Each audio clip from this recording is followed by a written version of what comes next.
Chapter 1. In fact, I am Iron Man.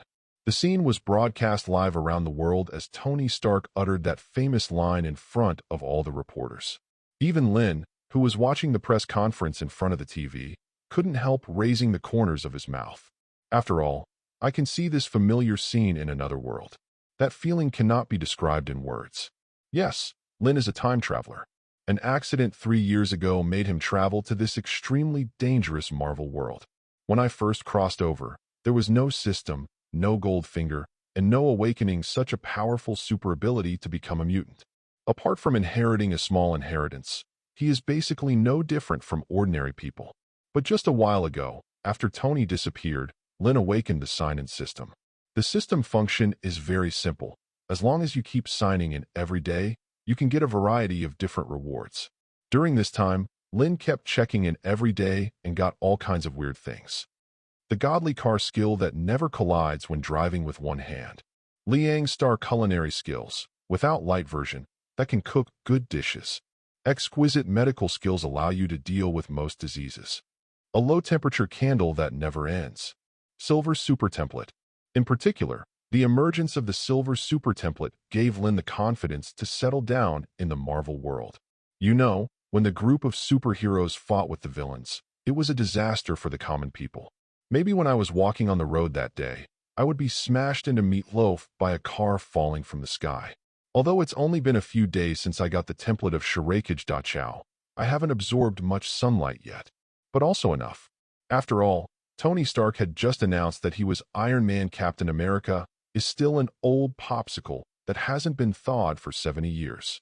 The director of the Universal Family Planning Department, Purple Sweet Potato Essence, doesn't know where it is floating. When the purple sweet potato essence comes to Earth, Lynn is absolutely confident that he can kill him in seconds. Not trying to be a hero, but Lynn didn't want to bet the 50% chance. As for using Silver Super's ability as a hero, come on, Lynn is not so conscious. Isn't it good to lie down and enjoy your life? As for money, thinking of this, the corners of Lynn's mouth raised even higher. As a traveler, how could he not make money by taking advantage of the information gap between the two worlds? During the period when the system did not come, Lynn learned about the situation in the Marvel world. Started his own way of Wenchigong. As long as it was in the previous life, the excellent works that are not in this world are basically copied by Lynn. What Lord of the Rings, Terminator series, Resident Evil, Harry Potter, etc. Various works have been moved to Marvel in the form of novels by Lynn. Today, Lynn is already the most famous novelist in the beautiful country and even in the world. Not only that, not long ago, Lynn even bought the stock of Stark Industries. Tony admits he's Iron Man, and Stark Industries stock is about to skyrocket. It also means that Lynn is about to be promoted to the forefront of the world's apex rich. How do you say that? Rich and powerful. At the moment, if not, when will it be? Immediately, Lynn switched the screen on the TV to the financial channel. Sure enough, all the big names in the financial industry who had been unfavorable about Stark Industrial stock some time ago all changed their words as if they had agreed in advance. Sure enough, these experts are all the same. Looking at the stock image of Stark Industries, it is rising like a vertical line. Lynn showed a satisfied smile, and then remembered that she hadn't signed in today. Sign in. Sign in successfully. Get superpower to suppress the magnetic field. Super energy suppression magnetic field. It can be placed at will, covering a certain range. All super abilities, variant abilities, magic abilities, etc. within the range will be suppressed and cannot be used unless the host personally designates the object to be invalid. This thing can do it. Arranging it in my manner is equivalent to a natural mutant restricted area. Yes, there are still mutants in this Marvel universe. Well, yes, just covers my entire estate. This manor is an inheritance inherited by Lynn after time travel. What's more, he doesn't have a share in this manor. Let's start here. Lynn walked to the living room, pressed one hand on the floor, and with a thought, an invisible magnetic field centered on him and spread out to cover the entire manor. At the same time, on the small road outside the manor, a girl with blonde hair and wearing a black school uniform walked slowly. From time to time, he touched the back of his neck with his hand. It's weird. Last night, I clearly remembered a bug biting me. That bug is kind of like Osborn's industrially bred super spider. Why did the wound disappear? When the blonde girl was looking puzzled, she suddenly felt her heart tighten, as if being pinched by an invisible hand. What happened? Is that bug poisonous? The blonde girl's first reaction was that the bug that bit her was poisonous, and now the poison has flared up. Is anyone there? Help me. At the last moment of fading consciousness, the blonde girl rang the doorbell of the nearest manor, then passed out on the ground. Lynn in the manor stood up and clapped her hands in satisfaction. It's done. At this moment, the doorbell suddenly rang, and Lynn went out to check. Just as she walked out of the gate, she saw a person lying outside the gate of the manor. Who is that? Without hesitation, Lynn immediately came outside the manor and turned her over. After seeing the other person's face clearly, Lynn was taken aback for a moment. Because this girl is really good-looking, with short blonde hair that looks capable, and the student outfit makes her look youthful and at the same time outlines her figure just right. At the same time, another word came to Lynn's mind, which fits the current situation very well. Pick up the corpse. I am. Pick up corpses at your own door. The new book is released, looking for all kinds of data. Qing Ming reading ceremony. Recharge 100 and get 500 VIP coupons. Immediate recharge, activity time, April 5th to April 5th. Chapter 2. The experience of picking up corpses. Even before, Lynn had only heard of it, but had never experienced it. Besides, corpses are picked up at night. There are people who pick up corpses in broad daylight. Could it be a fairy dance? It is not surprising that Lynn has this kind of suspicion. After all, he is considered a half-public figure, has a lot of fans. At the works signing meeting before, I encountered a situation where a girl pretended to faint and rubbed in his arms. Even some extreme fans will. Don't talk. I understand everything. But the blonde girl in front of me was none of the above. It is certain that she really fainted. There is a superb medical skill in the sign-in reward. So whether it's true dizziness or fake dizziness, Lynn can tell at a glance. But only fainted, not life-threatening. On the contrary, the breathing is very steady and extremely healthy. Oh, I can't keep you here. Someone will really pick up the corpse. Lynn smiled helplessly, knelt down, and carried the blonde girl into the manor and put her on the sofa. Don't tell me. This body is really soft and tender. After doing this, Lynn turned and went back to her room. As an author, no matter how rich you are, you must complete the update on time. After all, what bothered me the most in my previous life were those authors who cut off the ending for no reason. So Lynn never allowed herself to do that. Not long after Lynn left the living room, the blonde girl's brows began to frown, and a trace of cold sweat began to emerge from her forehead. It's like having a nightmare.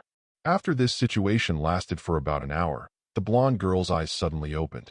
The strange environment in front of her made her a little dazed. This is where. Just when she had this question in her mind, Lynn, who had just finished coding the manuscript, slowly walked down the stairs behind her. Are you awake? Hearing this voice, the blonde girl immediately turned her head and saw Lynn walking down the stairs. The whole person was stunned. You just passed out at the gate of my manor. I brought you in. How do you feel now? Before Lynn could finish speaking, the blonde girl spoke first and said hello in a very nervous tone. Mr. Lynn, my name is Gwen Stacy. It's your fan. He is really his own fan. Etc. What did she say her name was just now? Gwen Stacy. It can't be such a coincidence, can it? And Gwen from at the moment was too nervous to speak. She didn't expect to faint at the door of her idol Lynn's house, and was carried back by him. That picture. Thinking of this, Gwen's face turned red and hot. Especially since her skin was already tender and white, the redness was even more obvious. Looking at Lynn walking towards him, I can't wait to find a place to get in. Lost dead man. I shouldn't have rang that doorbell then. Lynn came to Gwen and handed her the water in her hand. Can you tell me what happened? Thanks. Gwen took the water and took a sip immediately. After being in a coma for nearly an hour, he was indeed thirsty. Thank you for saving me, Mr. Lynn. A lot of thanks have been said in less than 5 minutes since you woke up. Compared to your thanks, I am more curious about why you fainted outside my manor. The look in Lynn's eyes made Gwen afraid to look directly at him. He is so handsome, much prettier than those pictures on the internet.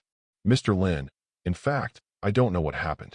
The moment I passed the gate of your manor, I suddenly couldn't breathe. Then he lost consciousness and rang your doorbell before fainting. Definitely. I also know that this matter has nothing to do with you. Fearing that Lynn might misunderstand, Gwen immediately explained. But Lynn didn't take it seriously, but asked curiously, Miss Gwen, may I ask, which school are you a student from? I'm a student at Empire State University. You came to our school for a book signing before, but I wasn't in New York at that time. Miss, having said that, Gwen was visibly depressed. Empire State University. Hearing about this school, Lynn knew her guess was right. The Gwen Stacy in front of her is none other than the future girlfriend of Spider-Man Peter Parker. But now Peter Parker has not become Spider-Man. At least Lynn has not heard information about Spider-Man on any network platform or media reports. Compared to Spider-Man, Gwen's father, New York Police Commissioner George Stacy, often shows his face in public. When you fainted just now, I checked you, and there is nothing wrong with your body. I think it's just a sudden anemia. After all, 9 out of 10 women are poor, and there is a time when HP loses every month. So Lynn thinks it's just a little sequelae after the visit. Did you check for me? Gwen looked at Lynn curiously. In her impression, Lynn should be a talented novelist. How do you know how to do a physical examination? Wait, body checkup? Suddenly, Gwen blushed even more. Could it be that, Mr. Lynn? Lynn noticed that Gwen blushed and was speechless for a while. Is the education in the beautiful country so open? Just think in that direction. I just took a general look at your mental state and the blood flow at the extremities. Nothing else touched. That's right. Thank you, Mr. Lynn. Lynn wondered if she heard it wrong. Why did she feel that Gwen seemed a little disappointed? By the way, Mr. Lynn, could you please sign me? I missed your autograph last time. With that said, Gwen took out a Harry Potter novel from her backpack and handed it to Lynn. Definitely no problem. It's also my pleasure to sign autographs for beauty readers. Lynn wrote his own name on the title page. Thank you, Mr. Lynn. Gwen took the Harry Potter book and held it to her chest like a treasure. We know each other, so there's no need to call me Mr. Lynn, just call me by my name. With Lynn's words, Gwen let go a lot. Okay, Lynn. But I also hope that you can call Gwen directly instead of Mississippi. No problem, Gwen. The new book is released. The data is the most important. Ask for all kinds of data. Qing Ming reading ceremony. Recharge 100 and get 500 VIP coupons. Immediate recharge, activity time. April 5th to April 5th. Chapter 3. Manor Gate. Lynn, can I still come to see you in the future? By the way, I would like to ask you some questions about the plot of the novel. Gwen tried to find a reason, afraid Lynn would deny her request. Discuss the plot of the novel. Lynn definitely has no objection, especially when the other party is still a big beauty. Definitely. You can come to me anytime as long as I'm home. Like I said, we're friends now. Then I'll go back to school first. See you next time. See you next time. Gwen, who turned around, with unconcealable excitement on his face, clenched his hands into fists to cheer himself up. Yes. As soon as he walked out of the manor, Gwen felt light all over, very comfortable. However, the excitement in his heart made Gwen subconsciously attribute this situation to his good mood. Not too much research. Looking at the appearance of Gwen's little girl, Lynn also smiled slightly. As soon as I got home, my phone rang in my pocket. Just after picking up the phone, a magnetic female voice rang out. Hello, is this Mr. Lynn? I am, may I ask you? Hi, I'm Pepper Potts, head of Stark Industries. Hearing the self-introduction on the other side, Lynn immediately knew who it was. Tony's old friend Pepper. How could she call? What can I do for you? Well, Mr. Lynn, now that you are the largest holder of Stark Industries stock, Stark Industries is having a dance tonight. You are sincerely invited to participate, and there are many people who are your fans. I wonder if you would like to participate. I see.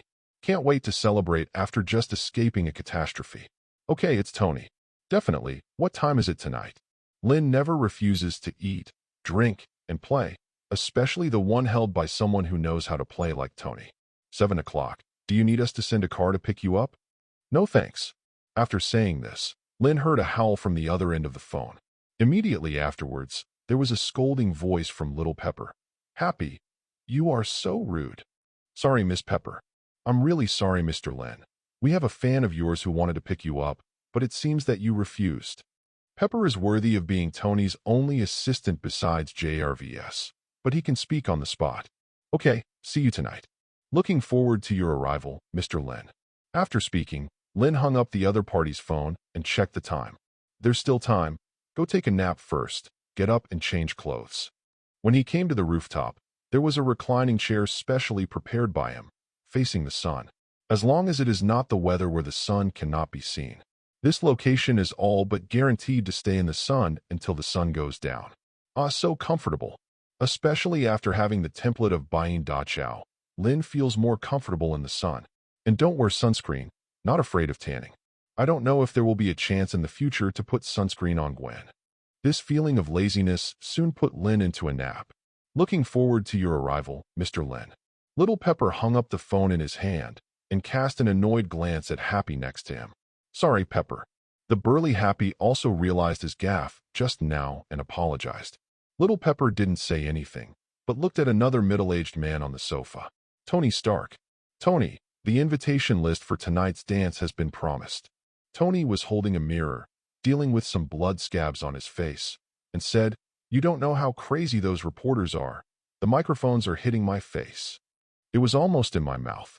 Happy on one side said, "Just like you used to treat those female stars every night." As soon as the words fell, Tony and Pepper looked at Happy.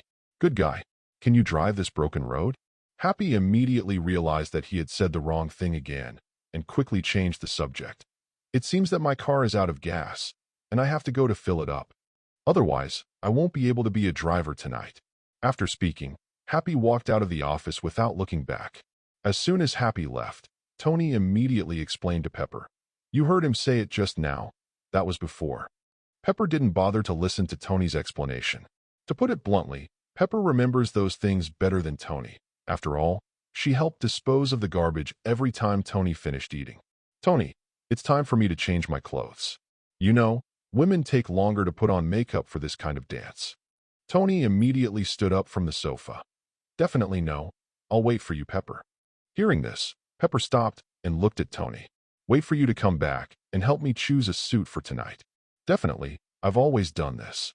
Tony looked at the back of Pepper leaving, and when he stretched out his hand to keep him, the voice of JRVS sounded. "Sir, Miss Pepper has left. It's time for you to drink chlorophyll." "Thank you, JRVS, for reminding me again." "You're welcome, sir." Tony sighed, believing that JRVS had picked up on his ambiguity. "JRVS, how is the screening experiment for alternative elements going? I haven't found a new element that can replace palladium. If the single element is not enough, I will arrange the combination of elements." While listening to the JRVS report, Tony walked to his desk and took out a small object from underneath. Then he pressed hard against the pinhole with his thumb, and the slight pain made Tony frown. A set of percentage figures was immediately displayed on the small object's display screen. 9%. Good news, JRVS. We still have time to take our time. And JRVS once again poured cold water on Tony. "Sir, if you continue to use the Mark armor, it will speed up the process of palladium poisoning. It is recommended that you stop using the Mark armor until you find alternative elements." "Where's my chlorophyll?" "On the table in the basement." Qing Ming reading ceremony. Recharge 100 and get 500 VIP coupons. Immediate recharge, activity time, April 5th to April 5th. Chapter 4. Empire State University. New York City's premier university. Gwen trotted all the way on the campus and soon came to a sports venue in the school. As soon as he entered the door, he saw people from the rock band preparing to pack up and leave. Looking at them, Gwen said apologetically, "Sorry, I was too late to catch up." Even Gwen didn't notice it himself. He obviously ran all the way here, but he didn't feel any fatigue, not even a breath. The members of the rock band expressed that they didn't mind seeing Gwen, who had arrived late. "Fortunately, it's not an important performance today, it's just a rehearsal. If you are late next time, you will be fine to practice alone for 2 more hours, Sister Stacy files sighs. I should have practiced another song with you when you first came here, but it's a pity that it's the rehearsal time for the basketball cheerleading team." The people from the rock band joked with Gwen while packing their things. Gwen continued to express her apologies. At this moment, Gwen felt someone approaching her behind her, and when she turned her head suddenly, she saw a hand about to pat her on the shoulder. She knew the owner of this hand. "It's Peter Parker." "Hi, Peter." Gwen smiled and greeted Peter Parker in front of him, and Peter Parker suddenly became a little shy when he saw Gwen with a bright smile. "Hey, Gwen. I happen to be free today, so I came to watch your rehearsal." Hearing this, Gwen immediately put her hands together and apologized. "I'm so sorry, Peter. There were some unexpected situations on the way here, and it was delayed for a while." "It's okay, Gwen. I came here without prior notice." Gwen elbowed Peter's chest like a good buddy. "To express my apology, how about I treat you to a cup of coffee? I don't think you're in a hurry to go back to the lab right now." Peter froze for a moment, then nodded. "Yes, there is no one in the lab who needs help right now." Then it settled. Before Peter could continue to speak, Gwen turned to the members of her band and said, "It's the same with you. Let's go have a drink together and reward you." Everyone in the band immediately cheered. Behind Gwen, Peter's eyes were obviously a little lost. It wasn't until Gwen called him that he realized it. "Hey, Peter, let's go." "Okay." Peter stepped forward, walking side by side with Gwen. Gwen continued, "How is the experiment with Professor Connors going?" "Still the same, not much progress. But yesterday's Osborne Industrial Exhibition gave me some new ideas. I've already sorted it out, and I'll discuss it with Professor Connors in the afternoon." As soon as the Osborne Industry Exhibition was mentioned, Gwen remembered the bug bite last night. And when she was in a coma at Lynn's house, she dreamed that she had turned into a big, hideous spider. Thinking about it made Gwen feel a little shuddering. Suddenly, Gwen's whole body trembled. "Dangerous." At about the same time, someone in the band yelled, "Gwen, be careful." Behind Gwen, a basketball flew quickly. That direction is the rehearsal venue for the basketball team and basketball cheerleaders. Obviously a member of the basketball team. He wanted to show off in front of the cheerleaders, but he didn't expect to play off. The basketball flew out. Coincidentally, the direction of the smash was Gwen and Peter. The next moment, an unexpected scene happened. The basketball that had hit Gwen hovered behind Gwen, making a muffled sound. The ball is caught. The one who catches the ball is none other than Gwen. Gwen didn't even look back and directly caught the ball blindly. Gwen, who came back to his senses, looked at the basketball in his hand in amazement. She didn't even know what was going on just now. Almost subconsciously, the body responded. "Are you all right, Gwen?" Peter beside him also reacted and immediately asked with concern. "I'm fine, Peter." "Sorry, you're not hurt, are you?" Gwen shook her head, indicating that she was fine, then passed the ball back to the opponent. A small accident ended like this, and the band members packed up their things and came over. "Gwen, your catching the ball just now was really cool. When did you learn basketball?" "Yeah, Gwen. You know what? I was too scared to watch." For everyone's praise, Gwen could only give a smile to perfunctory. "Fortunately, let's go to the coffee shop first. Everyone is thirsty." In this way, Gwen went to the coffee shop surrounded by rock bands. All afternoon, Gwen thought about everything that happened today, and she always felt that her body was experiencing an unprecedented metamorphosis. And this kind of metamorphosis is very likely related to that bug last night. Just haven't been able to find evidence. Outside the school gate. After finishing all the activities today, Gwen walked to the school gate while looking at her hands. Just as she was looking at her hands in a daze, a horn sound brought her back to reality. Looking up, he saw a black car parked in front of him and slowly rolled down the window. A blond, middle-aged man poked out from inside. Gwen folded her hands on her chest in an angry way. "Dad, you scared me." "Sorry, Gwen. I just wanted to get your attention, your hand." "What's wrong?" This blond, middle-aged man is Gwen's father, George Stacy, the chief sheriff of the New York Police Department. Gwen didn't answer George's question and got into the car directly, continuing to observe her hands. George said while driving, "If you want to paint your nails, I have no objection." "It's not good, Dad. Gwen didn't know how to explain it, so she made up a random reason.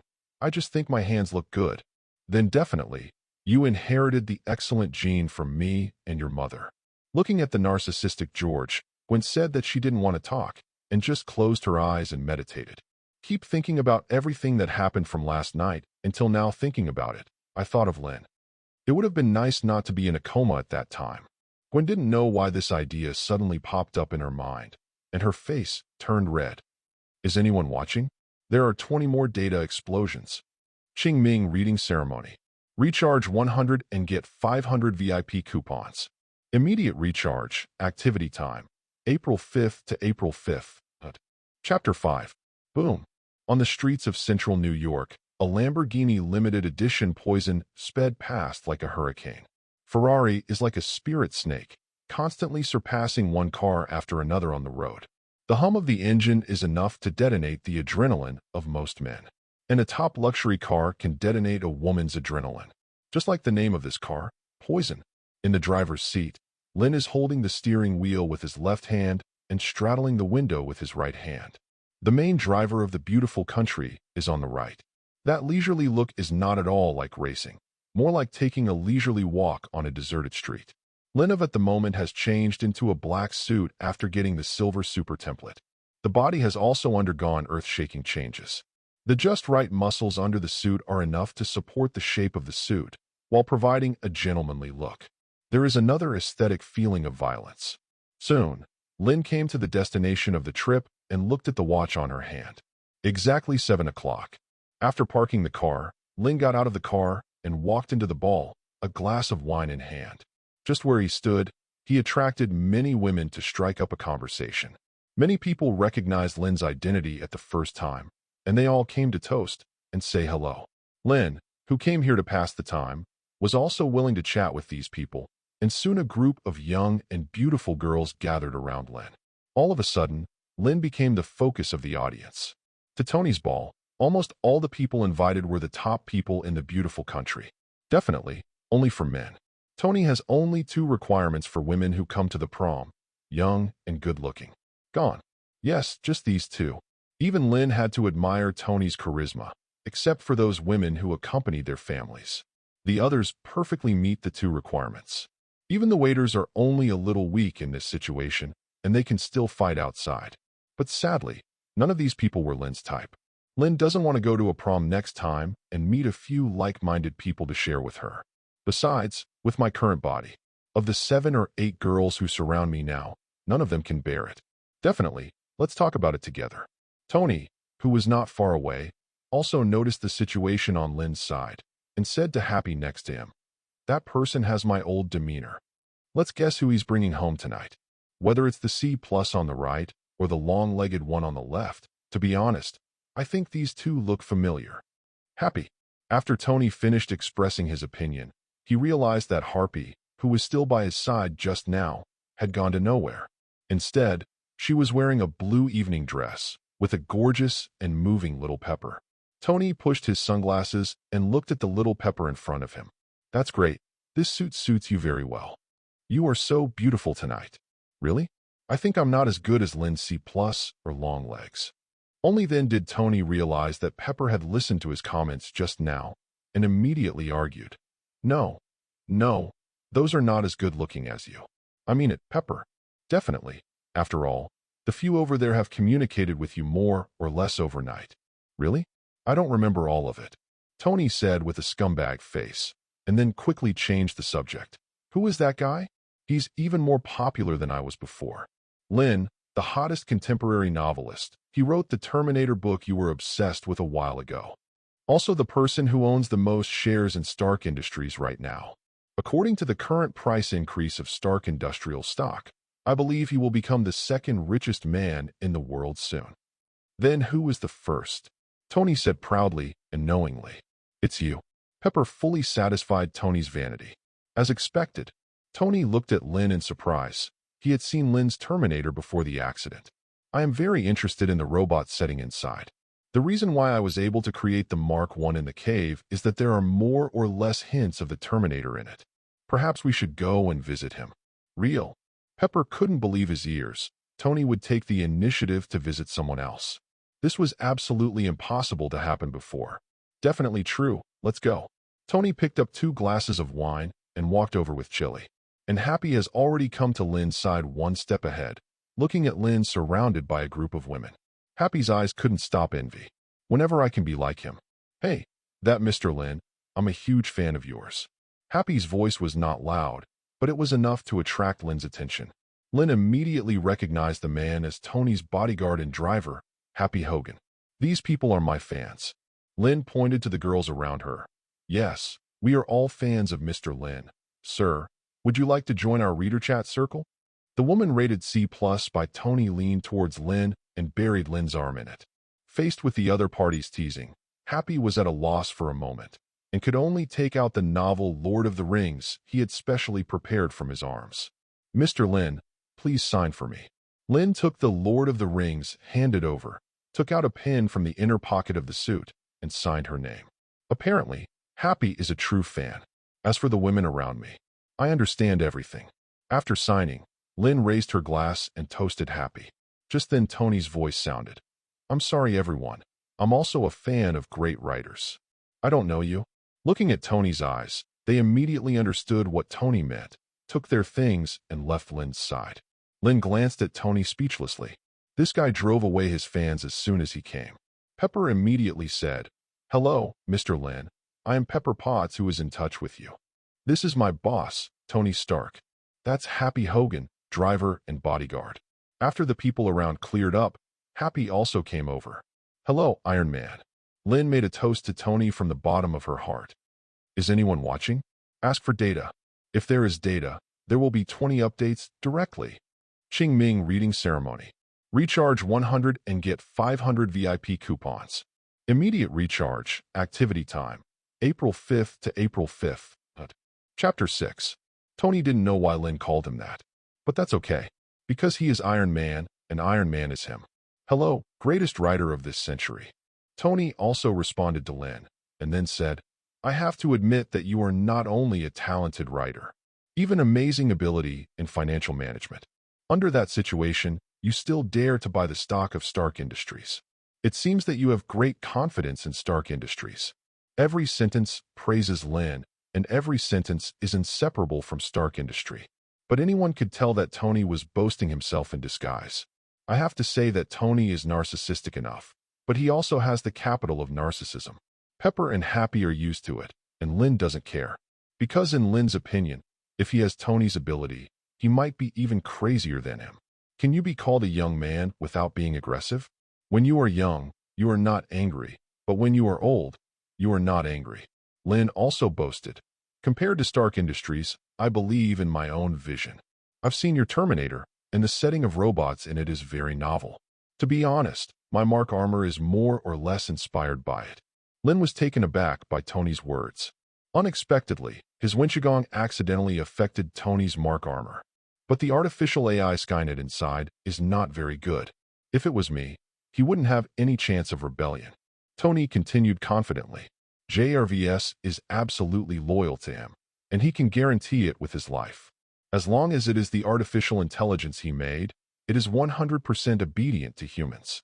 There will be no such situation as Skynet destroys the world in the Terminator. Lynn smiled noncommittally. Just wait to slap yourself in the face. What you will create in the future will be much more terrifying than Skynet. Pepper felt that Tony talked a lot today. This is rare in front of a person who has just met. Perhaps this is the sympathy between the two geniuses. In Pepper's view, Lynn and Tony belong to the same type of genius, but in different fields. By the way, Pepper, there are a few partners of Stark Industries over there. Go over and have a chat with them. I won't go there. Pepper looked in the direction Tony pointed, and there were indeed a few people there who were partners of Stark Industries. But that was all before. But there is no righteousness in buying and selling. Xiao Jiao still understands this, said sorry to Lynn, and walked over. Then Tony turned his head and took out a car key. Happy, my car doesn't seem to be parked properly today. Go and help me park it again. Remember, the front of the car must face inward. Okay, Tony. Lynn's eyes narrowed. Tony is taking away Pepper and Happy? Although she didn't know what Tony was doing, Lynn didn't expose Tony. After Happy and Pepper had left, Tony took his glass and sat down at the bar counter and said to the beautiful bartender, "Thank you, whiskey." At the same time, he did not forget to wink at the beautiful bartender. The girls today are all very good. Right, Lynn? N. Tony thought for a moment before remembering Lynn's name. Yes, if you hadn't sent them away, I would still be chatting with them now. Tell me what you want from me. I want to ask you, in your Terminator worldview, what energy technology do those robots use? Do you think there is a possibility to reproduce this energy technology in reality? When Tony finished speaking, he seemed relieved. He thought he must be crazy to choose to ask such a question to the author of a science fiction novel. But right now, there is no way to do this. Although JRVS has been experimenting with new elements, Tony understands that there is no existing element on the Earth that can be used as a substitute for palladium. In other words, as long as he is still using the arc reactor to maintain his life, the symptoms of palladium poisoning are unresolved. I can only wait to die slowly. That feeling was so tormenting that Tony would do everything he could to save himself, even in a science fiction novel. Judging from Tony's performance just now, Lynn also guessed what Tony wanted to do to him. Because right now, the only thing bothering Tony is the symptoms of palladium poisoning. In fact, the arc reactor technology you have now has far surpassed the energy technology in the Terminator. As for whether it can be realized, this question should be a matter for you, a genius scientist, not me, a novel writer. Tony's face was immediately covered with a layer of haze, and when the beautiful bartender handed him the drink, he only smiled wryly in response. As Lynn said, he already tried. The result is the same. The radioactive element used in it is still palladium. The reason why I asked Lynn is just to try to see if I can get another answer from Lynn. The results didn't make much difference. Another way of life was blocked. Thank you for answering this question for me, Lynn. Holding the glass of wine, Tony shook hands with Lynn before slipping into the crowd and leaving towards the gate. Why did I leave before I finished my sentence? Lynn was dumbfounded. Is Tony screwing up a bit? But this is not surprising. After all, Tony was tortured by palladium poisoning and completely let himself go. Transferred all the shares of Stark Industry to Pepper and gave Rhodes the Mark armor, hoping that he could inherit the mantle of Iron Man. Then he quietly waited for death. If Tony hadn't walked too fast just now, Lynn would have wanted to give him some hints. Forget it. There will be a chance in the future. If Tony goes back at this time, he should meet Mommy Phokexia, right?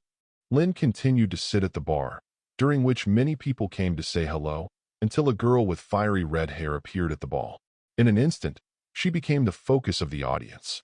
Unlike Lynn, most people at the prom show fear of the red-haired girl. They all consciously left her body range. Lynn also found that the other party was walking towards her, so that several girls who were about to come to her side turned around and left. The red-haired girl came to Lynn's side, held out her hand, and introduced herself. Hello, Mr. Lynn. My name is Jean Grey, and I'm your fan. Qing Ming reading ceremony. Recharge 100 and get 500 VIP coupons. Immediate recharge, activity time, April 5th to April 5th. Chapter 7. Outside the prom. Tony put down his glass and came out, took a deep breath of the cold air outside, and loosened his tie. Happy, who had just parked the car, came over with the key. Tony, the car is parked. According to your request, the front of the car faces inward. What are you doing out there? Harry asked suspiciously. The dance has only been going on for more than an hour, and this is it. According to past experience, if Tony would leave so early, he would definitely be accompanied by an apex actress or a beautiful woman from other professions. But today alone, Tony didn't explain either, just took the car keys and gave Happy a handsome back. Go home. You can send Pepper back later. Remember to tell her that I went back alone and didn't bring anyone else. Happy touched the back of his head with a dazed look on his face. At this moment, Tony turned his head suddenly. By the way, Happy, what about the agent of that bureau? Why haven't I seen him all day today? He saved Pepper, and I haven't thanked him enough yet. Phil Coulson. Yes, that's him. I don't know, he hasn't been seen since the press conference. Tony tilted his head. Maybe he didn't speak according to the script he gave, which made him angry. Nothing to worry about. Go home first. Maybe it's because Tony has always done things like this, so Happy didn't think much about it. Walk straight back to the dance. As soon as I walked in, I saw little Pepper running out in a hurry. Happy, Tony? He said he was going home, and asked me to tell you that he went back alone. Don't worry, he's really alone. Little Pepper supported his forehead speechlessly. What is he doing? Forget it. Let me preside over the next dance. Originally, for tonight's process, everyone should have been playing for a while, and let Tony talk about the future development direction of Stark Industry. But now Tony is gone. Little Pepper could only take over the mess as usual, and brought Happy back to the ball. Get ready to start the next level 1 activity. Lynn looked at the red-haired girl in front of her, and finally understood why many people were scared when they looked at Jean Grey just now. Because Jean is mutant. Phoenix in X-Men, the teacher of Xavier's School for Geniuses. At the same time, cosmic power Phoenix Force resides on her body. Most of the people who can come to this party are not from common, so they naturally know something about X-Men and Xavier's school. So they recognize Jean at a glance. Add to that, not too long ago, the Mutant Brotherhood's Magneto made a big deal. Story of X-Men 1. Now in the society of the beautiful country, almost all voices are against mutant. Even the X-Men, who are on the side of justice, were deeply affected by it. So the moment Jean appeared at the ball, she immediately became the focus of the audience. But no one dared to go up and say hello. And now that she is in front of Lynn, other people's eyes can't help but look over. Look, that mutant is going to contact a great writer. I don't know what conspiracy that mutant has. Regardless of our business, stay away from them. What happened to Stark Industries? They invited mutant over here. Soon, a vacuum formed around Lynn and Jean. Jean has the power of the mind. She can hear all these rumors, and Lynn's 5 senses have long surpassed the common people. Even with the loud music, he could still hear these people whispering. It seems that my arrival has caused a little trouble for Mr. Lynn, so I'd better leave first. Jean said apologetically to Lynn. Originally, with Jean's character, she would not attend such a gathering of high-level officials from a beautiful country. In her opinion, most of the people here are full of hypocrisy. But she is more aware that the mutant group has reached a difficult level in society. So she has to show up at this kind of gathering, hoping to convey the goodwill of Xavier's school to these high-level figures in the beautiful country, in exchange for them speaking for mutant.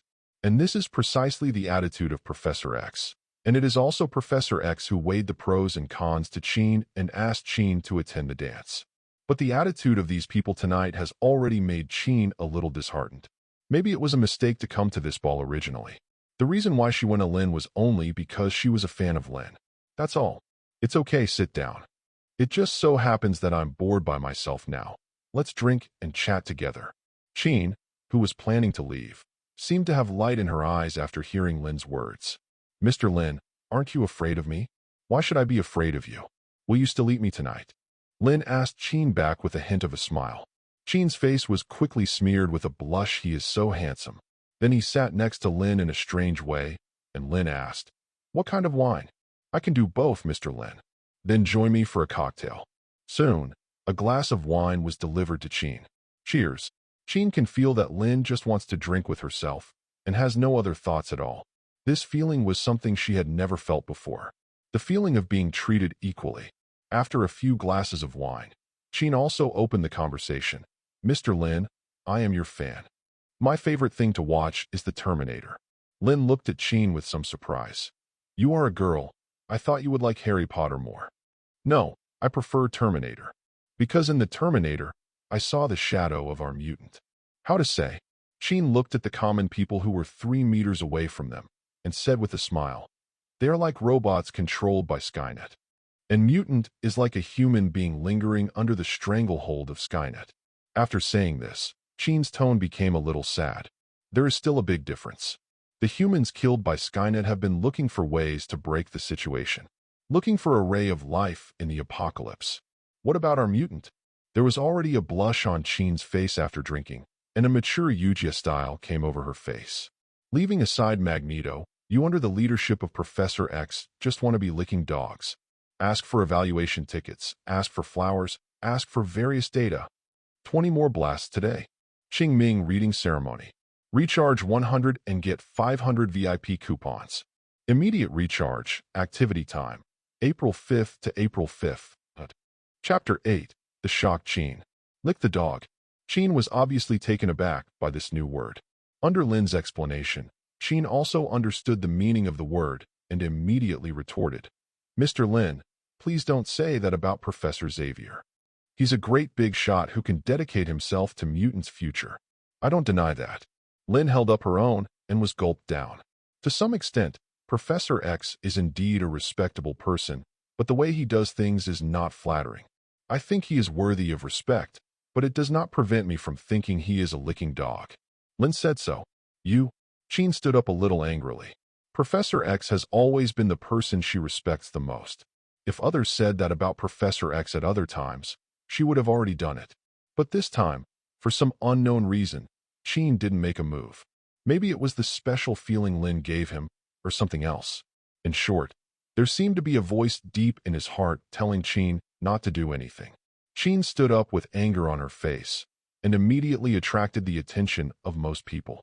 Everyone subconsciously took half a step back. I'm afraid this mutant will go crazy later. Look, Mr. Lynn seems to have P*************** D off that mutant. God, do you want to call the police? But she is a mutant.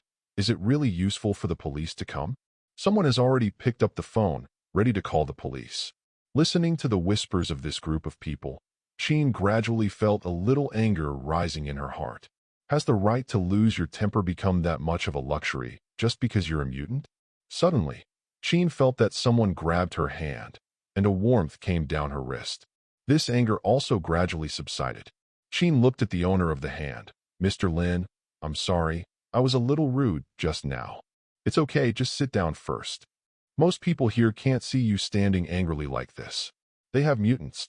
In the crowd, Little Pepper also felt that the atmosphere of the dance party was getting a little bit wrong. Immediately walked onto the stage, patted the microphone. Ladies and gentlemen, let's enter the second stage. Today we are honored to invite. With the topic of Little Pepper changed, many people turned their attention to the stage again. Let's go. Let's drink somewhere else. It's a commercial atmosphere here now, which I don't really like. Jean didn't like being around these hypocrites either, so she picked up her glass and followed Lynn. She didn't know why she followed Lynn either. Obviously just got angry with Lynn. Soon, Lynn led her to a small balcony and closed the balcony door. Cut out most of the sound at the dance.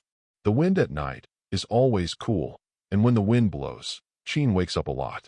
Mr. Lynn, why do you think Professor Xavier is? Lick the dog. After speaking, Jean looked at Lynn. Lynn smiled, isn't it? He was right in trying to give mutant a place in society, but he was wrong in the wrong way. Look at those people in there. Through the glass, Chin looked at the luxurious ball inside. After the two of them walked out, it became extremely joyful inside, to be precise. It was after she came out. Professor X's biggest mistake is to release goodwill to the wrong person, and it becomes licking. He tried desperately to please these people inside. But did Professor X think that the people inside cared? The more you humiliate and seek perfection in front of them, the more they will step on you, and the more you lower your figure, the more superior they will be. This situation has nothing to do with the gap between humans and mutants. It's just pure human nature. There's an old saying that goes well, lick a dog until you have nothing left. After hearing these words, Chin was stunned.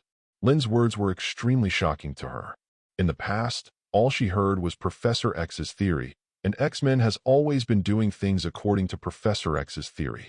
Try to release their mutant goodwill to the top of the beautiful country. But Chin didn't realize until now that Professor X's approach is not only useless, but mutant's situation is getting worse and worse. Exactly what Lynn said. Why is that? Mr. Lynn, then we should. Chin wanted to ask Lynn what they should do. But Lynn put down his glass and stretched vigorously. If you drink too much, it's easy to talk nonsense. Miss Jean Grey, you can just treat it as a small talk tonight. Don't worry too much about it. I believe that Professor X has his own considerations. Maybe he has his own plan. After speaking, Lynn pushed open the balcony door and walked back. Wait a minute, Mr. Lynn. You haven't answered me. Just when Chin wanted to rush forward and continue to ask Lynn, a voice came from the back of her mind. It made her footsteps abruptly stop. Jean, how did it go at the dance? I feel that your mood has fluctuated. Are you okay? Professor, I'm fine. Chin also used her spiritual ability to reply to Professor X's inquiry, and when she looked at the crowd, Lynn had disappeared. It's fine, come back first. Tonight is just for you to show your face. As long as the effect is achieved, at least let them know that we are different from Magneto. If it was before, Chin would definitely follow what Professor X said. But this time there was silence. Show your face? The group of people just wanted to be far away from them, as if they had met the plague god. Obviously, there is only the opposite effect. Is it really what Lynn said? Lick the dog until there is nothing left. Chin, what's the matter? Chin didn't answer Professor X's words, which made Professor X a little nervous. After all, there is still a powerful force hidden in Chin's body that can destroy the world. I'm fine, Professor. I drank too much wine just now, and I'm a little dizzy. When Professor X, who was far away at the Xavier School for Geniuses, heard this sentence, his face suddenly burst into joy. Okay, some people are willing to drink with Chin. Looks like it worked out well tonight. So how are you feeling now? It's okay. I'm ready to go back. Okay, I'm waiting for your good news at school. Chin glanced at the ball inside and didn't choose to go out, but jumped down from the balcony. At the same time, Gwen stood with her feet on the ceiling in a sort of handstand in her room. Oh my God! 50 flowers plus 1 update. 10 evaluation plus 1 update. There are 5 more rewards. Qing Ming reading ceremony. Recharge 100 and get 500 VIP coupons. Immediate recharge, activity time. April 5th to April 5th. Chapter 9 I Have a Friend. Early the next morning, Lynn woke up from her big bed and looked at the empty place around her. I don't know when I can bring a little beauty back. I should have brought Chin back last night to continue discussing mutants' future. Maybe there is no phoenix force of awakening. Can it bear its silver body? I talked to Chin about those things last night, just to find something to talk about. What Lynn doesn't know is that just such a casual chat will bring about how much change mutant will bring in the future. Definitely, these are things for later. After getting up and washing up, Lynn prepared breakfast for herself and went to the rooftop. Enjoy breakfast while basking in the sun. At the same time, Gwen's house. Gwen, who also just woke up, came down the stairs, looking worried. George, who was reading the newspaper, was keenly aware of Gwen's emotional changes. What's wrong? My sister file size. It's okay. It's just that I studied too late last night and didn't sleep well. Gwen knew that this kind of thing should not be told to George. While the other party could not help, it would only increase troubles. And the less people know about this kind of thing, the better. After a simple breakfast, Gwen put on her school bag. Dad, Mom. I may come back later today. You don't have to wait for me to finish eating. After finishing speaking, he ran out of the house, and George had no time to speak at all. A woman also came out of the kitchen at this time and said angrily, "A girl is very hot. It's up to you." George smiled proudly. My daughter definitely follows me. After leaving the house, Gwen took a deep breath and looked at her hands. She had tried her ability last night. It's almost like a spider. Is that dream real? Gwen remembered the dream she had when she fainted again, the dream of becoming a big spider. For a girl, turning into such an ugly monster is much more terrifying than obtaining a strange super ability. After stopping a taxi on the side of the road, Gwen told the destination of the trip. Regarding the changes in her body, Gwen couldn't find anyone to talk to, until she remembered Lynn. The taxi came to Lynn's door in no time, and Gwen paid and got out of the car immediately. As soon as he got close to the range of the manor, Gwen felt a little weak. Although this feeling is not very obvious, it does exist. Is there something wrong with my body? Gwen could only attribute the situation to her own body. Hands up, ready to ring Lynn's doorbell. How long has it been since I came to bother him again? Will Mr. Lynn think I'm an annoying girl? If Mr. Lynn knows I'm going to turn into a monster, will he kick me out? The moment she was about to ring the doorbell, Gwen was full of thoughts, not knowing how to tell Lynn what she was here for later. If it is too straightforward, will Lynn hate it? If it is too tactful, will it appear that you are too deliberate? But if I don't find Lynn, I don't know what to do when I face this strange change by myself. Gwen scratched her hair, feeling a little frantic for a moment. Why don't you find someone else? Suddenly, Gwen had a flash of inspiration. By the way, others. I'll just tell Mr. Lynn that a friend of mine is having a problem and see what Mr. Lynn has to say. Yes, that's it. Gwen couldn't help but praise her wit. Thinking of the reason, he rang the doorbell of Lynn's house with great peace of mind. Lynn, who was basking in the sun on the rooftop, heard the ring of her doorbell and answered a phone next to her. Hello, who is it? Doorbell talk function. Hello, Lynn, it's me. I have something to talk to you about. Can I come in? Definitely. The gate is unlocked. I'm basking in the sun on the roof. Come up by yourself. Okay. After hanging up the call, Lynn continued to bask in the sun. Although I don't know what Gwen is looking for, but it's also good to have an eye-catching girl come to bask in the sun with me. Soon, Gwen came to the rooftop. Looking at Lynn, who was wearing casual clothes and basking in the sun, he immediately greeted with a smile. Hi, good morning. Good morning, sit down. Beside Lynn, there are 2 other reclining chairs. Gwen hadn't tried to enjoy the chair anywhere else but at the beach. Seeing Gwen sitting down, Lynn continued. The sun in the morning is the most comfortable. Let's lie in the sun together for a while. Yeah. Gwen really didn't know this. But since Lynn said it, Gwen followed suit and lay down, feeling warm all over her body as soon as she lay down. So Gwen couldn't help stretching. At the same time, there was a comfortable groan. So comfortable. The voice made Lynn on the side couldn't bear it.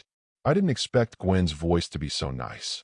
But Gwen didn't feel that there was anything wrong. After adjusting her posture, she said, "Lynn, I came to you to ask you some questions." Obviously, Gwen has not forgotten the purpose of this trip. On the novel? No. Lynn said curiously. "What's the problem?" Gwen adjusted her tone, trying to appear as if she had nothing to do with her. "It's just that I have a friend who has been in a little trouble recently." I have a series of friends? Lynn was immediately interested. Usually, people who start with this kind of reason are talking about themselves in all likelihood. It seems that there are melons to eat. So what's your friend's trouble? There's a show. Gwen was overjoyed. I was really smart enough to think of such a good reason. Little did they know that Lynn had seen through her little trick. It's this friend of mine who recently got something that doesn't belong to her, and she's worried that these things will bring her misfortune. But there is no way to throw it away, in this case. What should my friend do? It sounds very tricky. Can you tell me what kind of thing it is? Lynn asked with interest. At this moment, Gwen was confused. I want to describe this kind of thing like this. No solution anymore. Now it can only be half true and half false. Yes. Super ability. Does anyone watch it? Does anyone like it? Ask for flowers. Ask for an evaluation ticket. All kinds of requests. Ching Ming reading ceremony. Recharge 100 and get 500 VIP coupons. Immediate recharge, activity time. April 5th to April 5th. Chapter 10. Super ability? Lynn looked at Gwen with some doubts, and the translation of her words meant that. I got the super ability, but now I'm at a loss and don't know what to do. But how did Gwen get the super ability? Etc. Lynn immediately remembered another Spider-Man story. In a certain parallel universe, the person bitten by the mutant radioactive spider is not Peter Parker, but Gwen. Later, Gwen became the Spider-Man of that universe because of the black and white battle suit and dexterous figure. Was dubbed Ghost Spider-Man title. And Peter Parker has become Spider-Man's old enemy, the Lizard Man. Could it be that in front of Gwen? Is it Ghost Spider-Man? Immediately afterwards, Lynn remembered that Gwen fainted at the gate of her manor yesterday for no reason. At that time, it happened to be the time when I laid down the superpower to suppress the magnetic field. Could it be that? Gwen, did you feel uncomfortable when you came into my manor? Asked by Lynn. Gwen nodded immediately. Well, I always feel a sense of depression. The next moment, under Lynn's operation, a dialogue box popped up in front of him. Is Gwen Stacy listed as an invalid object of the magnetic field? Yes. Gwen Stacy has been successfully listed as an invalid object of the magnetic field. At the same time, Gwen felt light all over, as if the shackles on her were released. What now? Lynn, it's really amazing. I feel great now. Gwen stood up and moved excitedly. Looking at Gwen's reaction, Lynn is almost certain that Gwen in front of her is Ghost Spider-Man. It should have just awakened the spider ability yesterday, but it was suppressed by the magnetic field. Only then did he suddenly faint at the gate of the manor. In other words, I picked up a Spider-Man yesterday. Good guy. No novel I wrote dared to have such an opening. Although Gwen didn't know what happened, the comfort was real. Lynn, you are amazing. Makes me so comfortable. As soon as this was said, Gwen realized that something was wrong and sat down immediately. He blushed to the base of his neck. Lost dead man, lost dead man. In front of Lynn, all I said were tiger and wolf words. For such unintentional remarks, Lynn didn't have much thought. It's just driving. There will be opportunities in the future. Then let's talk about what happened just now. So what you mean is that your friend is a little confused now after getting the super ability. I don't know what to do. At the same time, I'm also afraid that this super ability will hurt herself. Lynn deliberately put the word friends very seriously, emphasizing that she was really only talking about Gwen's friends. Not talking about Gwen. That's right, that's it. Gwen nodded vigorously, and every word Lynn said hit the point. Sure enough, it was right to come to Lynn. But this time it made Lynn feel difficult. Asking him to enlighten the body, it is not a problem at all. Mental enlightenment. This is somewhat unprofessional. And in his previous life, he knew more about Peter Parker's version of Spider-Man. Not much is known about the Gwen version. How can this enlighten her? Suddenly, Lynn saw the glass filled with water on the table, and her eyes lit up. There is a way. Today I also become a master. Gwen, if I were you, I'd show this glass of water to your friends. Water. Gwen also looked curiously at the water glass on the table. Then he looked at Lynn curiously, without waiting for her to ask a question. Lynn spoke first. The answer your friend wants is in this glass of water. Do you understand? At this moment, Lynn felt like a fortune-telling master on the roadside in his previous life. A sentence, have you enlightened, has saved countless lost lambs. Gwen looked at the water in the glass and saw nothing, but she believed that Lynn would not lie to her. In this way, Gwen and this glass of water were on the bar. After watching for a while, Gwen, who didn't sleep well last night, began to feel sleepy under the lazy sun. The upper and lower eyelids fought. The next moment, he fell asleep on the recliner. The sound of even and calm breathing reached Lynn's ears, and she turned her head to see Gwen, who was sleeping like a porcelain doll. The white and tender skin on the face can be broken with a blow. This water has this function. Being able to make people fall asleep is something Lynn never expected. After basking in the sun for a while, Lynn stretched out on the recliner. It's time for submission. Code word 2. Lynn felt a little tired at the thought of having to code for an hour every day. When this book is finished, I must go on a good trip. I didn't dare to go out for a while before. It was because I didn't have enough ability to protect myself. But it's different now. This is the confidence to be strong enough in the Marvel world. Back in the room, Lynn immediately went to work and successfully delivered the manuscript an hour later. Sent to the editor of the publishing house. As soon as it was sent, the phone's ringtone rang immediately. Lynn looked at it. It was the publisher's phone number. Came here so early today? When the phone was picked up, the editor was the first to speak. Mr. Lynn, is it convenient for you to answer the phone now? Definitely. What's the matter? Didn't you say before that you wanted to adapt your works for film and television? Let me help you pay attention to some outstanding film and television companies. Well, there is such a thing. Lynn nodded. At that time, his idea was that since it was a copy of the public, it should definitely be copied more thoroughly, and the whole arrangement of culture and entertainment should be arranged. A wonderful film and television company contacted me and wanted to talk to you about this cooperation. Look, when you are free, they will come to your house to find you. No, I don't want too many people to know the location of my home. You can send me their company's address and contact information later. I negotiate a meet and greet with them myself. After a moment of silence on the other end of the phone. Okay, Mr. Lynn, I will send you the address and phone number right away. Not long after, a message came. Lynn clicked to open it. Faith wants Universal Pictures. 50 flowers plus 1 update. 10 evaluation plus 1 update. There are 5 more rewards. Request new book data Qing Ming reading ceremony. Recharge 100 and get 500 VIP coupons. Immediate recharge, activity time. April 5th to April 5th. Chapter 11. The name looks familiar. Perhaps it is really a well-known film and television company. Maybe I saw it when I was watching a certain movie. Without thinking about it, Lynn dialed the number above, and a man answered the phone. Hello, Mr. Lynn. We sincerely want to cooperate with you. I wonder if you are free to come to our company for a detailed discussion, just so we can have lunch together. It was the other party's reminder that Lynn noticed that the time was almost noon. Sorry, there should be no time now. Understood. Now is a good time to create. No, it's because my nap time is coming up. Lynn obviously felt the other party's tone paused, and then continued. Understood. A writer like Mr. Lynn needs enough sleep to replenish his imagination. No, it's just a personal habit. Click. There was a gnashing of teeth from the opposite side. Anxious. Lynn has nothing to say.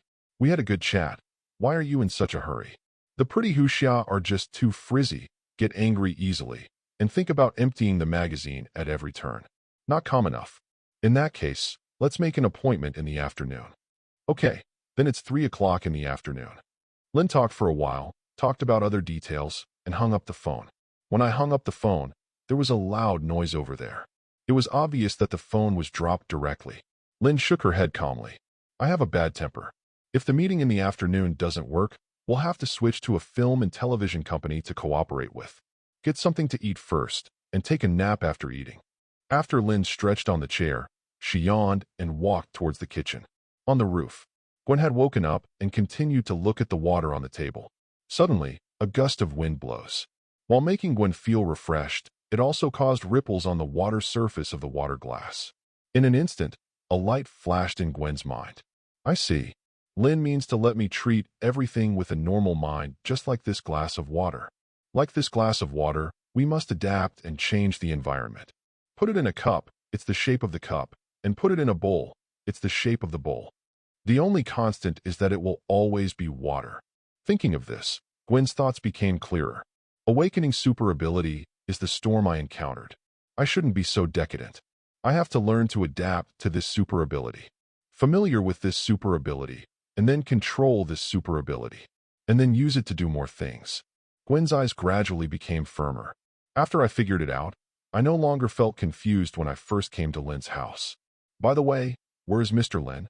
On the other deck chair, Gwen didn't notice Lynn's figure, and then a scent came from it. Gwen twitched her nose lightly. Smell good. Following the direction of the fragrance, Gwen walked to the kitchen and saw Lynn busy in the kitchen from the back. Are you awake? Yes. Are you doing something delicious? Gwen couldn't help but twitch her index finger in the smelly kitchen. She swore that she had never smelled such a sweet smell. Lunch. I also made you a portion. Sit down first, you'll be fine soon. Gwen nodded excitedly, obediently went to the table, and sat down. Soon, Lynn came out with 2 plates of fried rice. Gwen looked at the fried rice in front of her. Every grain of rice was crystal clear, full, and distinct. The color of the side dishes above also complements the golden rice. This is not a piece of fried rice, but a rare work of art. Let's go. Then I'm welcome. Gwen couldn't bear it long ago, picked up the spoon, and took a sip directly into her mouth. At the moment of the entrance, Gwen's eyes seemed to light up. Lynn, this is really delicious. I've never eaten something so delicious. Lynn nodded definitely to this compliment. Little Master's cooking skills can't be summed up in a simple sentence. If it's delicious, eat more, there's still some in the pot. After eating, go over and serve. Okay, Gwen said contentedly. While eating, I did not forget to continue to say, Lynn, I understand the meaning of that glass of water. Lynn's actions froze. What can this understand? You mean to let my friend, if you want to maintain a normal mind like water, you should also accept your own changes like water. Am I right? Yes, I understand very well. What else can Lynn say? He gave full marks for reading comprehension. Just a glass of water can make Gwen realize this philosophy of life. If this is placed in the Renaissance period, high and low are all famous philosophers. Unfortunately not. With Lynn's compliment, Gwen felt that the rice in her hand was even more delicious. Couldn't help showing off a few more mouthfuls. Lunchtime passed happily like this. Lynn, thank you for your hospitality. I still have a rehearsal in the afternoon, and I need to hurry over there. Unknowingly, Gwen also got closer to Lynn, and even changed their address. Lynn, on the other hand, doesn't care about the title. When I saw that Lynn was not disgusted, Gwen also chuckled inwardly. It was only then that Lynn remembered that Ghost Spider-Man Gwen was not as quiet as common Gwen, but a rock music lover. Serve as the most impactful drummer in the band. Okay, I just want to go to the film and television company in the afternoon. Talk to them about film and television adaptation. Really? Your novel is going to be adapted into a movie? Lynn nodded, and then continued. It's not settled yet. We'll find out after we talk in the afternoon. It's definitely possible, as your loyal fan. I am very much looking forward to the day when those excellent works will be put on the screen. Then can I ask you to go see it with me then? Gwen couldn't believe her ears. Is Lynn asking herself to watch a movie? Definitely, no problem. Seeing Gwen's reaction, Lynn suddenly asked curiously, Gwen, have you never been in a relationship yet?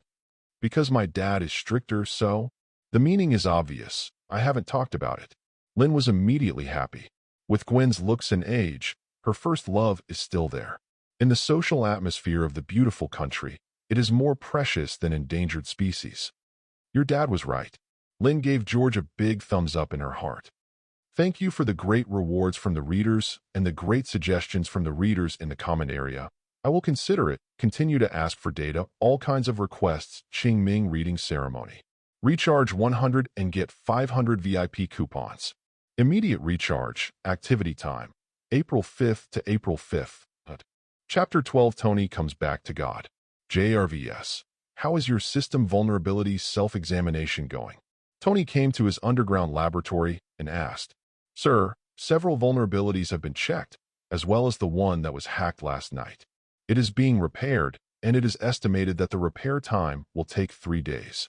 Tony took a sip of the leaf green juice on the table and frowned. Compared with this thing, he still prefers to drink. That's good. I don't like what happened last night again. Thinking of what happened last night, Tony was terrified for a while. Fortunately, the braised egghead who invaded his house did not have any malicious intentions, but came to invite him to join some magical boy alliance. It seems to be called such a name. He can't remember, but the identity of the other party is still remembered. Director of S.H.I.E.L.D. That's Phil Coulson's head. Get ready to work, JRVS. When I woke up in the morning, I had a new armor inspiration in order to deal with some emergencies. I need a portable Mark armor, which is easy to wear and also provides me with good combat power. This set of battle armor is temporarily positioned as Mark V.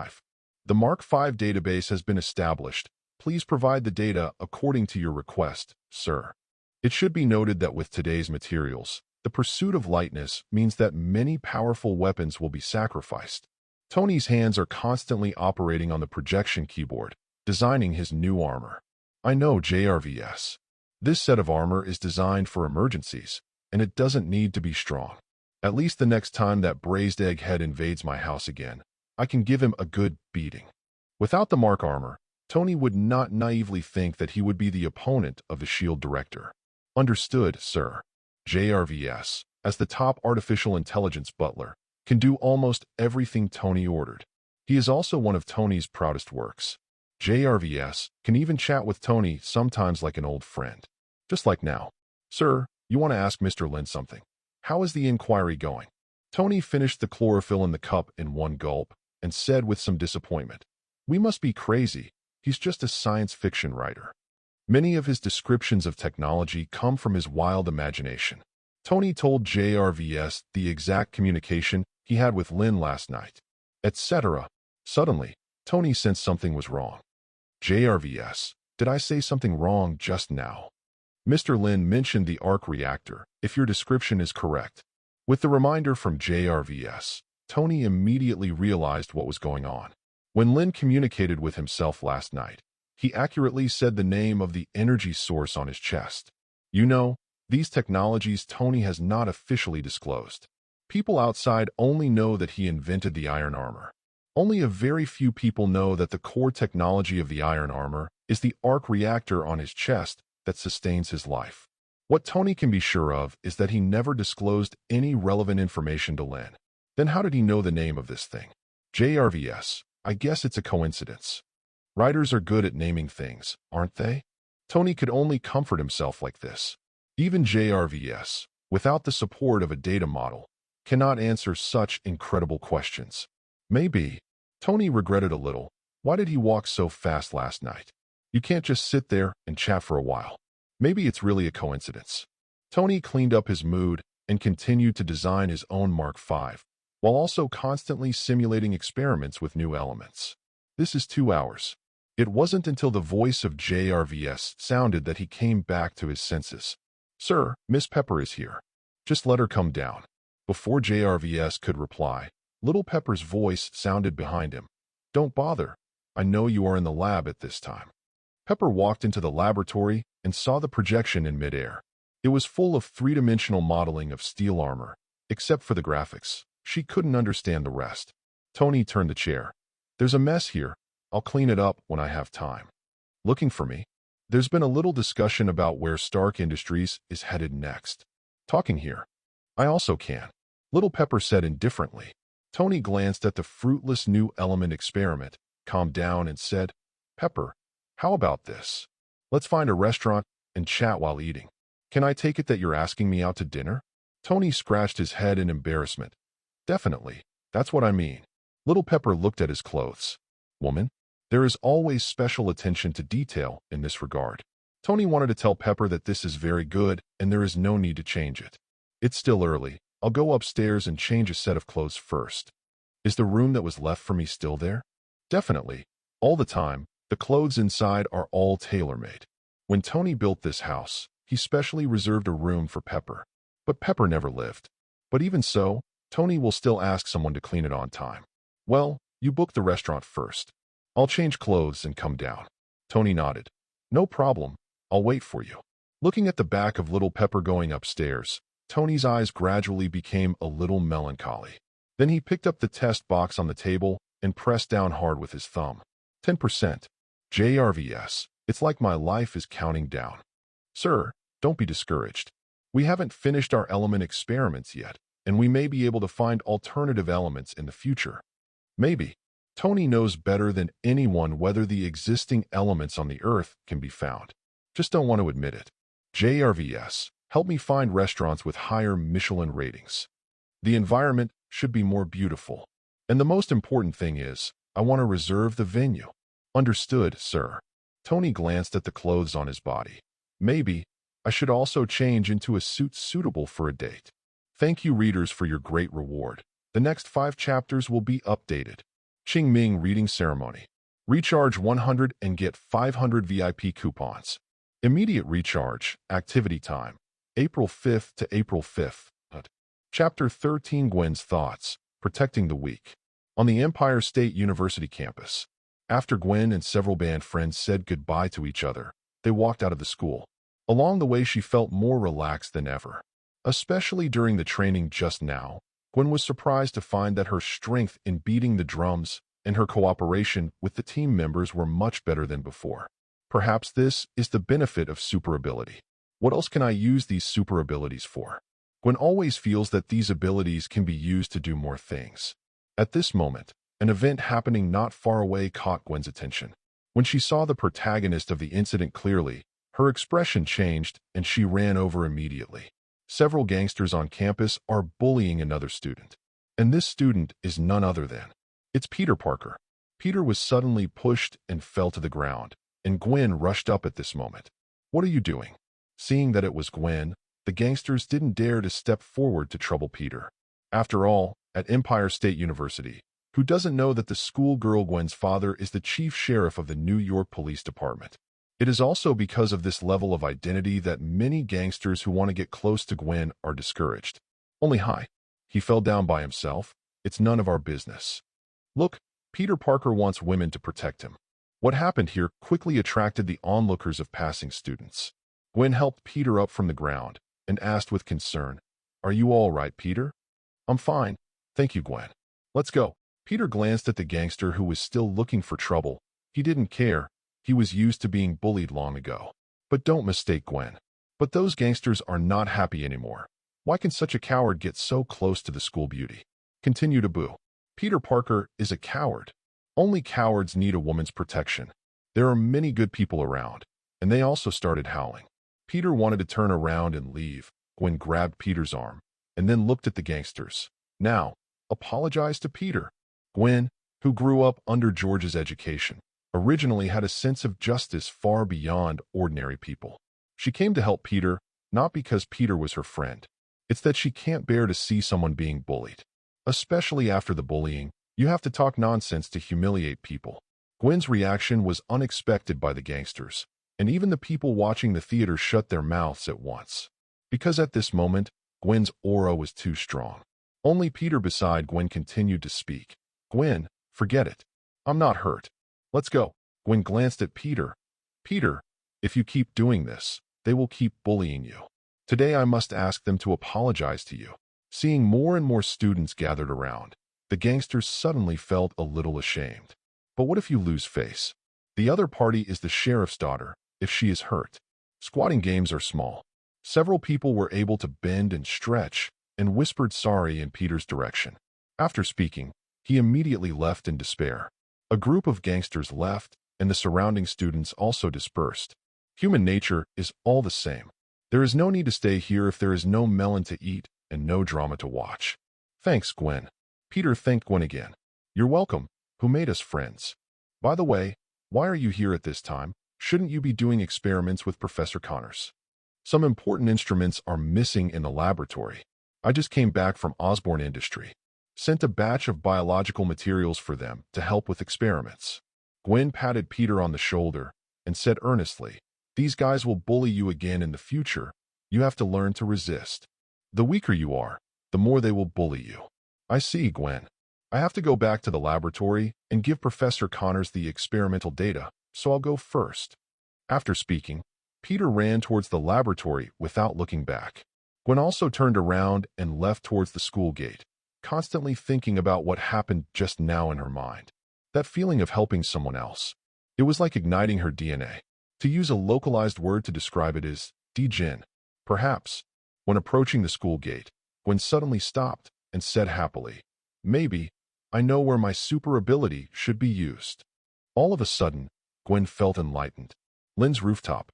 Lynn, who just woke up on the recliner after a nap, remembered that he hadn't signed in yet. Sign in successfully, get the popping candy with double the effect. Lynn, how can such a strange thing be signed? Is this system really an orthodox system? Lynn is skeptical. There are so many uses for popping candy. In addition to eating, you can also play. In short, there are various usages, depending on the degree of personal development. For things that are not used temporarily, Lynn puts them directly in the system space. Wait until you need to use it before taking it out. At least in this regard, the system is still very user-friendly. It's almost time. Let's talk about the issue of film and television copyright. Boom. The hum of the engine came from the basement, followed by a black shadow rushing out of the underground garage. After doing a perfect drift and flick, I entered the main road and drove towards the destination with full horsepower. In less than 15 minutes, Lynn arrived at Faith's Universal Pictures office. "Mr. Lynn, this is the place. Our general manager has been waiting for you inside for a long time. Just go in." "Good." Lynn pushed the door open and saw a big man with a tattoo on half of his face sitting on an office chair with a snow cone in his mouth. There was also a black silk secretary sitting on his lap. Judging by the secretary's disheveled hairstyle and slightly unbuttoned office coat. Obviously, because of work problems, the secretary and the general manager had a fierce quarrel. Seeing Lynn coming, the tattooed man stood up and pulled out a contract from under the table. "Mr. Lynn, since the person is here, sign the contract." Lynn narrowed her eyes. "You have to sign a contract before even talking?" Seemingly seeing Lynn's doubts, the tattooed man explained. "After discussion by our board of directors, we decided to purchase all your novels at a high price of $10 USD. What do you think?" As soon as he finished speaking, 7 or 8 thugs in black suits came in outside the door and surrounded him. Lynn understood. This is an attempt to forcefully buy and forcefully sell. It turned out to be a black company. How humble he was when he was tricked to come to talk. How powerful he is now. Then what if I don't want to? Lynn smiled teasingly. "Don't want to? Brothers, take good care of this great writer. Ask for data, all kinds of requests. Readers, if you have any good ideas, you can post them in the comment area, and the author will reply one by one. Xingming reading ceremony.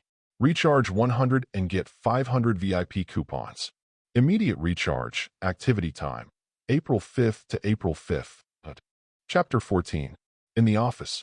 Lynn stepped on the head of the big tattooed man condescendingly. As for those thugs, they were all useless at the moment. All limbs were twisted and paralyzed on the ground.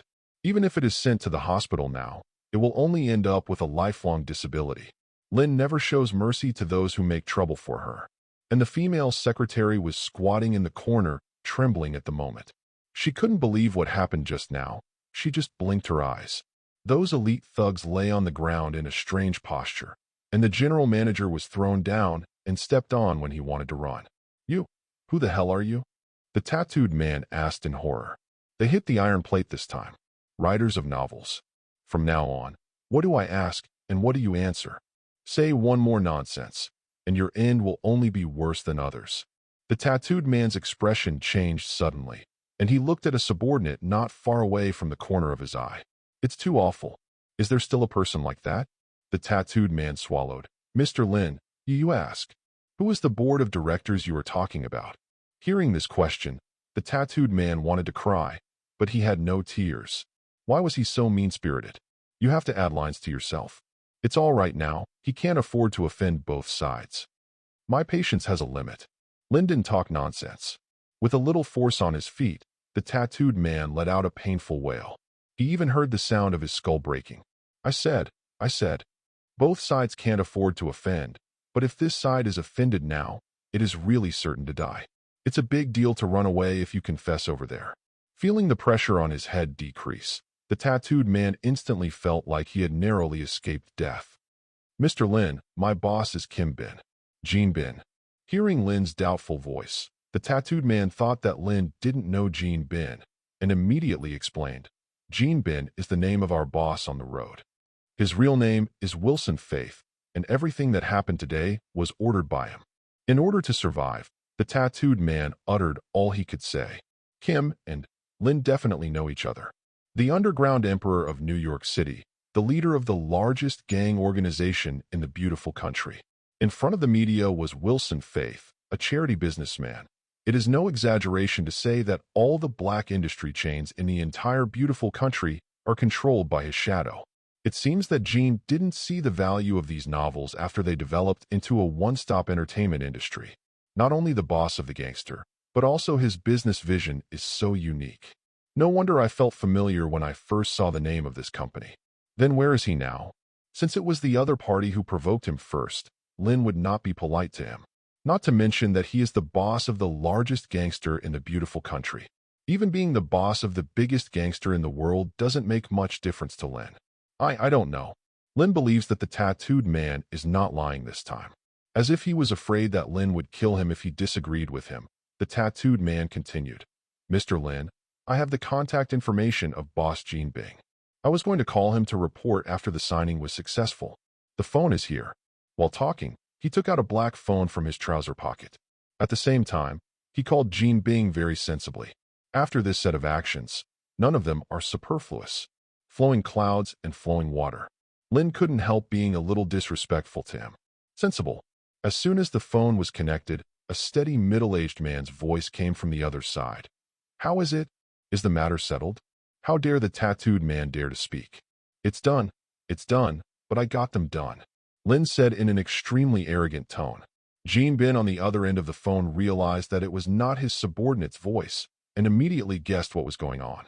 Mr. Lynn, it seems that I underestimated you. Stop talking nonsense. Where are you? Jean was obviously taken aback. He didn't expect Lynn to seek revenge so directly. In his opinion, there are generally only two situations for such an arrogant person. One is really powerful and not afraid of oneself. The other is that the brain is not working well. Before he actually met Lynn, it was difficult for him to tell which type Lynn belonged to. In case he is a powerful hidden mutant, can solve on subordinate so easily. It is mutant without a doubt. It would be a bit of a loss for him to offend a powerful mutant. Mr. Lynn, I didn't think carefully about this matter. It's better like this. If you have any requirements, just ask. I remember an old saying in the East, which is called many friends and many roads. The big tattooed man couldn't believe that these words came from Jean Bing's mouth. Jean Bing is admitting cowardice? Lynn smiled faintly. Jean Bing's words were farting. If it weren't for his strength, it's hard to say whether he could walk out of this office alive. Kim's attitude at the moment is not that he is admitting a mistake. It's just that the situation is out of his control, and it's just a temporary show of weakness. Sorry, I don't like making friends. You? Okay, it's not like I haven't killed a mutant before. If you dare to come, try it. Even if you find me, you may not be able to kill me. Maybe you will take your own life. After all, Jean Bin hung up the phone directly. Under Lynn's gaze, the tattooed man immediately dialed the number again. But this time, there was an empty number notification. Lynn. Hey guys, this is the biggest mob boss in America. I just overestimated him. He is so cowardly. I have already made an appointment at the door of the house. You actually hung up the phone after saying harsh words. Lynn almost laughed out of anger. Mr. Lynn, I really don't know where Boss Kim is now. Boss Jean Bing, and we are on the phone. The tattooed man tried his best to excuse himself, hoping that Lynn could hold his feet high and spare his own life. Lynn was too lazy to continue talking nonsense with this kind of person, so she kicked hard and directly passed out the pain of the tattooed man. It wasn't until Lynn left for a while that the secretary came to his senses in the corner. Report the police. No, call an ambulance. Call an ambulance. Is there anyone watching? If you have any ideas, you can say it in the comment area, and the humble author will reply or adopt the available opinions. Qingming Reading Ceremony. Recharge 100 and get 500 VIP coupons. Immediate recharge. Activity time. April 5th to April 5th. Chapter 15. In the manor room. Lynn's hands were flying over the keyboard quickly, and the rapid typing of lines of code was enough to prove his superb hacking skills. This ability was also obtained when signing in on a certain day. Finally, it came in handy. If you want to say who cares most about Gene Bing's position, it must be the police, Interpol, and the FBI. As long as they hack into their system, it is not difficult to find all the information of Gene Bing. Done. With the last line of code typed, the program runs perfectly. Then just wait for the results. Let's have a meal first. Before I knew it, it was time for dinner. This time period is also the off-duty time for most people. NYPD. After a busy day, Director George stood up from his chair, picked up his coat, and walked out of the office contentedly. But he didn't realize that when he left, the computer screen lit up again. Through the police intranet, all kinds of information were retrieved. After walking out of the NYPD, George picked up his cell phone and called Gwen. "Hey, Gwen. Where are you now? Do you need me to pick you up?" "Dad, I'm already at home. If you don't come back again, my mother will be angry again." Gwen went home earlier than herself today. This surprised George a little. "Okay, I'll be right back." On the other end of the phone, Gwen was in the room, looking at the draft he had just drawn with satisfaction. Since it's a spider, add a little spider element to it. With that said, Gwen picked up a pen and continued to revise her draft. Soon a set of spider battlesuit design drawings appeared on the drawing paper. Perfect. What kind of material will this dress be made of? Gwen opened her closet, rummaged through her clothes, and soon found a black and white yoga suit in a small corner. The material of the yoga clothes is tight, but comfortable and breathable. Gwen held the yoga clothes in one hand and compared the sketches in her hands with the other. More inspirations burst into my mind. "Gwen, your dad is back. Let's come down and eat together." Before he knew it, an hour passed, and the sketch in Gwen's hands became much more refined. "Okay, come down now." At the dining table, the family of three enjoyed their dinner happily. Gwen shared some interesting stories about her at school, and George occasionally talked about things at work. Live news on TV. This is George's habit, to ensure that he can receive social information as soon as possible when he is resting at home, especially some information that requires them to call the police. For example, last time, the Stark industry fought internally, and two armors hit the streets of New York. George received the message on TV and immediately dispatched the police to minimize the loss. But tonight in New York City, it was calm. There was no big disturbance. The real-time news is all about politicians. Even George couldn't help complaining. These guys only show their faces when they need to win votes. I talked a lot, but no one actually did anything. For a practical man like him, the most despised is this kind of politician who draws big cakes. But George is not a politician, but a police officer who is fighting on the front line. Mother and daughter Gwen smiled at each other.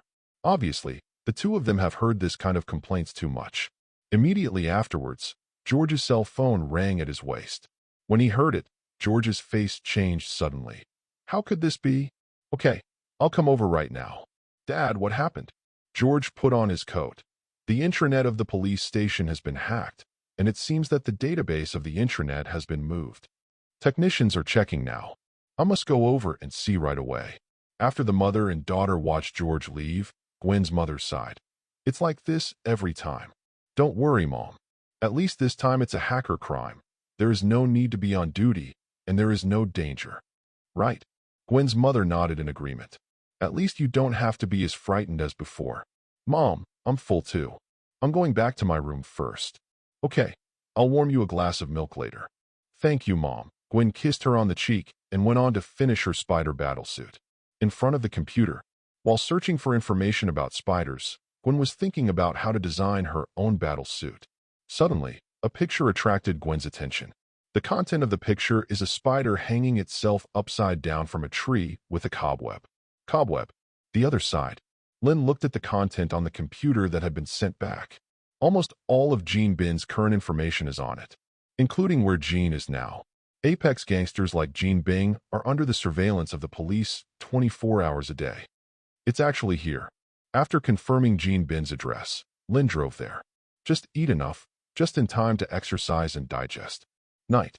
Lynn's poison, The carbon fiber material of the whole body seems to be integrated directly into the night. If it weren't for the position lights that were still on, it wouldn't be much different from stealth in such an environment. Soon, Lynn came to a hillside on the outskirts of New York City. Below that is a factory area. Around the factory area, there are still many people patrolling back and forth.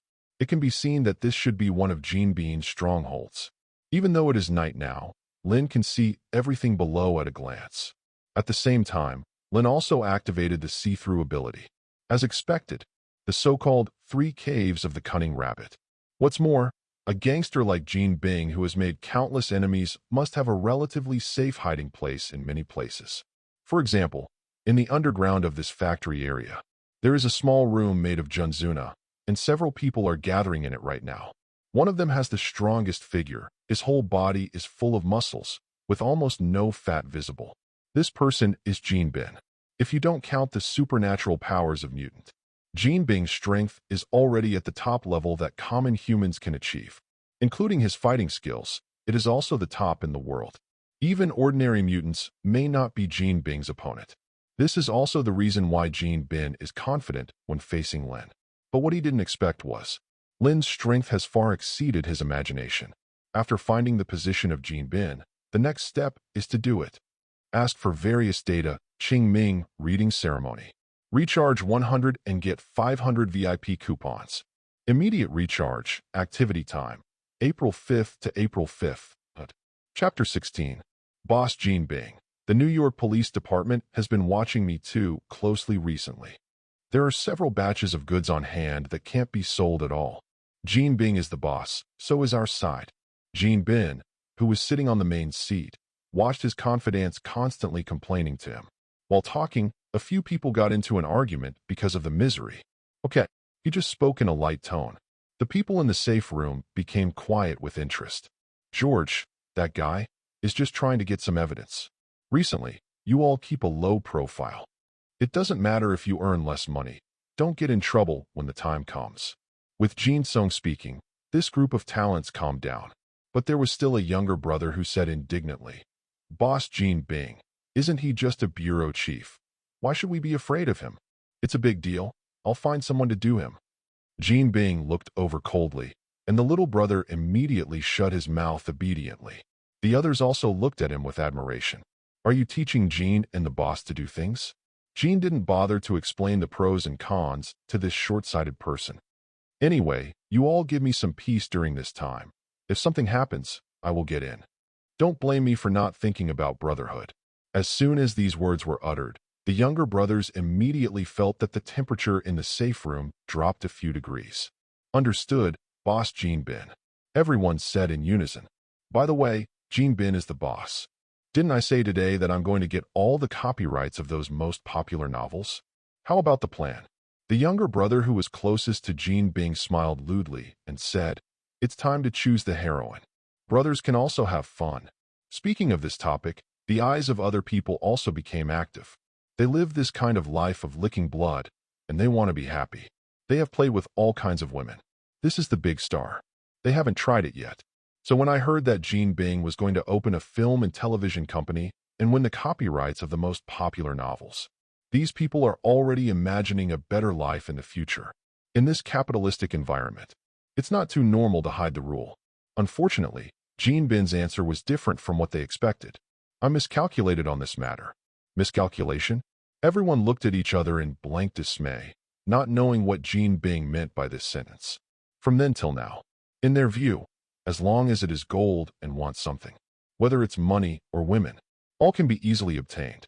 Gene Bing glanced at the few people present and sighed in disappointment. They are all guys who can only think with their lower body. That guy named Lynn is most likely a mutant. Those younger brothers who went to buy his copyright have all been abolished. A boy with a bad temper immediately said, "Boss Gene Bing, do you want me to hire a killer to kill him? Mutant only. Who here hasn't got a mutant's blood on their hands? Those dangerous guys shouldn't exist in this world." Recently, George has been watching us closely, so don't. In the middle of speaking, the safe house suddenly remembered the alarm, which shocked everyone except Gene Bing. The red warning light in the corner made Gene Bing frown. Immediately pressing a small button on the side of the seat, a monitor dropped from its ceiling position. The monitoring screen of the factory area appeared on it. But the scene inside made everyone wonder if their glasses were wrong. All the people he brought lay on the ground. Whether it is life or death is completely unclear. These are all their carefully selected security forces. Even if the army comes, it is absolutely impossible to silently attack them all like this. But this scene actually happened. Boss Jean Bing, is someone calling in? What do we do now? Jean Bing also frowned, completely unaware of what happened. If it weren't for the multi-layer insurance preset by myself, I'm afraid that even the siren wouldn't sound. The younger brothers in the safe house have already started to get a little nervous. What are you panicking about? No one knows the entrance to the underground complete house except me. No one can find here. Just wait and see what's going on outside. Several people were given a shot in the arm in an instant. Even if they wanted to come in here, they walked in slowly with their eyes blindfolded and their hands on the shoulders of the previous person. If Jean Bing hadn't brought them along, they wouldn't have known that there was such a thing as an underground safe house in this place. Even though he said this, Jean Bing had vaguely sensed something was wrong. For a long time, Jean did not trust his intuition very much, because he relied on this intuition. Let him escape too many times before he rose up. Press the button again, and the monitoring screen on the monitor changes directly. Turned into a corridor passage. The others didn't know where it was. Only Kim knew it was the only way into the safe house. When the picture appeared, Jean Bing's pupils shrank sharply, and his eyes were full of disbelief. This is impossible. How could he know this way? Jean Bing, who came here, already knew who it was. Lynn, that great writer. No matter how stupid the others were, they would have already guessed where it was on the surveillance screen. That person is most likely seeking revenge. Their enemies are too many. All over the world, there are. Boss Jean Bing, didn't you say that no one can find here? Who is this person? Did he solve all those people outside by himself? The noisy sound immediately disturbed Jean Bing, and the hand holding the cane squeezed his mahogany cane vigorously and shouted, "What's the noise?" Even under such circumstances, Jean Bing's majesty can still suppress the fear in the hearts of this group of people. Immediately it quieted down. This safe house is made of high-density 4.5 m thick alloy materials. Even if a missile hits it, it can only leave a mark. So what if he found it? Boss Jean Bing, look, what does he want to do? In the picture, Lynn clenched a fist and raised it slowly. Humph, naive. Does he want to punch me through? Boom. Before he could finish speaking, there was a loud explosion behind Jean Bing. At the same time, Jean felt a strong wind blowing behind him. There is also this joking voice. I found you, Jean Bing. In an instant, Jean Bing's hair stood on end. Yes, the feeling of death. Thank you, readers, for your great data. Updates are still breaking out today, with a guarantee of 10 updates. Qingming Reading Ceremony. Recharge 100 and get 500 VIP coupons. Immediate recharge, activity time, April 5th to April 5th. Chapter 17 Jean Bing's submission, 2 out of 10. The scene that happened in the safe house has surpassed the cognition of everyone present. Just now it was called an absolutely safe place by Jean, but at this moment, a big hole exploded, and it was blown up with a punch. Even Jean Bing, who had been calm all this time, began to sweat coldly on his forehead. There was still a burning pain on the face. The metal shards that had just splashed open a hole in his face, already bleeding out. What kind of monster did I provoke? A single punch can explode 4.5 m thick high-density metal. If this punch hits me. Thinking of this, Jean Bing swallowed in horror. Lynn outside the safe house is very satisfied with the strength she has shown now. This is the horror of the Silver Super template. Just simply basking in the sun has unlocked most of Superman's abilities. Becoming perfect is only a matter of time. It's getting late. I have to go back to rest. You all die. The others were speechless in fear at this moment. If they had weapons in their hands, they might be able to be more courageous. But before entering the safe house, all weapons were confiscated. Even if he is a confidant, Jean Bing cannot fully trust him. Now they can only pin their hope of survival on Jean Bing. Boss Jean Bing, what do we do now? Is this guy really human? Even if it's a mutant, it's too outrageous. However, Jean Bing's actions at the next moment stunned everyone, including Lynn, who was about to start, also looked at Jean Bing with great interest. What do you mean? Are you begging for mercy? For a short while, Jean Bing knelt down in front of Lynn like a devout believer. Mr. Lynn, I am very sorry for the offense today, and I am willing to compensate you for all losses, as long as I can do it. All the younger brothers behind Jean Bing felt unbelievable, the underground emperor of New York who was fearless. Now I actually admit it. Is this still the Jean Bing they knew? The development of the matter was also a bit beyond Lynn's expectation. He thought that Jean Bing would still struggle, but he just knelt like this? Give me a reason to let you go. I believe that a living faith is more useful than a dead faith. Once I die, the whole of New York will be in chaos, and there may be unsightly people who will provoke you in the future. You think I'm afraid? Jean Bing lowered his head again. Definitely not, but it will be troublesome for you after all. Lynn smiled, and this was to show his use value in exchange for a chance of survival. I have to say that there is indeed something for Jean he to be able to sit in this position. You are very smart, and you managed to persuade me. As Jean Bing said, once he died, the entire underground world of New York City would be in chaos. At that time, there will definitely be more or less troubles coming to the door. Lynn is not afraid of trouble, but hates trouble. With his current wealth and status, it would be a joke to say that no one is watching the underground world.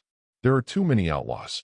The news of the rich being kidnapped and extorted is not uncommon. Leaving a gold tie can prevent most of the troubles in the future. Obviously, this is a worthwhile deal.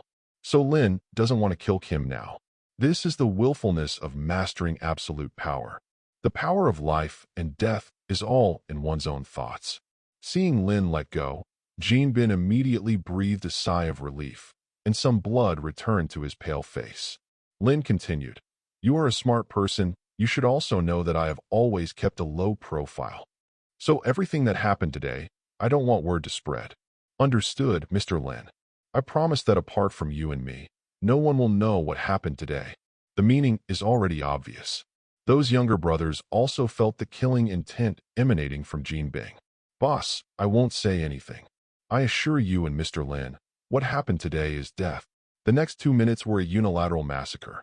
With Jean Bing's strength, killing this group of people would be like sheep joining wolves, and soon the last surviving little brother was picked up by Jean Bing by the neck. In the process of suffocation, he begged for gold over and over again and let himself go. Jean Bing, boss, I must not. The last person died, and Jean threw the body in the corner like throwing garbage. When Jean Bing turned around, Lynn was no longer there. Follow-up threats that don't require any words. Contempt is the biggest threat. Survived. As if relieved of a heavy burden, he sat down on the ground, panting heavily. How could he still have the majesty of an underground emperor? The back is full of cold sweat. Jean Bing vowed that if he was given another chance, he would not go back and provoke this monster no matter what. After leaving the factory area, Jean Bing once again summoned his men and burned the whole place with a torch, completely destroying the corpses and wiping out all traces. At the same time, it also released a signal to the underground world. Anyone who dares to find trouble with Lynn is against him. Under the shroud of night, New York City, which appears calm and peaceful on the surface, is actually undercurrents surging. NYPD, within the technology division.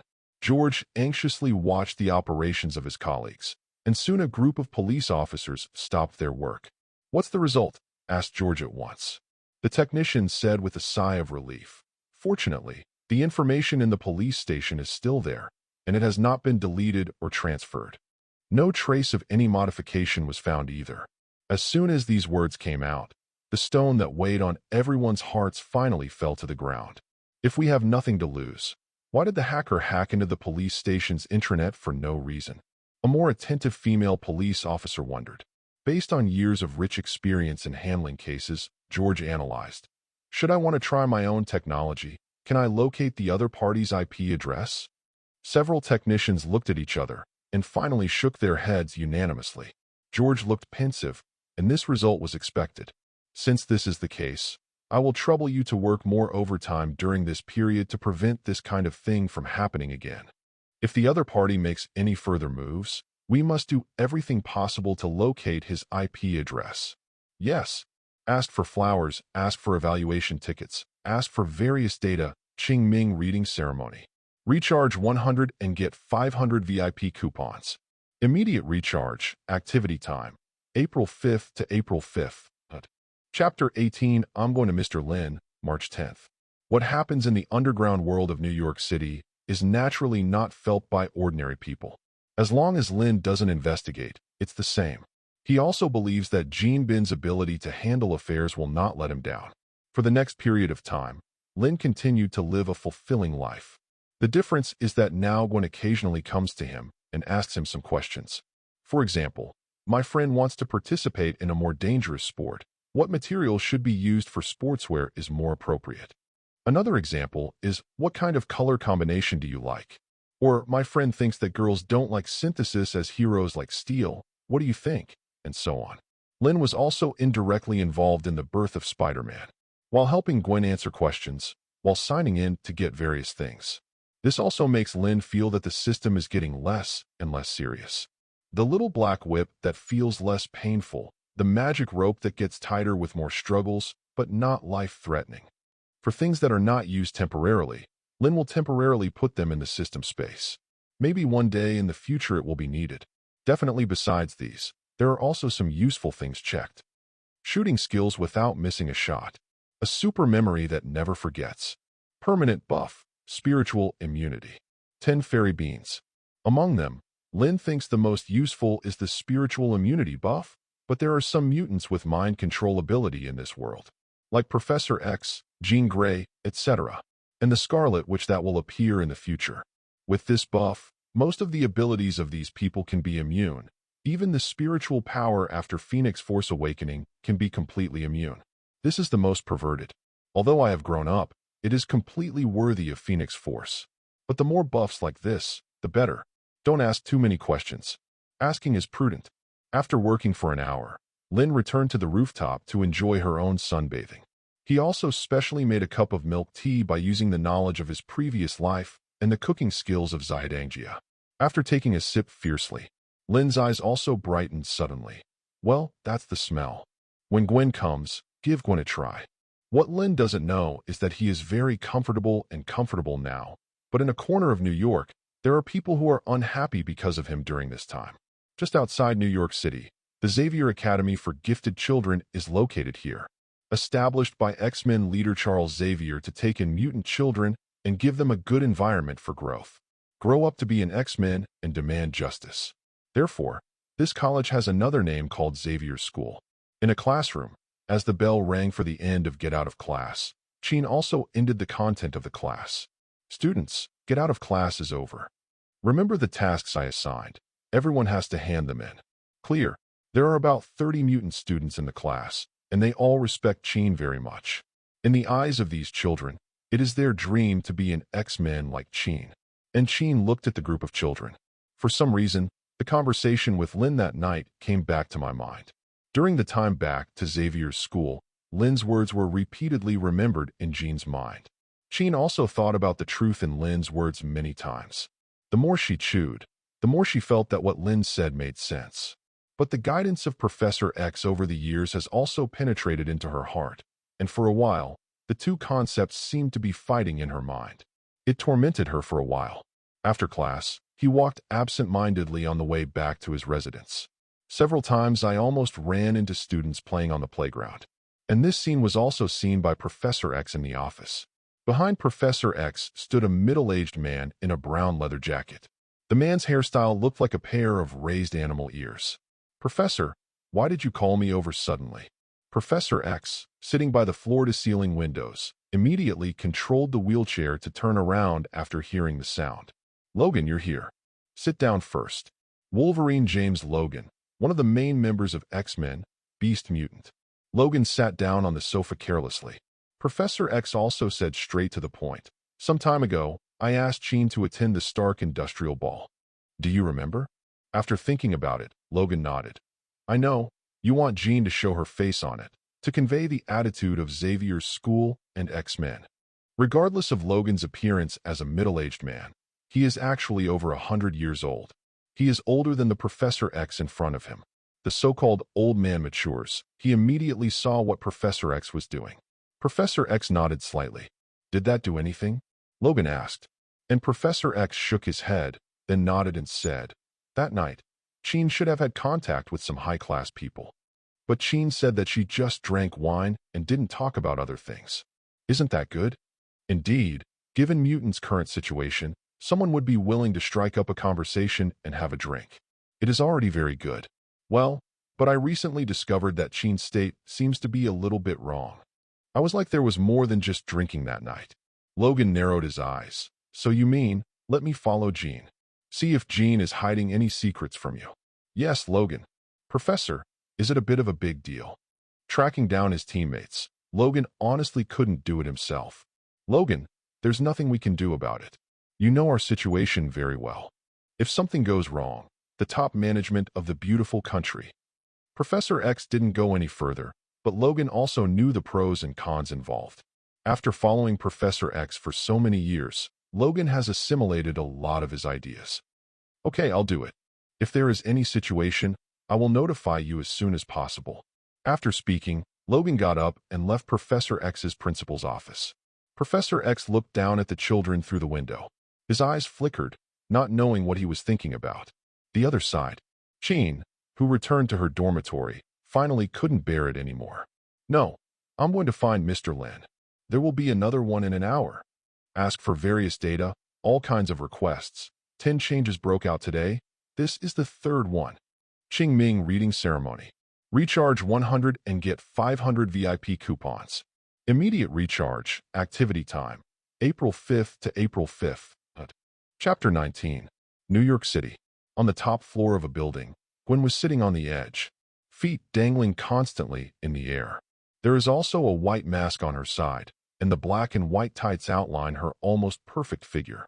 Lynn's proposal is really good. With this radio, I will be able to grasp the crime situation in New York City in the first place. Gwen wore headphones and held a miniature radio in her hand. The frequency band of the radio is directly connected to the police frequency band and can receive various emergencies in New York City at any time. Suddenly, rustling reports came from the police channel. Police number 35,128 report. There is a robber who robbed a jewelry store with guns and weapons on his body. Running from the central street to the slums of the 5th block, calling for support to intercept. Call for support interception. Gwen picked up the mask beside her and put it directly on her head. The mask is very close to the face, and it also outlines Gwen's delicate jawline, but because it uses international-level breathable materials. So breathing is also very smooth. After putting on his equipment, Gwen stood up and fell forward with open arms. Wow! The weightlessness of the extremely rapid fall made her adrenaline soar. Incomparably exciting. When the height of the landing was about the same, Gwen pressed her 2 fingers to the palm, and a white cobweb shot out from the wrist. Immediately afterwards, Gwen was like the most dexterous monkey in the forest, swinging vines in the steel jungle. That vigorous figure quickly attracted the attention of many people. Look, what is that? Looks like a person? Have you ever seen people fly? How come they look so much like Tarzan of the Ape? On the way, many people raised their heads and looked at the figure passing by at high speed in midair. Someone picked up a phone and recorded it, posting it on social media. Many people are wondering what this is. Almost at the same time, there were more and more posts like this on TG, which aroused more and more discussions. Gwen, as the main character, is definitely unknown now, because she was rushing to finish her first crime fight. At the same time, in a publishing house on the streets of New York, Sheen walked down from above. Through the mind control of the editor, Lynn's residential address was successfully obtained from the other party. Just as she was about to hail a taxi from the side of the road to go to Lynn's side, Sheen Xin raised her head with a feeling. I saw a figure skipping quickly from midair. Sheen's face suddenly changed. What's the matter with that mutant? Isn't it afraid of accidents with such a high profile? Obviously, Sheen subconsciously classifies humans with special abilities as mutants. When Sheen came back to her senses, she wanted to remind the other party not to be so high-profile through her spiritual ability. Gwen had disappeared from her view. If he used his ability to catch up, it would only cause a bigger commotion. Forget it. Let's go to Lynn first. Gwen flew over the city and quickly swung towards her destination. Soon they came to the area of the 5th block, and after a slight observation in the air, they found the figure of the robber. After all, there was such a big commotion, and several police officers were chasing after him. which was really conspicuous. It seemed that he found that he could not escape. The robber immediately took a little girl on the road as a hostage and put a gun on the little girl's head. Scared the little girl into crying. "You all don't come here. Let me go." The police immediately formed a circle and began to negotiate with each other. The policeman hiding in the dark continued to call for support. On the right side of the situation, he is holding a hostage. It's a little girl. On the other end of the intercom, a man's voice sounded immediately. "I'm George. Stabilize the scene immediately, stabilize the gangster's mood, and make sure not to provoke him. I'll be there right away." "Understood, Chief George." The street immediately cleared a large area, and the robber stood in the center of the crowd.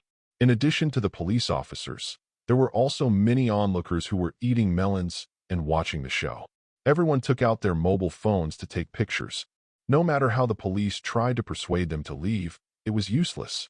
Everyone has a fluke mentality, thinking that the criminals will not hurt themselves if they have a hostage in their hands. Seeing that there is no persuasion, the police officers do not want to waste time on this group of onlookers. Continue to delay with that gangster. You can ask for anything, and we will try our best to satisfy you. You put the little girl down first. Go away, go away. The black robber constantly threatened the police officer with the little girl, and the crying of the little girl made him extremely annoyed. "Shut up, stop crying, you white pig." The words "white pig" came out. Immediately aroused the disgust of most people present. They all began to insult the robber. The situation gradually developed out of control, and the police officers were completely out of control. "Damn you guys. Even if it's death, I'll drag you guys back." After speaking, he pressed the safety on the pistol, ready to pull the trigger. "No, my child." At this critical moment, a white figure skipped by, and the robber who was about to pull the trigger found that he couldn't move. There is an extra layer of white on it. Cobweb? "Hey, I now suspect that you are bullying children. Can this cute little girl be hugged for me first?" The voice behind him scared the robbers immediately. When I turned around, there was nothing behind me. The next moment, he felt a lightness in his arms. What about the hostages? At this moment, Gwen stood in front of him, comforting the crying little girl with her arms in her arms. "It's okay, sister, hug." "Who are you?" Gwen made a thoughtful movement. "It seems I haven't named myself yet. Give me back the hostage. This hostage is the key to his survival." "Is this possible?" Gwen shot the cobweb again from the wrist, which directly stuck to the robber's foot, and the robber who lost his center of gravity fell directly to the ground. Gwen shot out several cobwebs again, directly fixing it to the ground. "Okay, the bad guys have been dealt with. I'll take you to find Mom." When the police officers saw that the robber was subdued, they rushed up immediately. Gwen handed the little girl back to her mother. I don't know who applauded first, and there was thunderous applause and whistles in the crowd in an instant. Where had Gwen seen such a battle? Immediately swung cobweb, left the place.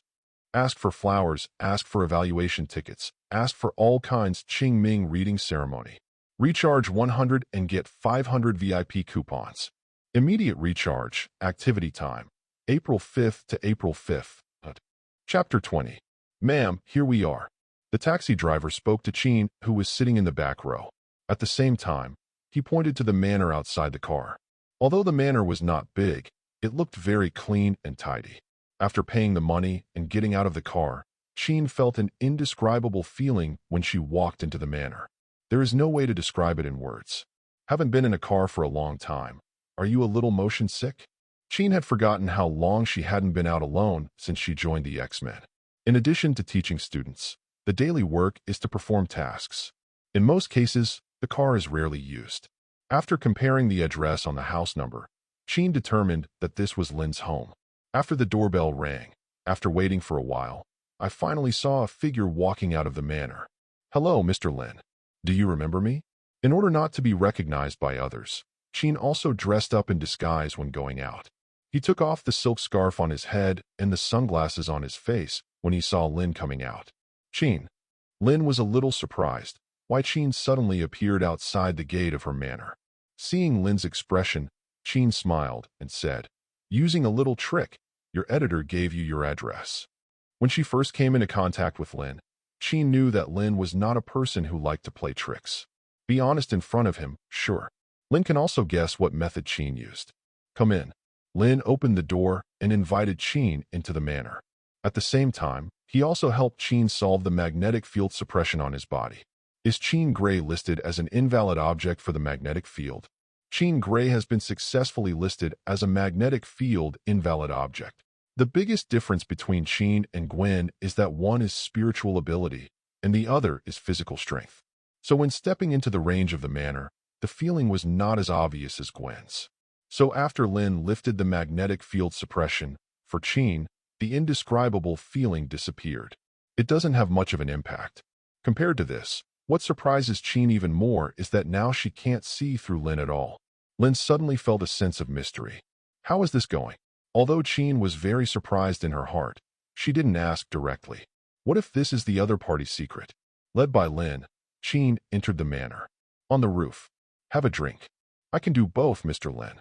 This is the first time Qin came to someone else's house as a guest, and she seemed a little at a loss. Okay, wait a moment. Lynn also probably guessed the reason why Qin came to find her. The few words she said after drinking that night were obviously taken to heart by Qin. After a while, Lynn took out 2 cups of milk tea from it. Come. Qin took the hand, and the cold touch from the cup made her nervous heart calm down a lot. At the same time, he couldn't help asking curiously, Mr. Lynn, what is this? It wasn't your usual coffee, nor did it look like some sort of alcoholic drink. It was the first time Qin had seen such a drink. Milk tea, my original drink. Try it. Qin opened her small mouth curiously, took a sip from the drink tube. Bark, as soon as the ice-cold milk tea was sipped, Qin could feel all the taste buds on the tip of her tongue burst open. Not only that, but the sweetness of the milk tea immediately calmed down her nervous heart. Delicious. Finish off in one bite. Qin couldn't wait to give the highest evaluation. What kind of coffee and what kind of wine did you drink before? Compare it with the cup of milk tea in front of you. They're all weak, okay? Realizing his gaffe, Qin immediately explained, I'm sorry, Mr. Lynn. It's the first time I drink such a delicious drink, and I can't help it. It's okay. It's human nature to enjoy delicious food and marvel at delicious food. Lynn also took a sip herself. Delicious. Mr. Lynn, I'm actually here this time. I want to continue to discuss with you the problem at the ball last time. Why do you think Professor Xavier's idea has failed? Will mutant really end up with nothing? Facing Qin's question, Lynn just smiled lightly. It seems that you have been thinking about this question all this time. Qin nodded vigorously. It may be a bit of an exaggeration to say that T does not think about food, but not much more. You will come to me today. You should have your own answer in your heart. If Qin still insisted on Professor X, she would not come to Lynn. Knowing how to find Lynn means that Qin has begun to agree with Lynn's words in her heart. During this time, Qin thought a lot, especially watching the kids at Xavier's school during class. Professor X has done so much, but these children can only stay in Xavier's school. Can't go anywhere else. Facts are also constantly telling Qin that Professor X's set of ideas is useless. Even if Qin didn't want to admit it, the reality would slap her hard. But Mr. Lynn, if Professor Xavier's ideas don't exist, why don't we go to the mutant brotherhood way? To force humans to accept us? Lynn shook her head. Magneto and Professor X, they are 2 extremes. The 2 of them, no matter who they are, will end up the same. One only wants to lick, the other only knows to kill. To some extent, Magneto's method is the optimal solution. But it's a pity that Magneto's strength is not strong enough to shake a superpower. To put it bluntly, people are addicted to food. A super god alone cannot win a game. Mr. Lynn, I don't understand. Qin felt that her brain was not enough. Obviously, Professor X and Magneto represent the 2 survival concepts of mutant. If these 2 concepts will eventually lead to the demise of mutant, does that mean that mutant has only a dead end in the end? Lynn didn't criticize Qin for being able to understand her meaning immediately. After all, the limitations of living environment since childhood created the limitations of life. Lynn believes that if Professor X learns a little bit about the ancient history of the ancient Oriental country, from it, we can understand the ultimate theorem of a level universe. That is, princes and generals have a kindness. The current behavior of Professor X is basically the same as that of Song. Qin, mutants' future can never depend on other people's charity. It's about holding it firmly in your own hands. Ask for data. Ask for flowers. 5 tints. Ching Ming. Reading ceremony. Recharge 100 and get 500 VIP coupons. Immediate recharge. Activity time. April 5th to April 5th. Chapter 21. For the next 2 hours, Lynn instilled advanced red ideas into Jean. Advanced guidelines.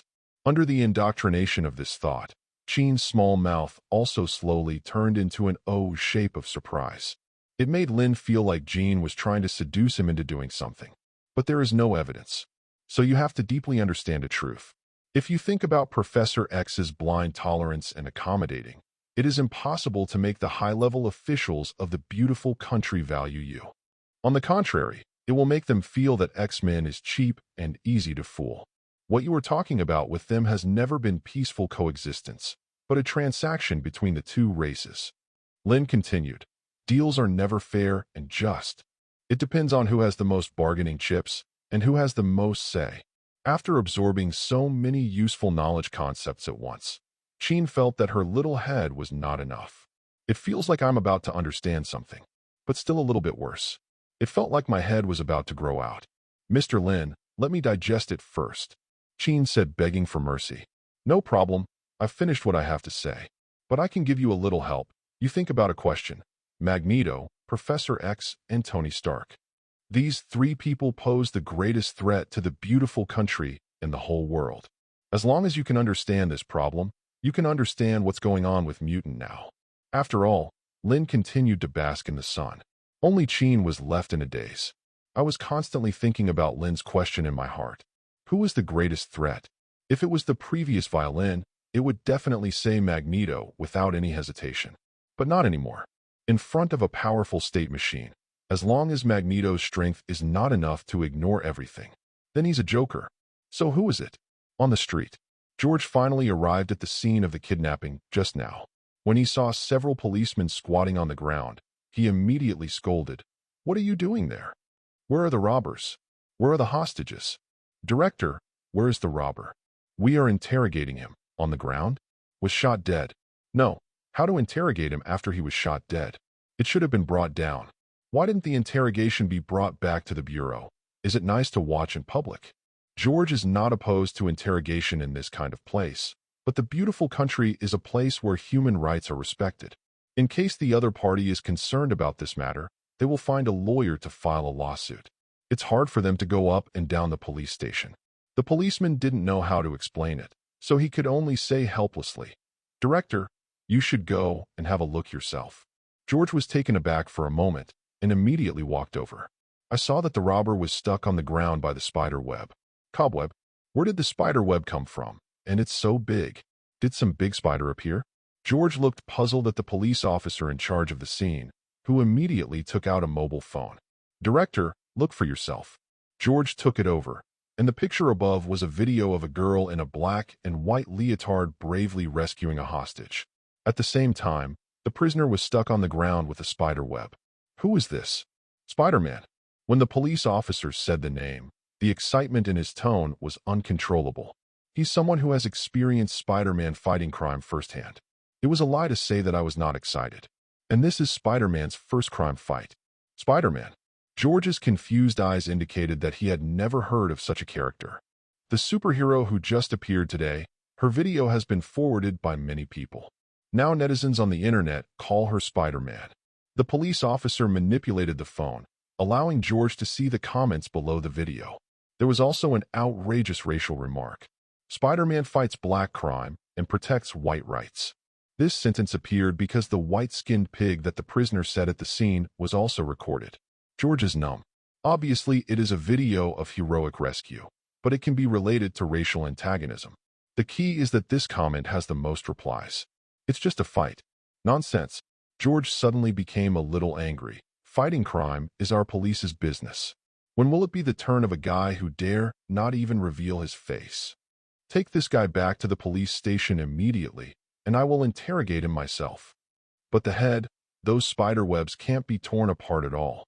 If you can't tear it apart, use a saw to cut it. Yes. In fact, it was the masked vigilante that George hated the most. In his view, these people are just venting violence in the name of fighting crime. Spider-Man, I will definitely catch you. On a tall building. Gwen took the phone and took a selfie of herself. But for some reason, he suddenly sneezed. Achoo! The mobile phone in his hand fell out of his hand in an instant. But fortunately, Gwen quickly shot out cobweb and stabilized the mobile phone. So close. Sure enough, the higher you stand, the stronger the wind. Gwen continued to operate the phone, looked at the remarks under her video, and automatically filtered out most of the provocative remarks. A satisfied smile appeared on the corner of his mouth. Spider-Man, I like this name. Gwen was clearly very pleased with the new title. After continuing to monitor the police channel for a while, Gwen took off the earphones, go to Lynn's house. Ask him what he thinks of Spider-Man. After putting everything in the backpack, Gwen swung the cobweb towards Lynn Manor. The appearance of Spider-Man not only detonated the internet, he even paid attention to another place. Maritime. Inside a black aircraft carrier, countless surveillance devices are running. The images on the surveillance cover almost every inch of the beautiful country. Each staff member has an eagle logo on their overalls. Below is the name of the institution. Homeland Strategic Defense Attack and Logistics Support Agency.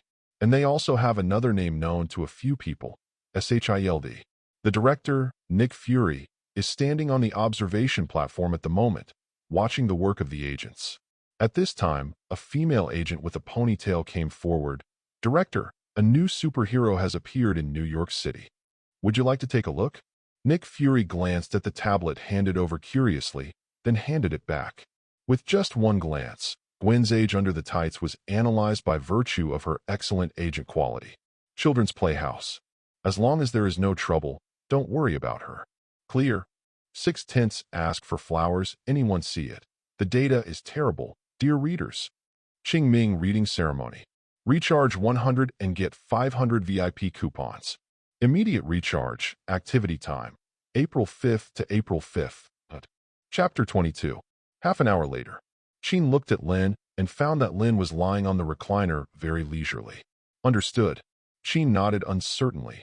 Well, it's Tony Stark. At the same time, Tony, who was being forced by the Ministry of Defense to hand over his steel battlesuit technology, couldn't help but sneezed. Achoo, the Minister of Defense sitting at the top, said righteously. Tony Stark, hand over the steel battlesuit technology. This technology should belong to all mankind, and the beautiful country will be great again because of him. Tony pinched his nose and joked to the beautiful reporter beside him. Someone must have scolded me just now. Otherwise, I wouldn't sneeze with my physical fitness. Do you believe it? If you don't believe me, let's have an in-depth discussion tonight. The female reporter was about to nod in the face of the playboy who was talented and rich. I heard the anxious voice of the Minister of Defense. Tony Stark, answer my question. The Minister of Defense's mouth twisted in anger. This guy is actually flirting with women in front of his face. Doesn't he know that this woman has already taken a fancy to him just now? No matter what, today he must be forced to hand over the core technology of the steel battlesuit, armed to the beautiful country's own army. At that time, the beautiful country will once again become the only superpower in the world and will no longer be restrained by the ancient Oriental country and the bear country. I didn't hear clearly just now. Please say it again. The Minister of Defense repeated it obediently. Tony pretended to be stunned. What? Mine is not a weapon. I don't sell it. To be precise, that's my prosthetic. Not a weapon? You call the thing that can shoot out the palm cannon at any time and release hundreds of millions of joules of flight energy as a prosthetic limb. Tony Stark, that's obviously a weapon. Don't make excuses. Okay. Then can you prove that my thing is a weapon? Tony didn't even look at the other person and continued to tease the girl next to him. The Secretary of Defense immediately said, "Let Justin Hammer in." As soon as the words fell, a middle-aged man in a suit walked in with his eyes floating like Tony's. This guy Tony knows. He is an arms dealer just like him before, but the arms he sells are all inferior products. When the Stark military industry was still there, they could only sell it secretly to the black market. After Tony closed Stag Military Industries, the Ministry of Defense approached them to place an order. As soon as Justin Hammer took the stage, he praised Tony's father, Howard Stark, as the father of the military industry. At the same time, he also showed off his company's technology, claiming that they are also researching armor technology and have already had success. I hope Tony will share his technology. Go hand in hand with them. Seeing that Tony didn't answer, Justin Hammer thought Tony was shocked by himself. When I was secretly delighted in my heart. People in the media are now screaming. Because on the demonstration screen behind him, a test accident began to be played, and many experimenters died in the mecha test. This time it was Tony's turn to ask back. I don't know how those experimenters are doing now. Justin Hammer knew right away it was Tony. Tony Stark, you are slandering. Turn it off for me right away. What? Didn't you put that up yourself? It's none of my business. As he spoke, he raised his hand. Obviously, the content played on the mobile phone in hand is the same as that on the display. But Tony was just talking nonsense. No matter how many media there are, he is still so arrogant. Seeing that the playback could not be stopped, Justin Hammer directly picked up his chair and smashed the display screen. Tony pointed to the Minister of Defense on the stage. Iron Man is me. I am Iron Man. You don't want to get any technology from me. You are not worthy. Tony, that's how arrogant he is. So what if the opposite side is the Ministry of Defense? He is too clear about what the high-level executives of the beautiful country want to use this technology for. Definitely will not let this group of prodigal and ambitious guys succeed. Tony blew kisses to everyone present, and the angry Minister of Defense yelled at him behind his back. The media quickly recorded the scandal of the Minister of Defense. It will soon be the hottest news in the country. In the manner, Lynn nodded, satisfied with Chin's answer. Then you should also understand why Tony is living so well now. Understood, Mr. Lynn. Thank you for telling me these truths today. No matter what happens to Mutant in the future, you are our friend. Lynn waved his hand. I only tell you this as a friend. I don't care about others. Do you understand me? Chin immediately nodded in understanding. What Lynn meant was simple. Don't expose yourself. Mr. Lynn, it's getting late. I'll go back first. Chin was about to get up and go back. Lynn shook her hand and asked, Can you swim? Faced with this sudden problem, Chin was obviously taken aback, then nodded. Yes. There is an old saying in our eastern country, which is called come all come. Then swim with me for a while. As I have nothing to do now, the swimming pool is behind. But, Mr. Lynn, I didn't bring a bathing suit. Chin was also moved by Lynn's proposal. She herself hasn't been swimming for a long time, and hasn't relaxed since joining Xavier's school and X-Men. After all, she was originally just a girl in her early 20s. It's the age to play. How can you not like to play? Lynn stood up. Don't worry, what you were thinking about just now is that I have already placed an order for someone to deliver it. Should be here soon. As soon as the voice fell, there was the sound of ringing the doorbell. I saw a black sedan parked outside the manor, and Lynn walked over with Chin. Immediately after getting on and off the black car, a woman in an old suit asked, Is this Mr. Lynn? Yes. Here are the swimsuits of all sizes you ordered. They are all in this box. Please sign for them. Chin looked at it in surprise and asked her own question. Is it so fast to sell clothes now? The man immediately explained, Definitely not. It's just that Mr. Lynn has wrapped up all the expensive swimsuits in our store. We just sent him right away. I see. Chin glanced at Leon with some resentment in her eyes. This damn money ability. At this time, at the corner of the street, Gwen came out and asked curiously, Lynn, what are you doing here? Gwen, want to swim together. Asked for flowers, asked for recommendation tickets, asked for all kinds Ching Ming reading ceremony. Recharge 100 and get 500 VIP coupons. Immediate recharge, activity time. April 5th to April 5th. Chapter 23. In an underground parking lot, Happy was looking in the rearview mirror, fiddling with his already scarce hairstyle. Today he came to this military hearing with Tony. While fiddling vigorously, the co-pilot's door was opened. Don't do it. If it doesn't work, I'll help you find the best hospital for hair transplantation.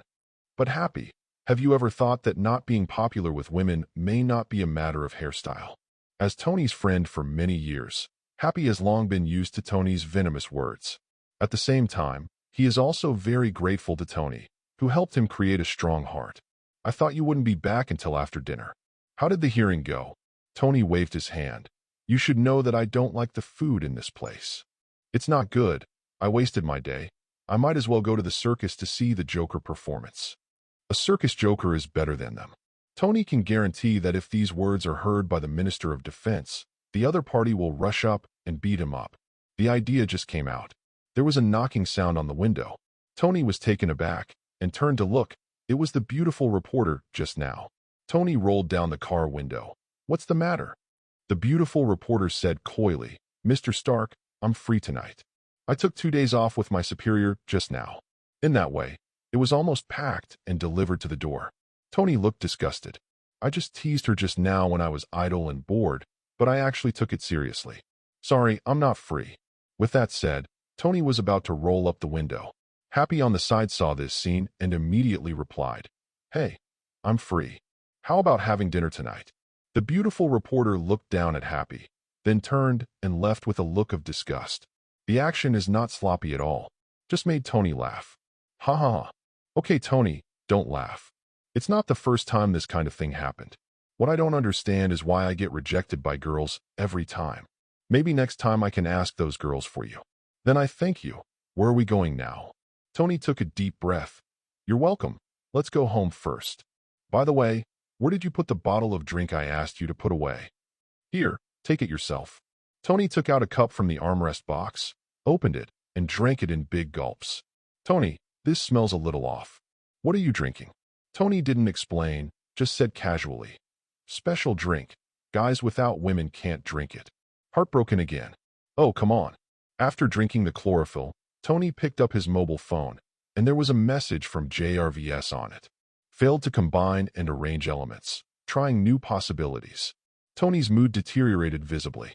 After turning off the phone, I immediately closed my eyes and meditated, somehow recalling the conversation with Lynn that night in my mind. Maybe he really has ideas? In the face of death, even if the possibility is only 1 in a billion, Tony wants to try again. Tony, what are you talking about? Happy, who was driving, didn't understand what Tony was talking about. It's okay, let's drive your car. At the same time, the SHIELD mothership in Nick Fury's office. A gorgeous woman with red wavy hair in an agent uniform stood in front of him carelessly. Romanoff, you did a great job on this mission. Did you not be satisfied with that mission of mine? Facing the opponent's reply, Nick Fury couldn't find any point to refute. Because the agent in front of me is one of the best agents of SHIELD, codename Black Widow. All abilities are top-notch, including body and appearance. Especially when the task object is a man, both of these are her absolute advantages. Is there any new task for me? Nick Fury took out a document from the drawer.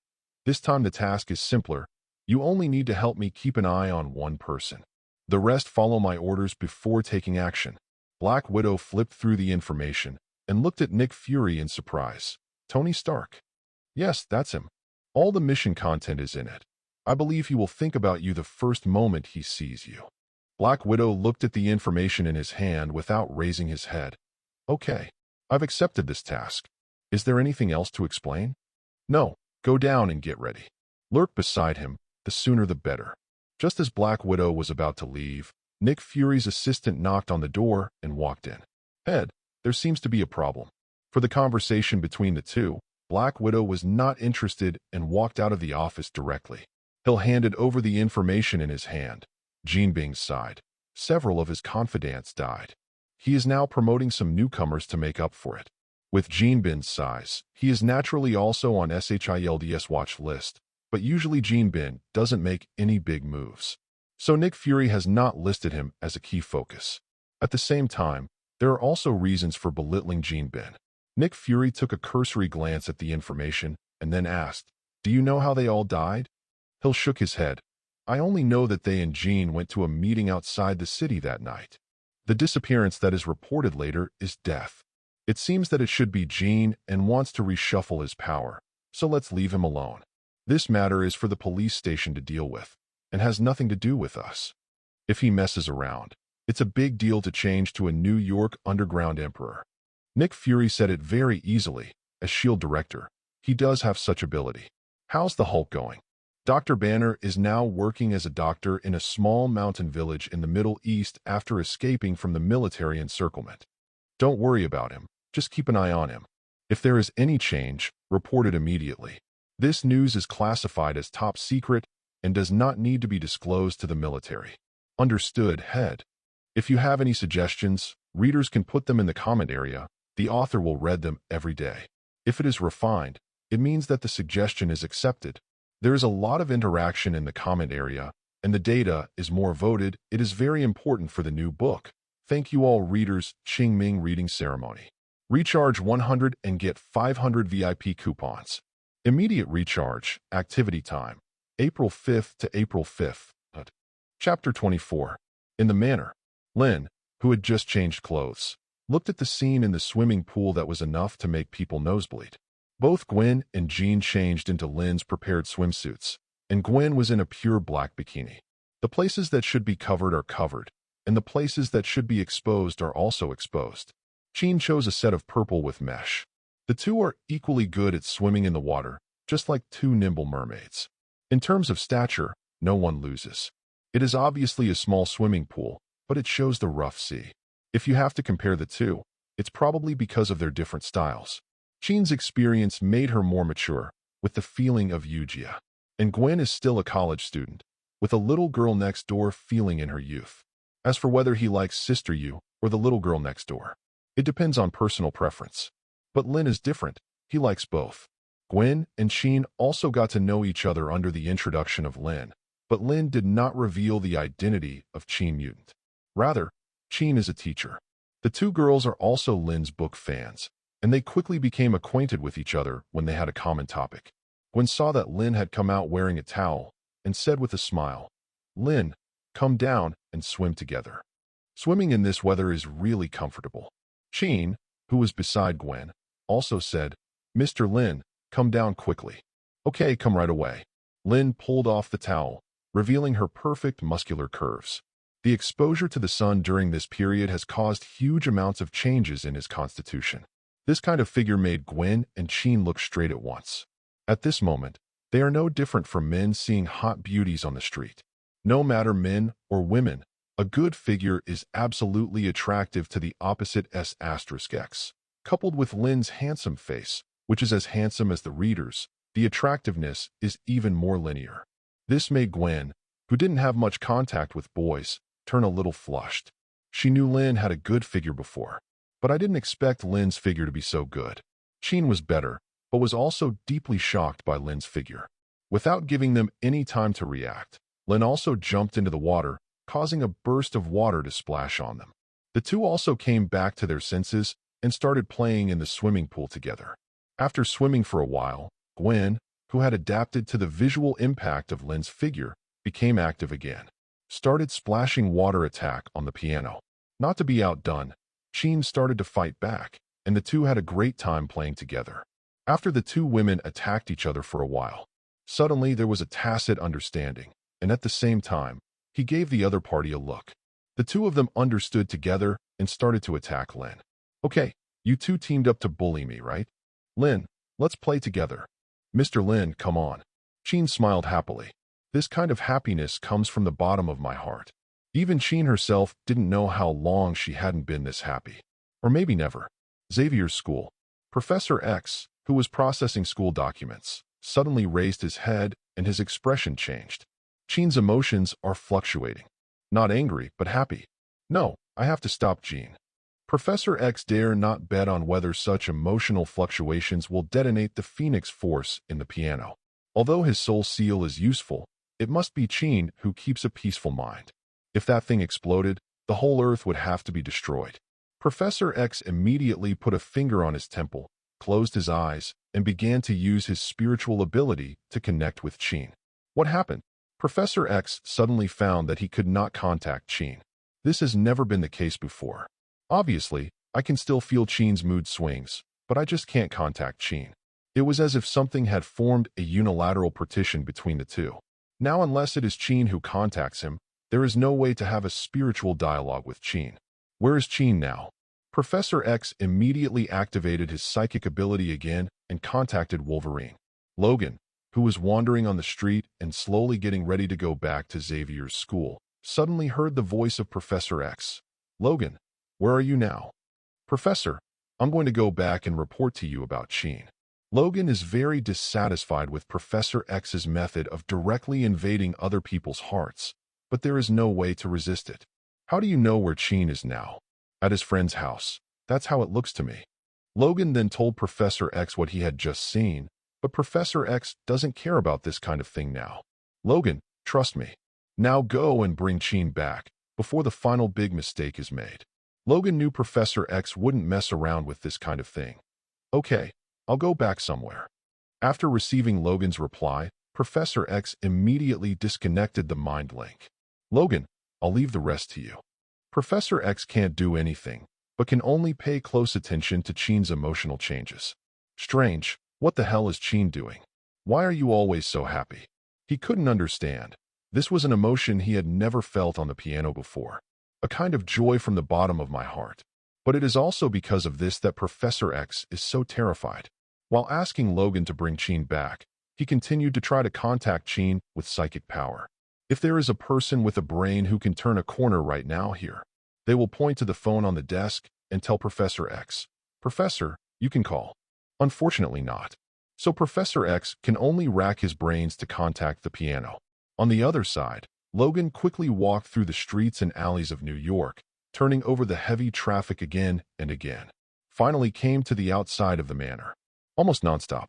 Logan had only one idea, to climb over the courtyard wall to find Gene, and then bring Gene back to Xavier's school. When the distance was about the same, Logan jumped violently. The moment he entered the range of Lynn's manor, Logan felt a strong restraining force. It directly caused him to be unstable, not to mention that the wall was not overturned, and it was smashed down heavily. In the eyes of others, there was just a fool. After a run-up, he rushed up and hit the wall fiercely. Also made myself dizzy. Yes, Logan passed out in front of Lynn's house. Asking for flowers, asking for evaluation tickets, asking for the data in the hands of handsome readers, Ching Ming reading ceremony. Recharge 100 and get 500 VIP coupons. Immediate recharge, activity time, April 5th to April 5th. Chapter 25. NYPD. A police officer rushed into George's office with a document in his hand. Ed, something went wrong. The few Gene Bin's subordinates we monitored are all dead. What? In disbelief, George took the information from the police officer, which clearly recorded the time and place of the deaths of those people. They all died at home. Some are heart attacks and some are accidents.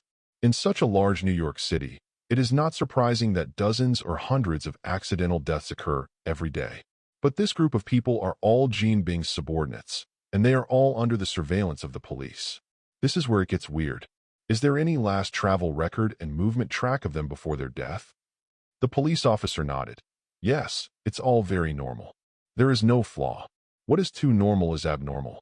Knowing that the deaths of these people were not that simple, George immediately suspected Gene Bing. Have you gone to ask Gene Bing? Some brothers have already gone, but Gene used various reasons to shirk and only let his lawyer receive us. George frowned. This is the most troublesome place for those rich people. The law is not a constraint at all in their hands. It is a weapon that allows them to exploit loopholes. It is completely impossible to bring down a rich man in the beautiful country without enough evidence to kill him. Looking at the death list above, George knew that it was pointless to investigate like this. He has been dealing with Gene Bing for so many years. The opponent's handling method is too clean. Brothers who are staring at these people should withdraw. Just leave Gene and the people around him. If there is any problem, report it immediately. In addition to these, there is another thing that I think deserves attention.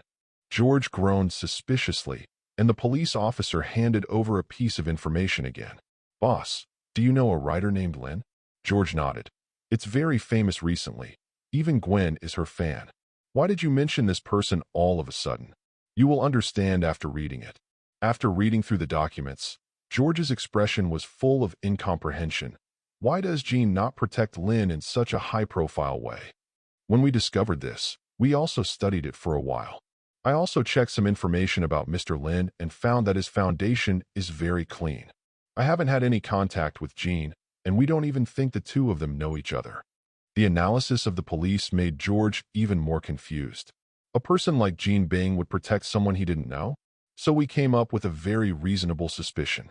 Tell me, Gene is a fan of Mr. Lynn and may be chasing Mr. Lynn's novel. George immediately looked at the police officer. That look seemed to say, "Are you kidding me?" The policeman greeted him with a nod of incomparable affirmation. Because Mr. Lynn's novels are really good, many people in our bureau are fans of Mr. Lynn's books. Go out and continue to investigate the reason for me. George didn't want to continue talking with him. What is the analysis of this?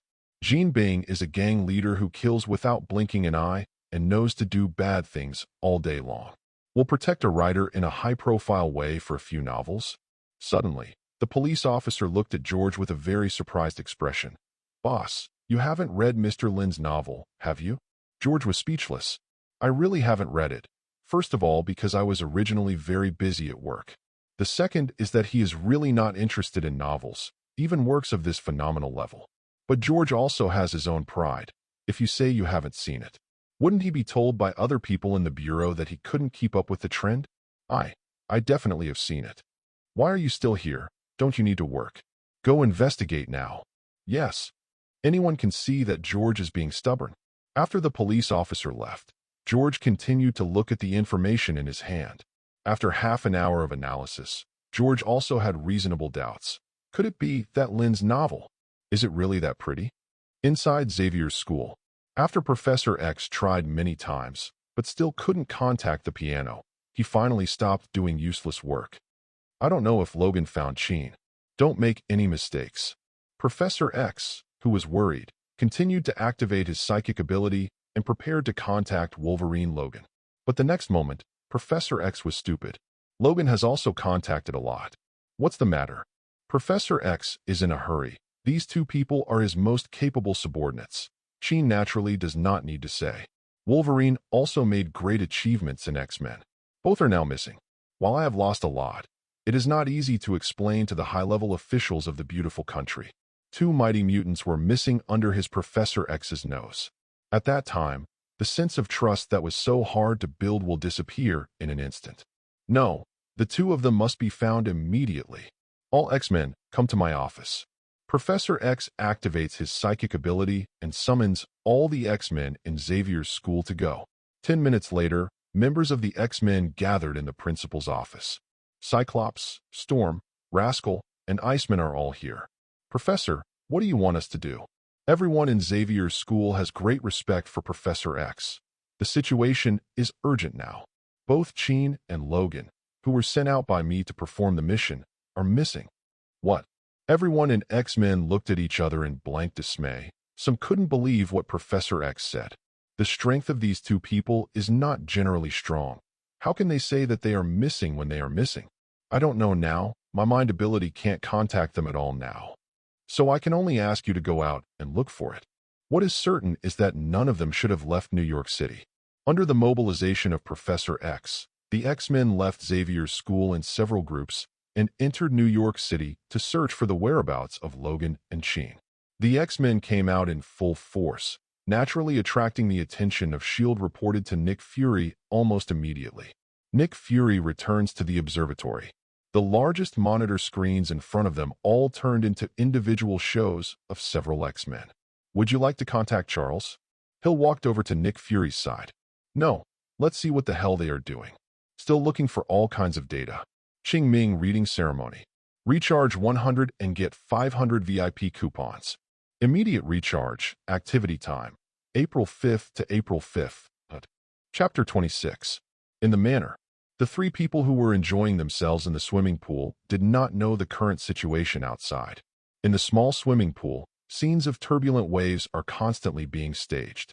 Lynn had had enough fun by the pool, while tasting the milk tea she made, looking at the beautiful scenery in front of me. Satisfied, she took a sip of the milk tea, and Lynn sighed, "This is life." Gwen, who had had enough fun, also walked ashore.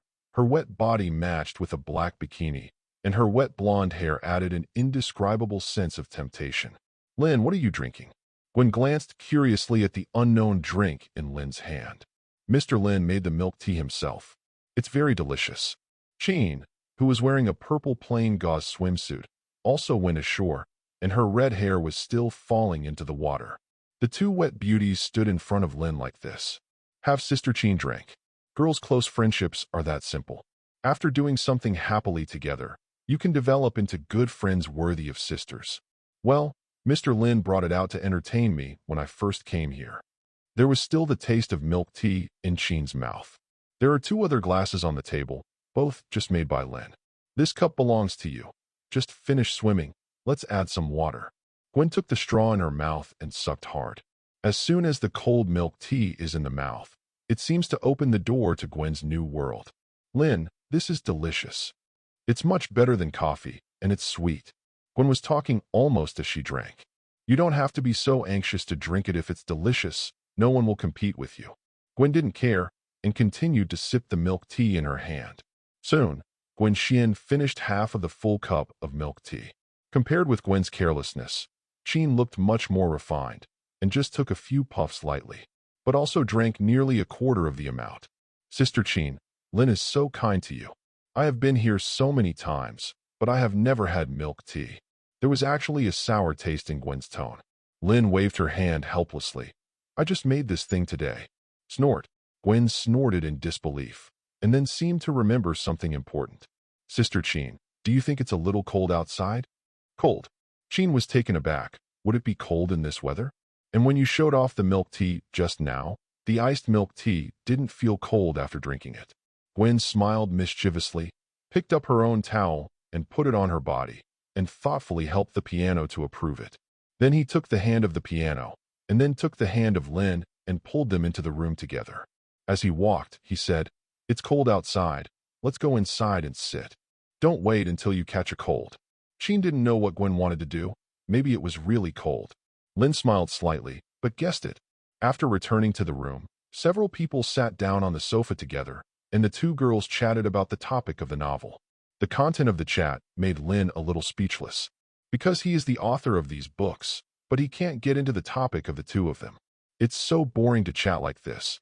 Let's turn on the TV and watch today's news. Gwen sees it poorly. Do young people nowadays still like to watch the news? Qian said with some surprise. My dad is a police officer, so occasionally I care about the news. Gwen immediately turned on the TV and tuned to the news channel, and the news she expected appeared. There is a picture next to the host. The one on the picture is none other than Spider-Man, who is popular all over the internet today. The moment Qian saw this, Qian's pupils shrank subconsciously. Oops, that mutant is exposed. And it was on the news. Qian couldn't help being a little nervous and clenched her fists for fear of hearing bad news about mutant.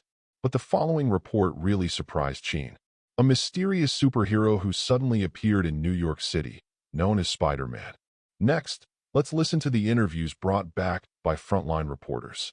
May I ask what you think of Spider-Man? She was a hero and saved that child.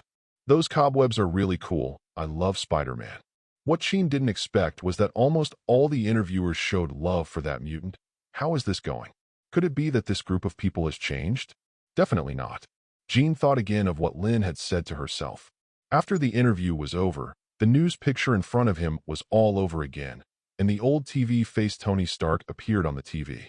The host accompanied the text and said, Iron Man Tony Stark angered the Minister of Defense, and the Minister of Defense cursed. Hammer Industries researchers are dead or alive. On TV, the Minister of Defense obviously broke his defenses and output a lot of words starting with F to Tony. The scope affected all of Tony's family. That way, not to mention that he is the Minister of Defense, others would think it was that bald shrew who was cursing the streets. And Tony completely ignored the other party and walked away in a cool way. This scene also brought enough shocking effect to Qian. Without Lynn's teaching today, Qian would simply think that Tony is too crazy. But now Qian understands that Tony has crazy capital. You can try Professor X instead. The arrangement for Professor X is clear every minute, and public opinion will condemn Professor X overwhelmingly. Where is the one-sided support for Tony like now? The future of mutant must not follow the path of Professor X. It must be replanned. This idea completely took root in Qian's mind. What do you think of that Spider-Man just now? Is she handsome? Is she powerful? Gwen looked at Lynn and Jean with bright eyes. Lynn and Qian nodded at the same time. In order to prevent the two of them from seeing the flaw, Gwen resisted the excitement of being affirmed in her heart, trying to hold back a smile. Jean has psychic powers and quickly noticed Gwen's abnormality, but she simply thought that Gwen liked Spider-Man. Didn't think much about it. It's dinner time. Qian, do you want to have a meal here before going back? Lynn looked at Qian. Needless to say, Gwen would definitely stay. She loves Lynn's cooking. The atmosphere here made Qian feel unprecedented ease and joy, and she nodded involuntarily. Definitely. I have this honor. Gwen immediately said, Sister Chin, you won't regret this decision. The food made by Lynn is super delicious. Just talking about it already made Gwen think about it. Is it really that delicious? Ask for various data, Qing Ming, reading ceremony. Recharge 100 and get 500 VIP coupons. Immediate recharge, activity time. April 5th to April 5th. Chapter 27. New York City streets. The disguised Storm and the little rascal had already blended into the crowd, looking around from time to time as they walked. Hoped to find Jean and Logan among the crowd. New York City is so big. We don't have any clues. Where can we find it? Little Naughty said with some dissatisfaction. Professor X asked them to come out to find someone, but they didn't give any clues. Is this how to find someone? With such a tight schedule, they couldn't immediately send a message to use other forces. Seeing that Storm ignored him, Little Naughty continued to say, Could it be that the two of you sneaked off somewhere for a private meeting? After all, Logan, such an attractive man. Storm looked at the little rascal speechlessly. Clean up all the dirty thoughts in your head. The current situation is that the professor can't find them with his psychic ability. Something must have happened. The two have been with Professor X for so long, and they know how powerful the super ability of Professor X is. In the absence of special equipment, monitoring in New York City is not a problem at all. If you use that device, Professor X can invade the minds of people all over the planet in an instant. It is no exaggeration to say, as long as people are still on the Earth, there is nothing that Professor X cannot find. But now Jean and Logan just can't find it. So from Storm's point of view, there is a high possibility that something happened to the two, and it was more of a bad luck kind. Storm's nervousness didn't infect the little rascal. It was more like the rascal was out shopping. Soon, other reports came from Storm's earphones. I didn't find any clues about Jean and Logan. Where are you? Neither do we. We have already visited the 6th block and the 11th block, and there is no clue of the two of them at all. Suddenly, Little Naughty half-jokingly said, Why don't we call Chin? This sentence was immediately despised by all teammates. People who can't find the soul ability of Professor X. Will it be useful to make a phone call? Stop playing. Let's keep looking. Perhaps we can find someone from Brotherhood. Storm pressed his earphones and spoke to several other teammates. When everyone heard it, they immediately felt that it made sense. There aren't many people in the world who can handle Jean and Logan, and the Mutant Brotherhood is one of them. What's more, the X-Men and Mutant have always been at odds. I think I should report this to the professor first. The sound of Cyclops came from the earphones. Storm thought for a while and said, No, if it's really related to Mutant Brotherhood, the professor may have to reconsider. We infiltrated right up to the Mutant Brotherhood and got them out. Before things were settled, Storm already wanted to do something to the Mutant Brotherhood. After hearing Storm's proposal, the others also felt that it made sense. They know the character of Professor X too well. Good. Make an appointment first. My side. Soon, all the X-Men members came to Storm, who was beating up some gangsters in an alley at the moment. Cyclops and the others knew at a glance that these gangsters considered the two of them as people who could strike up a conversation. Go away. Threatened by Storm, the gangsters ran away immediately. We need to have a solid plan, Cyclops said in a low voice. Little Rascal shook his head, then took out his mobile phone. You guys make a plan. I'll see if I can get through to Chin's call. Why not call Logan's? Because Logan is an antique. He basically doesn't bring a mobile phone with him when he goes out. It's something everyone at Xavier's school knows. A few people didn't bother to care about the Little Naughty and began to make a plan to invade the Mutant Brotherhood. Little Naughty searched for a while and finally found Chin's contact information on the phone and dialed directly. She also just tried, without any hope. Okay, that's it. Split into two teams. One team faints, and one team goes inside to find Jean and Logan. Quick battle. Must be rescued. Chin, where are you now? Little Naughty got through the phone and asked excitedly. The X-Men, you look at me, I look at you. Call up. Really? Cyclops suddenly felt that it looked like a few of them were sitting here and making plans seriously. Like a fool. Storm didn't believe it, thinking that the little rascal was lying to them. He snatched the mobile phone from the Little Naughty hand. I can't even find the professor's spiritual ability. How can I find a phone number? Monroe, I'm fine. I can go back later. On the phone, the voice of Chin really came out. Sheen sat at the dining table and had just enjoyed a pleasant dinner, her eyes full of apology while holding her mobile phone. Have fun by yourself. This group of brothers and sisters have suffered. After confirming that Sheen was fine, Monroe continued to ask, Jean, is Logan with you? Logan. Sheen was taken aback, and then said, No, Logan is not here. The professor sent Logan out to find you, and now Logan can't be reached. At the dinner table, Sheen was a little anxious. If Logan had an accident because of herself, then she would be sorry for the rest of her life. Don't worry, I'll meet you right away. Okay, we'll wait for you. After hanging up the phone, Sheen packed up her things. Mr. Lynn, I'm really sorry that my family is looking for me. I have something urgent to do, and I have to leave immediately. Do you need help? Gwen said generously. My dad is a policeman, and he is the best at finding people. Thank you, Gwen, but it's better for us to handle this matter ourselves. With that said, Sheen was about to leave. Before you leave, don't forget to change back into your clothes. You'll be the center of attention by walking out like this. Sheen's face turned red, and she hadn't changed into her swimsuit yet. Downstairs, Sheen thanked Lynn. Mr. Lynn, thank you very much for your teaching today. You're welcome. You can come and play often when you have time in the future. Will do. Sister Sheen, see you next time. Behind Lynn, before Gwen changed back into her clothes, only Lynn came to the door with the piano. Just got to the door. Sheen noticed a figure at the corner of the wall. Logan. Lynn was taken aback for a moment. This scene, so familiar. All kinds of data. Seeking Ching Ming reading ceremony. Recharge 100 and get 500 VIP coupons. Immediate recharge. Activity time. April 5th to April 5th. Chapter 28. Sheen squatted down to check Logan's situation and found that he just passed out and was immediately relieved. Putting a hand on Logan's temple, using the psychic ability to wake it up. As soon as he regained consciousness, Logan screamed in pain. Sheen, why are you here? Who are you? Logan felt completely dazed, unable to remember what had happened. I just remember that I jumped, and then my eyes went black. Lynn, Jane's friend. Lynn introduced herself. Logan turned to Jean to confirm. Jean nodded and asked, Logan, what happened? How did you pass out at Mr. Lynn's doorstep? Faint. Logan shook his mushy head vigorously. Lynn probably guessed what was going on. If I'm not wrong, Mr. Logan should be worried about your accident. That's why I wanted to go into my manor to find you. But I didn't jump over and hit the wall and fainted. Hit the wall and fainted? Jean looked at Lynn, then at Logan. Logan, is what Mr. Lynn said true? Is that true? Logan thought hard and realized. It is true. Really like what Lynn said. I passed out after hitting a wall.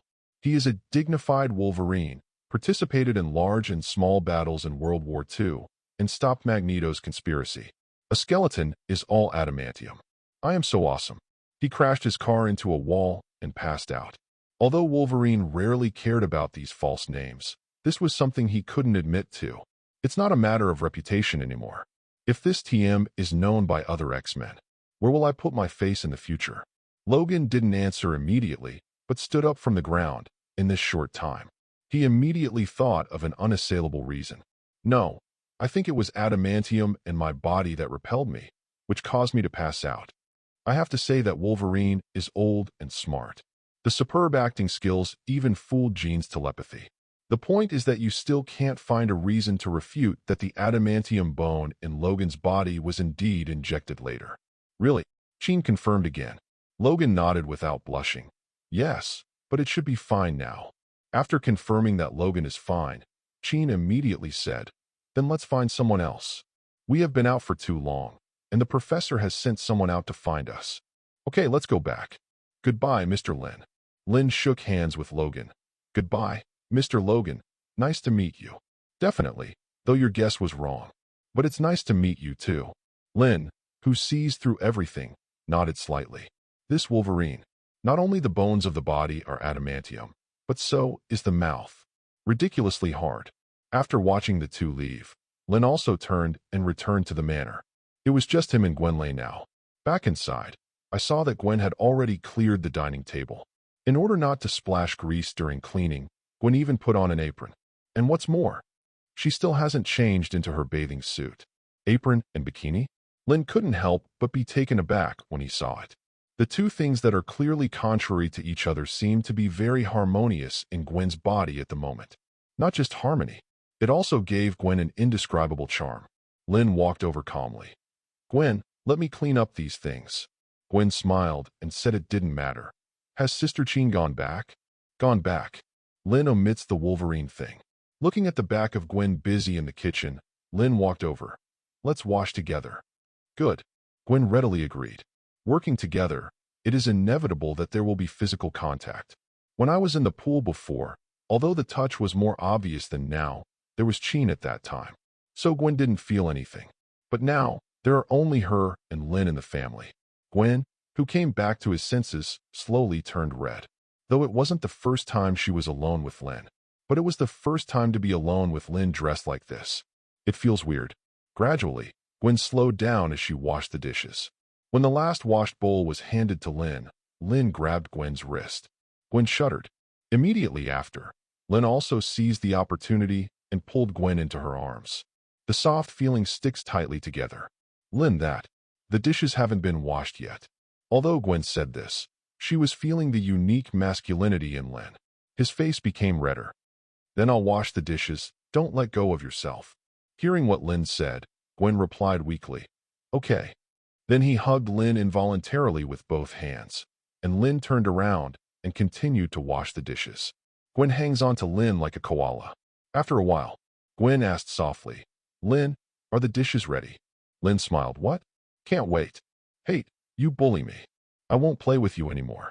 With that said, Gwen let go of Lynn and ran towards the pool, while turning her head and making a face at Lynn. "Snort, dive into the pool." Lynn is not in a hurry. Can she get away with the things that go to the tiger's mouth? Soon, the kitchen was cleaned up by Lynn. Then he strode towards the swimming pool, and Gwen had already started swimming in it. Lynn jumped out of the pool and swam straight to Gwen and picked her up. "Ah!" Gwen screamed, and then felt something warm stop her mouth. Surprised, she also responded to Lynn. After a while, Gwen lay limp on Lynn's shoulders. He whispered, "Lynn, don't be here. Go to your bed." "Okay," just like that.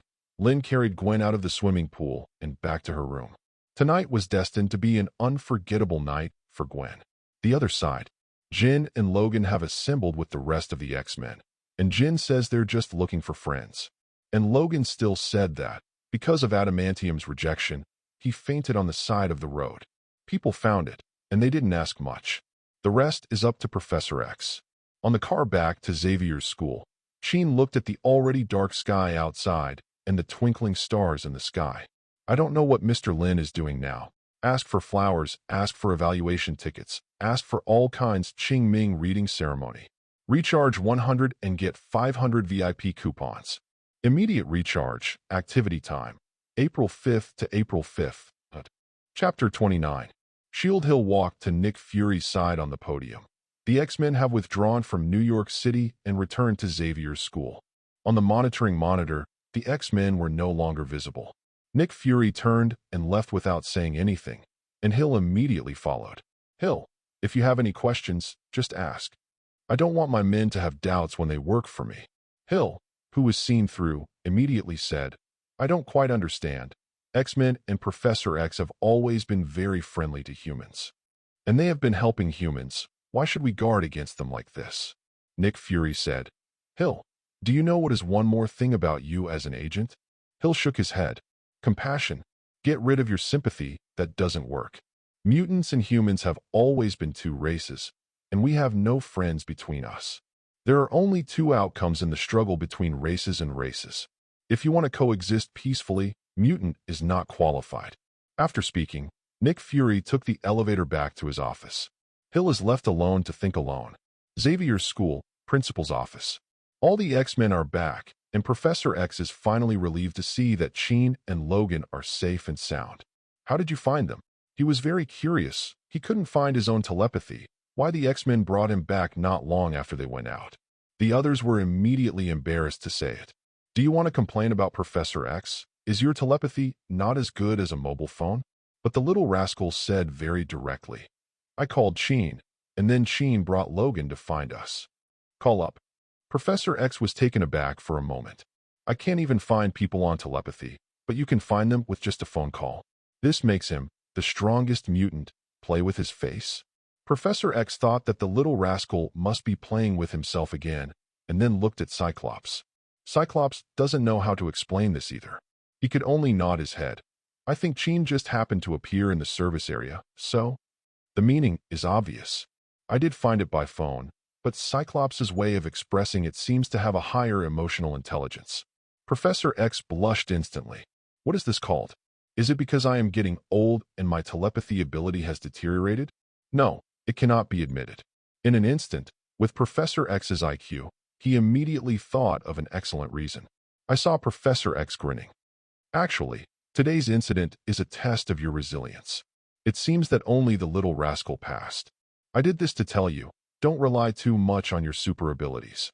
In this new era, sometimes it's also about mastering the power of technology. As he said that, Professor X turned around, leaving a deep back view for everyone in X-Men. Logan, who knew everything that happened, also immediately added, "That's right. All of this is the professor's good intentions. If we want to blend in with humans, we have to learn to live in a human way." Professor X, who turned his back to everyone, was also taken aback. How did Logan save face today? Sheen looked at the two people who sang the oboe with some doubts. Is it really? The other X-Men usually trust Professor X extremely, and now they all believe what he said. I knew Sheen was going to find a friend today, so I set up such a game. The purpose has been told to you. Go down first if you gain anything today, and write a mission report. Professor X dismissed everyone like homework. Logan was instantly relieved that no one had asked him why he fainted. This wave of my own with Professor X is simply seamless. Soon, everyone left Professor X's office, except for Jean. Professor X is flustered and curious. The panic is whether Jean has seen through his lies, and whether her own image will collapse in Jean's heart. What is curious is where Jean went today, and where she can hide from her telepathy. But the words were released just now. Even if he was curious, Professor X was too embarrassed to ask. She could only turn around slowly, looked at Jean and asked kindly, "Jean, why don't you go back and rest?" Jean took a deep breath and then said, "Professor, I want to talk to you about the future of mutant." Mutant future? This topic immediately made Professor X's expression serious. What do you think about our current situation? He thought that Jean had found a solution to the current predicament. Maybe she really made a great friend that night. If it's the kind of talker, Professor X would like to visit him now and express Xavier's school's highest kindness to him. No, not the current situation. It's just that mutant's situation has never changed. Jean took a deep breath and said slowly, "With all due respect, Professor, if you continue like this, you will only push mutant to perish." Professor X never expected that Jean, who had been obedient to him before, came back after going out for a while and started to oppose him. But for so many years, the concept of affinity has long been ingrained in the psychology of Professor X. It's not something that Jean can change with just a few words. "Jean, my idea is not good. Do you want to destroy human beings like Magneto? Did you go to the Mutant Brotherhood? What did they tell you?" Professor X's face also turned gloomy. At the same time, the power of the mind also began to unfold, forming a small storm in the principal's office. Jean also released her own spiritual power at the same time, and the two forces fought against each other in the middle of the office. The door of the principal's office was also pushed open at once. Several people from X-Men also rushed back.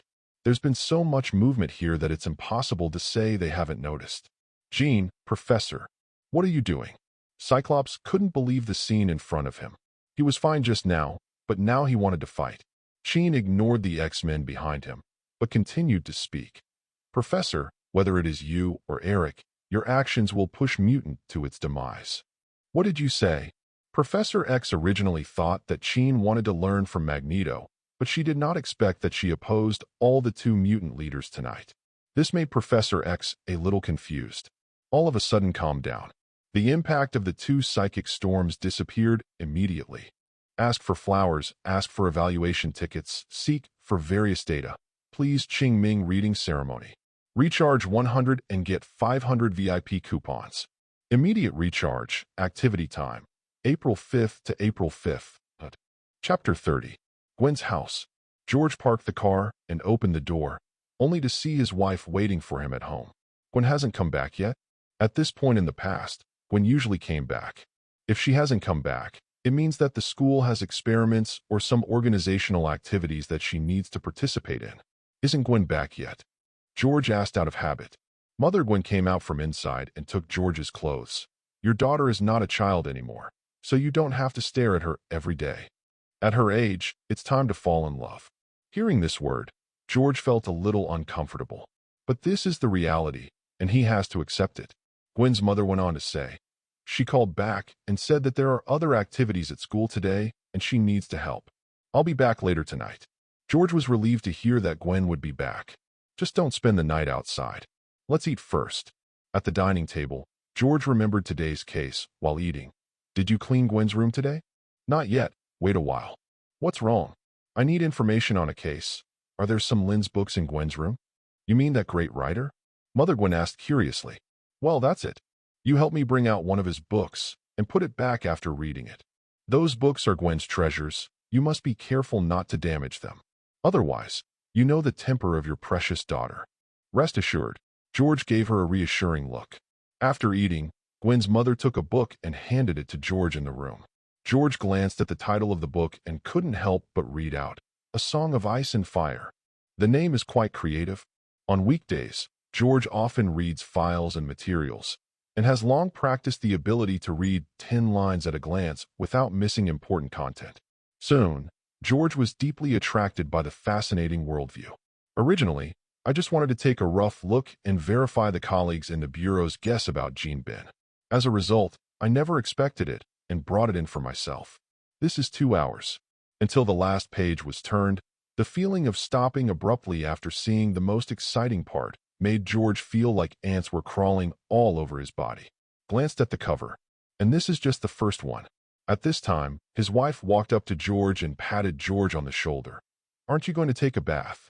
I just came back not long ago, and I'll wash it when I'm about to go to bed. Gwen's mother gave him a look like a fool. Check the time yourself. 2 hours. When George saw the watch in his hand, he exclaimed instantly. It was absolutely impossible for me to read a novel for 2 hours. I have never looked at those major case files so seriously in the Bureau. Gwen's mother joked in a very timely manner. It seems that this novel is very good. No, definitely not. I'm not reading a novel. George immediately denied it 3 times. I'm here to investigate a case. Recently, there is a case related to this writer named Lynn. Oh, is it so? Definitely. You know me, I never like these kid things. In order to get rid of his relationship, George reluctantly threw the book in his hand on the sofa. That's Gwen's favorite book. If she finds out about it, you'll be finished. George picked it up right away, then realized how late it was. Gwen hasn't come back yet. I'll call Gwen. Okay, remember to take a shower. George picked up his cell phone and called Gwen. Over the phone, Gwen was sitting on Lynn's body, with a slightly painful expression but a hint of expectation. And on the ground, it was Black's bikini swimsuit. Gwen, if that doesn't work, switch places. Gwen is usually a lively girl with a touch of strength, and immediately replied, Yes, Lynn. Let me prepare. Suddenly, the phone rang in the backpack by the bed. Lynn reached over, took out Gwen's cell phone, and handed it to Gwen. Gwen saw that it was George who was calling and immediately gave Lynn a silent gesture. Lynn said, Okay. Hello, Dad. Hearing Gwen's voice, George's hanging heart was relieved. Aren't you going home so late tonight? Do you need me to pick you up? No need, Dad. They are all members of club activities. I probably won't be going back tonight. On the other end of the phone, George was silent for a while, and then said, Okay then, take care of yourself. If you need anything, call me as soon as possible. I see, Dad. After speaking, Gwen immediately hung up the phone because Lynn was playing tricks. I almost couldn't hold back just now. Lynn, how are you? It's all your fault that this cake is so tempting. Gwen pursed her lips lightly, continuing what she had just done halfway through. George, who hung up the phone, looked at the A Song of Ice and Fire in his hand and said with insatiable desire, I don't know if there is a second one in Gwen's room. Just as he was about to ask his wife to look for it, Gwen's mother came out wrapped in a big bath towel, came directly to George's side. If Gwen doesn't come back tonight, you'll have a new job to do. George knew. It's time to pay the rations. Gwen is often at home, and it has been a long time since the couple have sprouted old trees. George, who was usually dignified and serious in the police station, was walked towards the room by his wife holding a tie. Not long after, the sound of a hodgepodge of life came from the room. At the same time, in the Xavier's school principal's office, everyone in Professor X and X-Men was shocked beyond words after hearing the new concept of Qin. Among them, Professor X's heart set off even more turbulent waves. If Qin is talking about ideas, then the two major events that detonated the internet today are the epitome of this idea. The Spider-Man loved by everyone, and Tony Stark, who left the Minister of Defense in anger. The idea that Professor X has insisted on for so many years has been overturned, and I feel somewhat uncomfortable. Qin, you take them back first. Let me think about it alone. Professor X came to the window alone, looking at the Xavier's school, a paradise for mutants, which he had built with his own hands. Am I really? Is it wrong?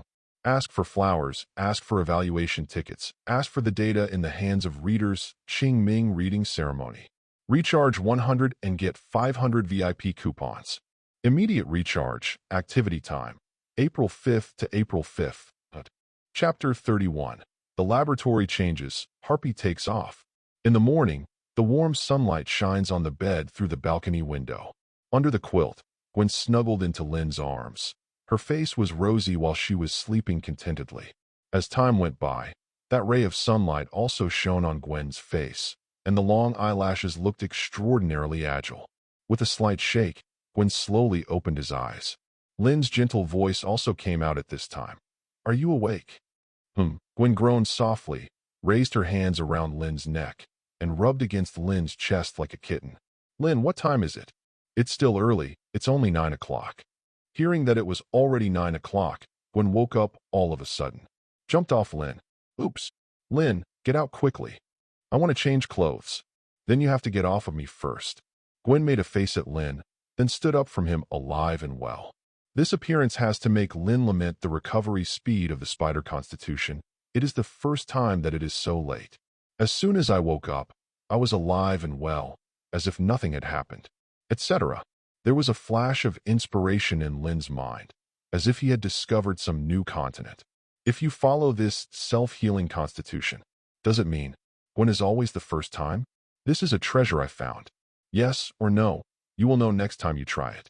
Lynn got up and put on her own clothes and said, Don't worry, I'll prepare breakfast for you.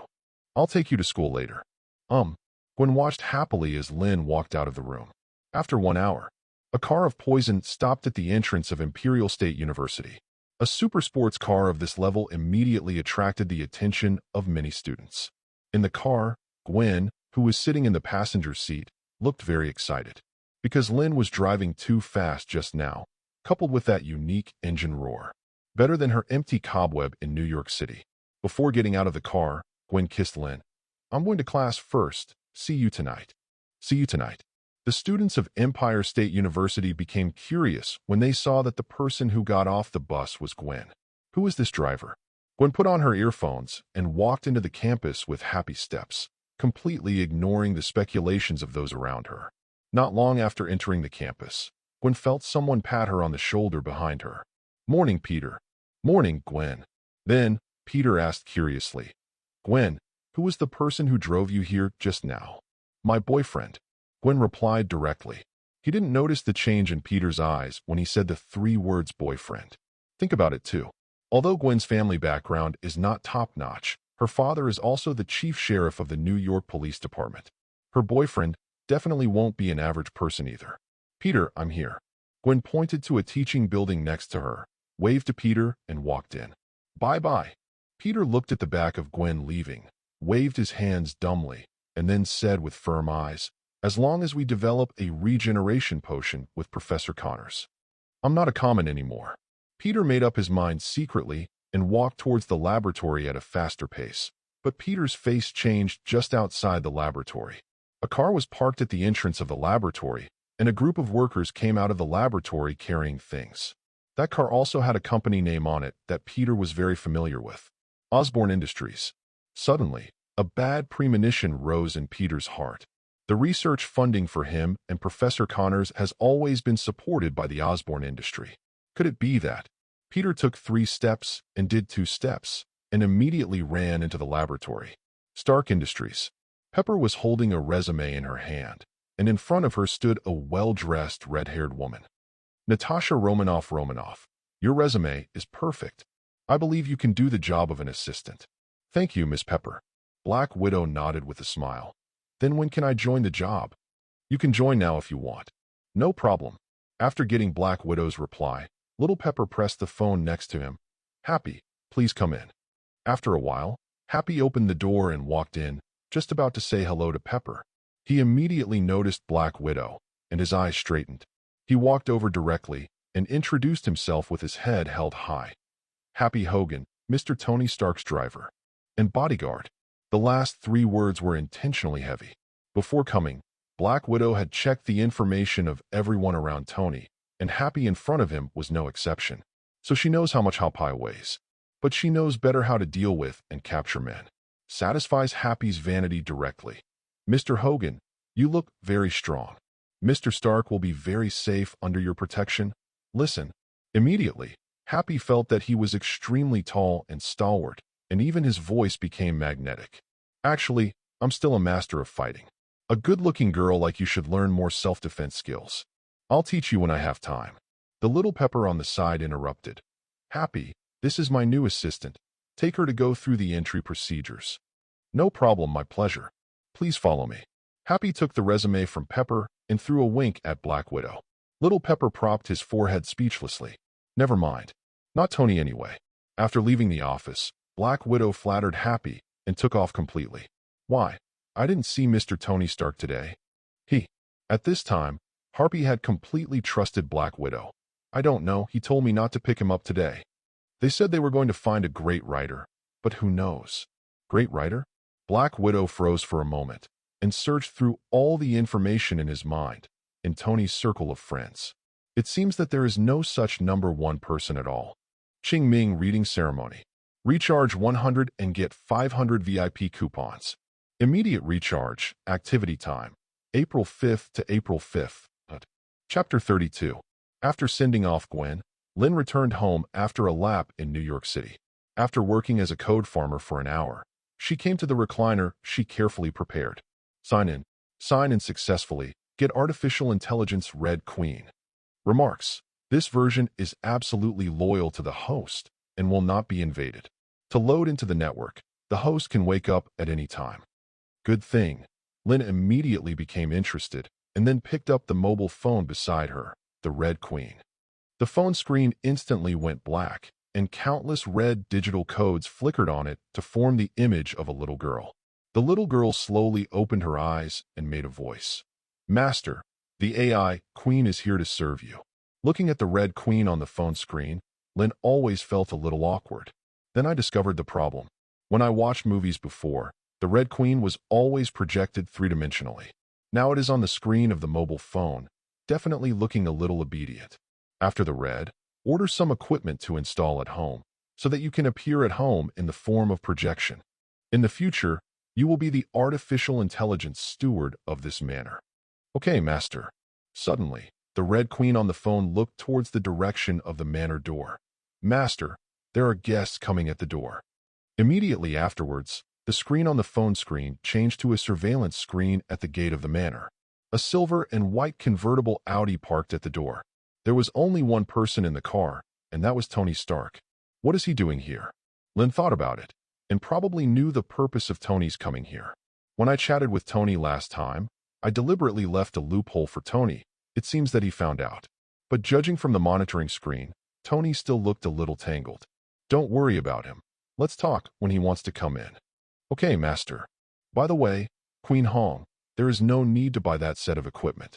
Someone will deliver it to your door later.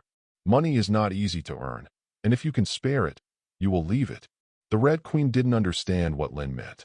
But no matter what order Lynn gave, the Red Queen would obey unconditionally. Understood, Master. Change the environment for you first. Lynn walked back into the room, took out a laptop, opened it, and put it on the table. Red Queen, come over to the notebook. On the laptop screen, the figure of the Red Queen appeared immediately. Lynn nodded in satisfaction. This look is much more pleasing to the eye than when she was on the phone. It will be even more perfect if I get a set of equipment from Tony later. Manor Gate. Tony was sitting in the car, still hesitation about whether to go in and ask Lynn this question. Sir, do you have any concerns? No, definitely not. I'm just a little motion sick and need a break. Tony is a dead duck, but JRVS is an apex artificial intelligence, and this Audi has also been modified. Sir, after the scan, you don't have any symptoms of motion sickness. On the contrary, your hormone secretion is strong now. Obviously, your heart is struggling.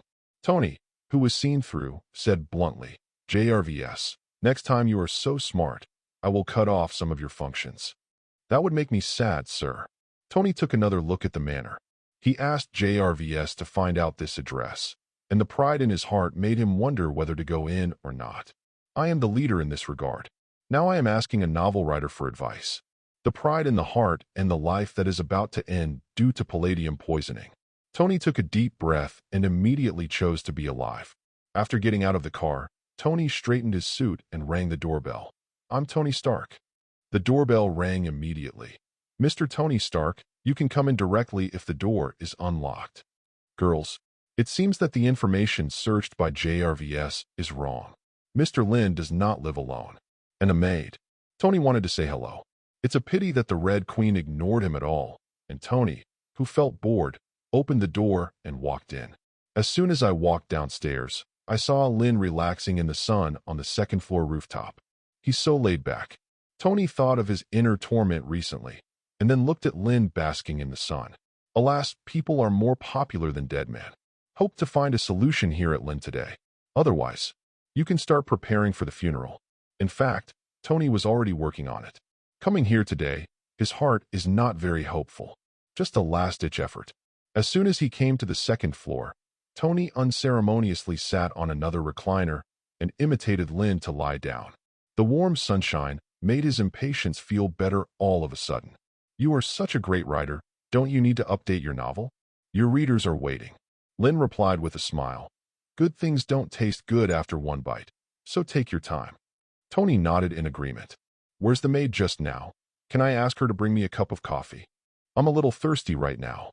That's Tony's character, and Lynn definitely won't mind. But the Red Queen said, Sorry, Mr. Tony Stark, I don't think I can bring you coffee. If you need it, you can go directly to the bubble. The sound came from the laptop on the table, and Tony sat up from the recliner in shock and pointed the laptop in his direction. The image of the Red Queen immediately appeared in front of him. Hello, Mr. Tony Stark. My name is Red Queen, the master's assistant. Who is the owner? Of course, there is no need for the Red Queen to introduce it specially. Tony knew it all with his ***. The Red Queen. Is this the artificial intelligence Red Queen in your Resident Evil novel? That's right. Lynn didn't deny it, because she is really the Red Queen in Resident Evil. I thought it was made up by you. I didn't expect you to be as smart as me and able to write such an excellent artificial intelligence. As a bigwig in this area, Tony can completely infer the technical content of the Red Queen from the question and answer of the Red Queen just now, almost at the same level as JRVS. To be able to create such an artificial intelligence, Tony had a little more hope in his heart. Lynn gave Tony a disdainful look. This guy really never misses an opportunity to boast about himself. But Lynn didn't bother to argue with him. Do you want milk tea? The Oriental ancestry deep in his bones makes Lynn not neglect the guests who come to his house. Milk tea. Milk and tea. A drink I've never heard of. Give me a drink. Ask for flowers, ask for evaluation tickets, ask for all data, today's second update, Qingming reading ceremony. Recharge 100 and get 500 VIP coupons. Immediate recharge, activity time, April 5th to April 5th. Chapter 33. Lynn, this drink is really amazing. As soon as the milk tea is in the mouth, Tony himself is also a person who has enjoyed the world's largest file-size small food, but never felt like this. Taking a sip of sweet milk tea into his mouth, his impatience was relieved a lot. Lynn, trust me. Lynn looked at Tony curiously. What do you believe in? You give me the recipe of this drink, and it won't be half a year. No, only 3 months. I can turn it into a new type of drink that is popular all over the world. What kind of garbage is cat poop coffee? Tony is not only a genius Scientology, but also a businessman. Businessmen can smell business opportunities. Definitely, Tony doesn't care about the benefit that milk tea can bring. He cares more about Lynn's recipe. Such a delicious drink should appear at one's own dance party. And in my own office. This way he can drink it anytime, anywhere. Give up. Tony, even if I give you the recipe, you won't be able to make it. Lynn's words are true. This kind of milk tea is only made by him in the whole world. Tony understood that Lynn refused. Okay, but when I leave later, I hope you can give me 2 more glasses. I want to take it home and give it to my friends. I don't believe they ever drank either. I have to say that Tony has no choice at all when it comes to treating his friends. It's just 2 cups of milk tea. Lynn nodded without hesitation. Tony, let's get straight to the point. You came to see me today. You probably didn't come to bask in the sun with me. And I don't like basking in the sun with a guy. Definitely, I don't like it either. Tony put down the milk tea in his hand and no longer hid it. I think you should be very clear about my current physical condition. Palladium poisoning. Remember to call me when you are eating. At least we know each other. A friend. Although Tony didn't know what eating banquet meant, he could roughly understand the meaning of Lynn's words. Can't you be a little more tactful? Maybe I can still be saved. Tony said stubbornly. Lynn took a sip of milk tea and said bluntly, if you were still saved, you wouldn't have come to me. If you even find me who writes novels, you are at the end of the road. Admit it, Tony, you're here for my help. Tony, who was completely seen through his mind, took a deep breath, and then he was like a deflated ball. In front of Lynn, the last bit of pride in him was gone. Okay, I admit it. I have asked JRVS to try all possible combinations of elements, and I can't find any new elements that can replace palladium at all. I did my best. Tony waved his hand. When these words were spoken, Tony not only did not feel unhappy, but his whole body relaxed a lot. You can also take a sip of milk tea. Red Empress, do you think I can still be saved in this situation? Tony asked curiously again. There is no help. We can only wait for death. Tony's mood, which was just a little bit better, turned into a bad mood again. This queen is worse than JRVS, so is there anything you can do to help me? Definitely, but I want a set of the most advanced projection equipment produced by Stark Industries. I want to project the image of the Red Queen.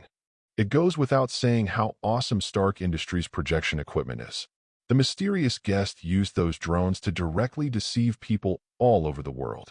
With Lynn's affirmative answer, Tony's eyes lit up instantly. As long as the problem of palladium poisoning can be solved, let alone a set of projection equipment, even 10 or 100 sets will not be a problem. I'll have someone send it over right now. Tony acted resolutely. Don't worry, I want to customize the whole house, according to my house. Queen Red, send the layout of the room to JRVS. Okay, Master. Soon, JRVS received the picture sent by the Red Queen, and under Tony's instruction, the whole house customization started immediately. What Lynn wants is that the Red Queen can move freely around the house like a person, rather than a cold artificial intelligence. Okay, now tell me your solution. If I remember correctly, Mr. Howard Stark had a concept of a future city a long time ago. At the same time, I also used this as a blueprint to make an architectural model.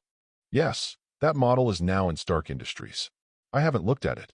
Tony hasn't touched anything from Howard since he died. Where it was at the beginning, it remains where it is. Even though it was later renovated by Stark Industries, it was still put back in place. Also changed it with cloth. Why did you suddenly say him? Everyone in the world knows that I don't deal with him. Lynn smiled slightly. You can speak hard now. Go back and take a good look. It contains the answer you want. And there is also a gift left by your father. What? Tony didn't believe it. But what Lynn said was convincing, and it didn't seem like she was lying. After getting the solution, Tony got up immediately. Where is my milk tea? It's in the refrigerator. Take it yourself. Because Gwen and Sheen both like to drink it, Lynn makes a lot and puts it in the refrigerator in order to be able to drink it every time she comes. Tony went over and saw that there were more than a dozen cups. Lynn, then I'll take 3 cups. I haven't had enough.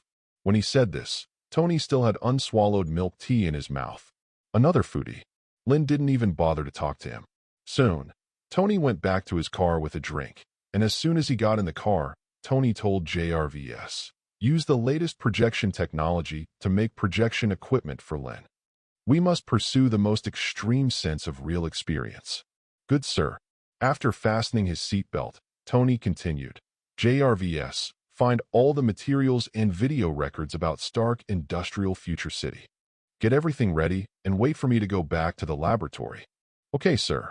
In a burst of speed and passion, Tony came to the office of Stark Industrial Pepper. This used to be his office. It's just that the little Pepper is given now. As soon as he entered, Tony saw a red-haired sexy beauty in the room. Hi, new assistant. Pepper nodded, and also noticed what Tony was holding. What is that? Milk tea, good stuff. As he said that, he took a cup for Pepper, when Happy also walked in, and Tony gave him a cup. 1 cup for yourself, 3 cups are divided. And Happy generously gave his cup to Black Widow. You will regret this. Tony, it's just a drink. I never regret anything I've done. Wait, what happened to your throat? Oh no, Tony. It's always like that when I talk. P.S. Regarding the milk tea plot here, I am friends with the author of The Psychiatrist, and we discussed this idea together at the time. Seek all kinds of data. Seek Beg Ching Ming reading ceremony. Recharge 100 and get 500 VIP coupons. Immediate recharge, activity time. April 5th to April 5th. Chapter 34. In the office, Happy looked at the other 3, sipping milk tea with relish. That way, it's like taking drugs. Especially Tony, who usually doesn't like drinks and drinks wine like plain water. Actually drinking so high, Happy swallowed. Tony, is it really that delicious? Definitely. I said you'd regret it. No, I won't. Even though he said this, Happy walked to Black Widow as if he was courteous. With a unique voice, he said, Natasha Romanoff, I actually don't mind having the same drink as you. Happy, do you need me to find a doctor for you? Happy ignored Tony's concerns. Sorry, I've finished drinking. Finished? How long has it been? So many drinks have been finished. Happy looked at it and saw that it had completely bottomed out, a milk tea cup that didn't even have scum left. Now he can be sure. This is a new drink called milk tea. It must be delicious. Black Widow was also extremely shocked in her heart. As an Apex agent, her heart was already as cold as ice. But when I drank this milk tea, I seemed to have regained the original touch. That feeling almost made her cry. Fortunately, relying on the psychological quality of Apex agent, he held back abruptly. Okay, I'm done. Happy, Natasha Romanoff, come with me. Happy looked at the backs of the 2 women leaving, and originally wanted to follow immediately, but turned around immediately. Tony, where did you buy that thing? I'll go buy a few more glasses. I'll buy you a drink later. I told you you'd regret it. Tony continued what he had just said. Call me on. Well, I really regret it. Tell me where you bought it. Exclusive secret recipe, which no one else can buy. Happy wanted to continue asking, when he heard Little Pepper shouting, Happy, come on, Miss Pepper. After everyone left, only Tony was left in the office, and the expression on his face immediately became serious. Go to a corner of the office, where there is a big thing covered with a cloth. After tearing it apart with force, the future city model left by Howard was inside. Is there really something you left on it? Old man. Looking at it, Tony's eyes gradually became a little strange. It seems that there is really something. On the road, Tony was driving a sports car, and what the co-pilot placed was a disassembled model of a future city. Meanwhile, in a women's restroom, Black Widow contacted Nick Fury using the communication device. I got in touch with Tony Stark. How about it? As stated in the information, he has already shown symptoms of palladium poisoning, and it seems that the poisoning is very deep. Even through the communication equipment, Black Widow can feel the insidiousness of Nick Fury at the moment. All his subsequent movements must be reported to me as soon as possible. Good. After walking out of the women's toilet, Black Widow involuntarily looked in another direction and saw a figure floating among tall buildings. Spider-Man. Really interesting. On the glass outer wall of a high-rise building, Gwen listened to the police communication channel with headphones. It seems that New York today is very safe. Nothing at all. Will Spider-Man lose his job on the second day of his job? The New York citizens below also saw the figure of Spider-Man and took out their mobile phones to take pictures and record them, then upload it on social media. Some people have even started to act as the eyes and ears of Spider-Man, ready to report crimes to Spider-Man at any time. Soon, another case of armed robbery appeared on the police communication channel, and Gwen passed by as quickly as possible. He rushed into the jewelry store, quickly dealt with all 4 or 5 robbers, and then used the cobweb to hang them up. Wait until George arrives with the police. The clerks in the jewelry store were already cleaning. Hey, officer, that's a gift from Spider-Man to you. George walked over to look at some stupid thieves tied up by cobweb, and there was a note on it. You're welcome, sir. Your friendly neighbor, Spider-Man. At the signing place, a stick figure of a Spider-Man head was also drawn. It looks very cute. But George couldn't be happy at all, angrily tore up the note in his hand, and said loudly, "Take people away. Close the team. Damn Spider-Man, mind your own business." After wandering around the city for a while, Gwen arrived not far from Lynn's manor. Find a place to take off your spider battlesuit. Looking at the spider battlesuit in her hand, Gwen fell into deep thought. Should I tell Lynn the truth? After thinking about it, Gwen still decided not to. Because she's afraid, Lynn will hate her for it. So she wanted to confess her identity as Spider-Man after Lynn was mentally prepared. When he just walked to the gate of the manor, the intercom next to him rang, which startled Gwen. "Welcome back, Miss Gwen." "Who?" Gwen looked curiously at the intercom next to her, and the Red Queen replied, "I am the AI Red Queen, the Master's AI butler. You can tell me to do whatever you want at any time." "Red Queen? AI butler?" Gwen looked puzzled. Why hadn't heard Lynn mention it before, and walked to the rooftop with a skeptical attitude. "I'm home," Lynn greeted with a smile on the recliner. "Lynn, what is that AI butler?" Lynn pointed to the laptop on the table and said casually, "I just made it, an AI system." "Wow, she's so cute." "Hi, my name is Gwen Stacy." "Hello, Miss Gwen, I am the Red Queen." Sure enough, girls like these things with cute appearance. It seems that after the Red Queen is projected, the two of them can get along very well. Even the Red Queen can be a powerful assistant to Spider-Man like JRVS. After a pleasant exchange, Gwen got a call from George asking if she would be home tonight. Cook delicious food at home tonight. And this is actually all George's one-sided words. If Gwen didn't come home, he might fall apart tonight. Gwen immediately agreed. "Lynn, I'm going back tonight." Lynn stood up and said with a smile, "Then we have to cherish the rest of the time." Gwen's fair and tender face flushed suddenly. "Is it here?" "It's also possible. Ask for flowers, ask for evaluation tickets, ask for various data, Ching Ming reading ceremony. Recharge 100 and get 500 VIP coupons. Immediate recharge, activity time, April 5th to April 5th. Chapter 35. The night was hazy. Not far from Gwen's house, Lynn's car stopped. "Lynn, just stop here. If my dad sees you, he will ask questions about this and that again. He will interrogate you like a prisoner." Lynn smiled understandingly. "If it weren't for George's careful care, I might not have eaten this first meal." At the same time, another thing was confirmed. Self-healing constitution. Really self-healing even for the first time. Before getting out of the car, Gwen kissed Lynn on the cheek again. "Next time if you dare to play tricks again, I won't kiss you." Looks like a little girl. After seeing Gwen coming home, Lynn flicked her tail perfectly and left near Gwen's house. Not long after Lynn left, in the green belt not far away, 2 vertical animal pupils looked towards Gwen's house.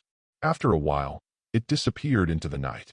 Gwen returned home and found George sitting on the sofa and watching something intently. Without making a sound, she quietly walked to George's side. The scene in front of her was beyond her expectation. George is actually watching A Song of Ice and Fire, and judging from the content above. This is the second part I've seen. After watching George turn several pages in a row, Gwen whispered, "Dad, look good. Nice." As soon as George answered, he turned his head and saw Gwen smiling. Immediately put the book together. I just want to see what kind of books you usually read. You need to find a common topic between adults and children." Gwen smiled. "If you like to watch it, you like to watch it, and I won't despise you." Because Lynn's novels are really good. George wanted to nod in agreement, but his inner self-esteem as an adult prevented him from doing so. He could only pretend to be unfathomable and said, "Well, it's really good. A very good novelist." Cut. Gwen sees through but doesn't tell the truth. At this time, Gwen's mother came out of the kitchen, and her face became much rosier. "I feel good too." When he saw Gwen, a trace of disappointment flashed deep in his eyes. Gwen didn't notice, George did. Suddenly couldn't help shivering. Can't afford to provoke. If Gwen doesn't spend the night at home in the future, He must go to the police station to work overtime. Even if there is no overtime, you have to change shifts with others. A few more times, I am afraid that my old bones will not be killed in the line of duty. It's falling apart. Gwen walked to the dining table first, although the food on it was far from Lynn's craftsmanship. But after all, it was my mother's question. Gwen liked it too. The family ate happily, while George watched the real-time news on TV while eating. It didn't take long to see reports from Spider-Man. George wanted to say something, but think about it or forget it. Don't take the emotions at work home with you. George has always believed that this is the greatest respect for his family. At the dinner table, most of the conversations are about homework. However, halfway through the meal, George's personal phone rang, and he picked it up to see that it was a call from a colleague on duty from the police station. As soon as he picked it up, an anxious voice came from the opposite side. "Head, something happened at Empire State University." "What did you say?" After the report over there was finished, George's face became ugly, turning to look at Gwen. "Gwen, did you meet Parker today?" As a friend of Gwen's growing up, George also knew Peter, and I really liked the stubbornness in him. If he didn't study well and get into the university, George wanted to take him to the police force. Gwen, who was eating, didn't realize the seriousness of the matter. "Well, I met you when I went to class in the morning." "What's the matter, Dad?" "Something happened to him." To be precise, something happened to him, Professor Kurt Connors, and the entire lab. Empire State University. A cordon has been erected outside a laboratory. A group of fully armed police officers entered it to search, and several police officers were surrounding an experimenter, questioning something. A black sedan also stopped outside the cordon at this time. George leads Gwen out of the car. The police officer in charge of security saw that the director was coming and immediately let him go. They also know the director's daughter, Gwen. Several even watched Gwen grow up. Gwen glanced around and immediately walked towards the experimenter in a white coat. The man seemed to be in shock. What was even more surprising was that one of his sleeves was empty, obviously a one-armed man. Gwen came up to him. "Professor Connors, are you okay?" Peter Parker's mentor, the main researcher of regenerative genetic reagents, Kurt Connors. "Gwen, you're here too." Connors also noticed George behind Gwen. "Officer George." "Professor Connors, can you tell me what happened specifically?" Regarding George's question, Connors fell silent for a while. The policeman next to him handed over a document at this time. "Boss, the confession is all here." It's kind of weird. After reading the statement in his hand, George's expression also changed. "It's all me. I'm the one who killed that child. I shouldn't have left him alone in the lab. I should have taken him with me." Connors became extremely self-blaming. Gwen realized right away that something had happened to Peter.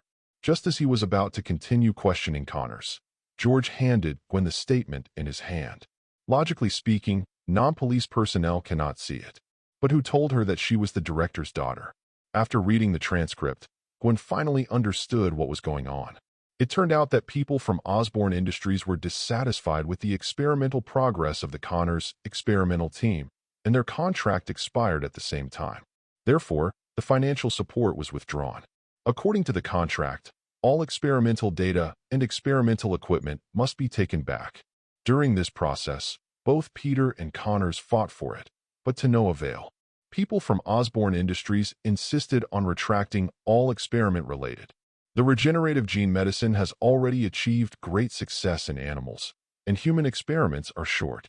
Unwilling to end it like this, Peter paid off Connors and injected himself with regenerative genetic medicine.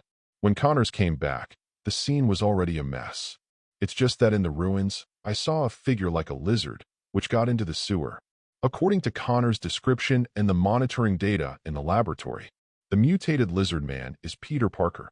Ching Ming reading ceremony. Recharge 100 and get 500 VIP coupons. Immediate recharge, activity time, April 5th to April 5th. Chapter 36, Gwen confesses. In the police station, George took Gwen and other relevant personnel to watch the surveillance video of the laboratory in the evidence room.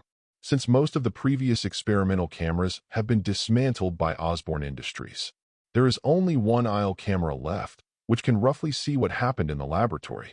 It has now been confirmed that Mr. Peter Parker has mutated into a lizard monster because of the registration of a genetic drug. At the moment, we have no way of determining whether he will cause harm to the public. So we have to have a response plan right away. George's skillful response also aroused the high approval of all the police officers. They all left their offices and started their respective tasks. Soon there were only father and daughter left in the office, and George comforted, "Don't worry, Gwen. I will help you bring Peter back. He is a good boy. I believe he just couldn't accept his changes for a while, so he found a place to hide. It won't hurt anyone else." Gwen nodded. "Dad, what do you have to do first? I want to be alone." Good. Growing up, Gwen has always regarded Peter as her best friend. Unexpectedly, it suddenly became like this. And as a student of Empire State University, Gwen knew very well what this mutation represented. Is Peter aggressive? Will he attack people? This depends on the regenerative gene agent used at that time, which kind of reptile gene was extracted. If it is a mild herbivore, then definitely don't worry about Peter hurting people. But if it's carnivorous, thinking of this, Gwen immediately walked out of George's office and walked towards the detention room. Gwen, who has often come to the police station since he was a child, is familiar with the layout here. Due to Connor's cooperation, he is now only temporarily locked up as a suspect. It was not strictly guarded. Gwen just made up a random reason to see the teacher, and the guard let her in. After entering, Gwen found Connors immediately. Connors sat in the corner of the detention room with a look of self-reproach. That look, there is also the look of a top excellent biologist. "Professor Connors, I have one thing I need you to answer me." "Gwen, I've said all I need to say. I'm sorry, Peter. Find that child soon, and don't let him go wrong." This sentence immediately made Gwen realize the seriousness of the matter. "Professor Connors, what are the reptiles used to make genetic medicines?" Connors took a deep breath. This question was never asked by those police officers because they didn't understand it at all. In order to protect Peter to the greatest extent, he did not take the initiative to confess. Unexpectedly, it was Gwen who asked in the end. "Gwen, promise me. We must persuade Peter to come back. Only you can persuade him." "Professor Connors, tell me quickly." Connors came over. It's a carnivorous lizard with a strong regenerative ability. The worst result came out. Gwen wasn't too worried about the police officers, because they will definitely be equipped with guns and weapons during the search process, and they can resist when they encounter them. But if the common people come across, what should I do then? Gwen turned her back and left the detention room. Back in George's office, Gwen immediately picked up her backpack and walked out to the gate of the police station. She wanted to use her own way to catch Peter. Can't let him make bigger mistakes. As soon as he walked out of the door, Gwen saw Lynn's car parked not far from the police station. Lynn stood by the car. Gwen suddenly seemed to have found an outlet and threw herself into Lynn's arms. "Lynn, Peter is not a bad person." "I know." Lynn stroked Gwen's head, letting her rest against her chest. In this world, though, Gwen is Spider-Man. But before Spider-Man's identity, she was also a girl. Girls are sentimental. This is the most normal. After a short silence, Gwen said, "How do you know I'm at the police station?" "Empire State is on the urgent news, and I know you and George Uncle will be there too. So let the Red Queen locate your mobile phone, and I'll come over right away." After listening, Gwen felt a burst of warmth in her heart. "Lynn, there is actually something I want to tell you.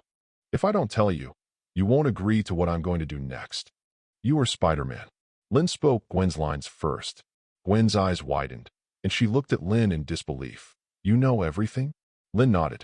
Pretending to analyze, he said, "Variation super ability, black and white sportswear, and this figure." With a firm hug, Gwen's face turned red immediately. "Then will you agree to my going?" "Definitely. Being Spider-Man is the path you chose. Peter is your friend, and you want to bring him back. If I stop you, you will hate me forever." Gwen shook her head, indicating that she didn't know either. "So Lynn, what am I going to do next?" "It's so late now, and Peter got into the sewer again to escape. It's not easy to find him. I'll take you back first, and we'll talk about the rest later." Now there is no other way. Gwen can only nod and agree. In order not to worry George, he called George first and told him that he had gone home first. George also thinks that Gwen is not in a good mood, and staying in the police station will not help much.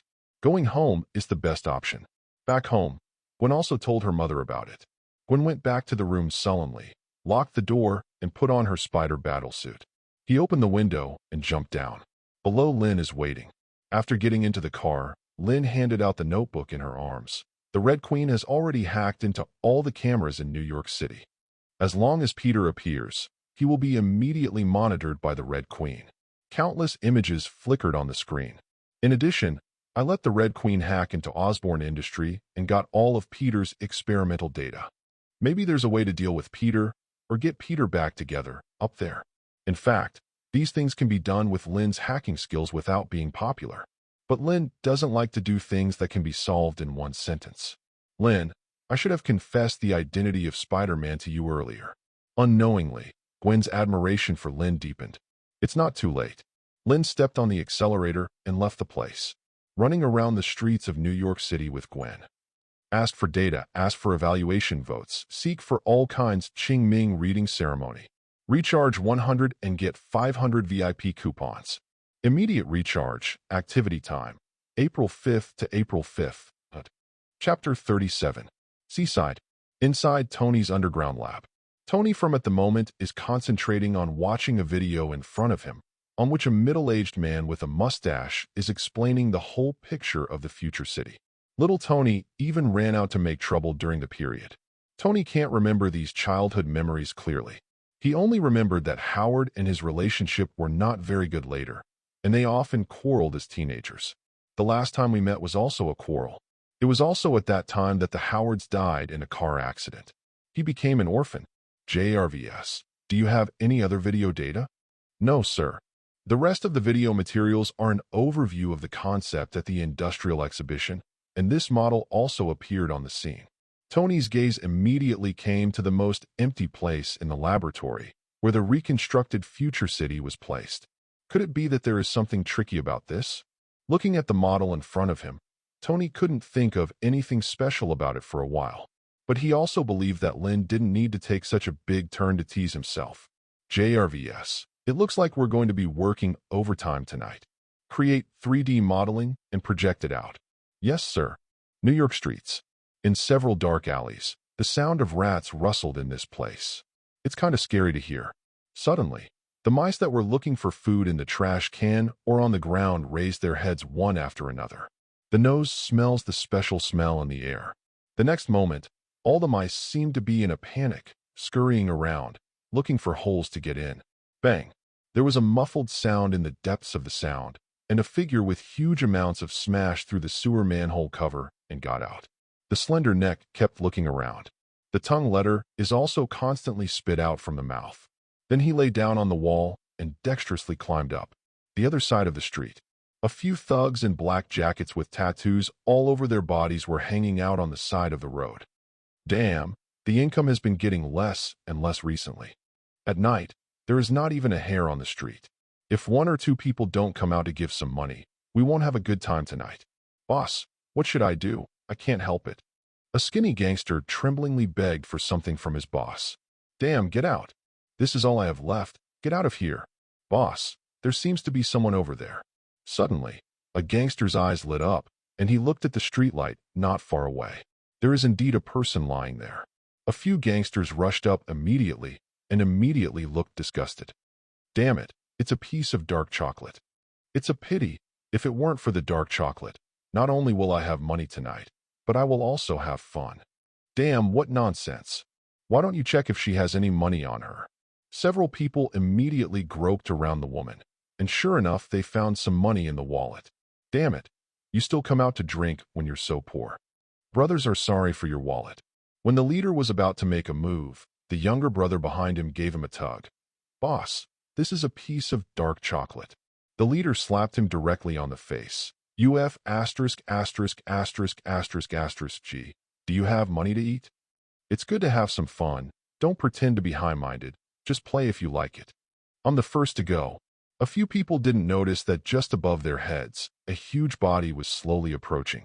It's like a lizard catching prey in a tropical rainforest. Stealthily approach, and then give a fatal blow. New York City streets. A whistling sound of engines whizzed by. Gwen looked at the monitoring screen on the screen intently, and suddenly a certain frame in the monitoring screen quickly zoomed in. There are several people on it. But it doesn't matter how many people are there. What matters is the thing lying on the wall. Gwen recognized the clothes at a glance. Peter, found it. Lynn flicked the car to a stop. The Red Queen also made a voice. I found it. It's in the back alley of the bar in the 6th Street.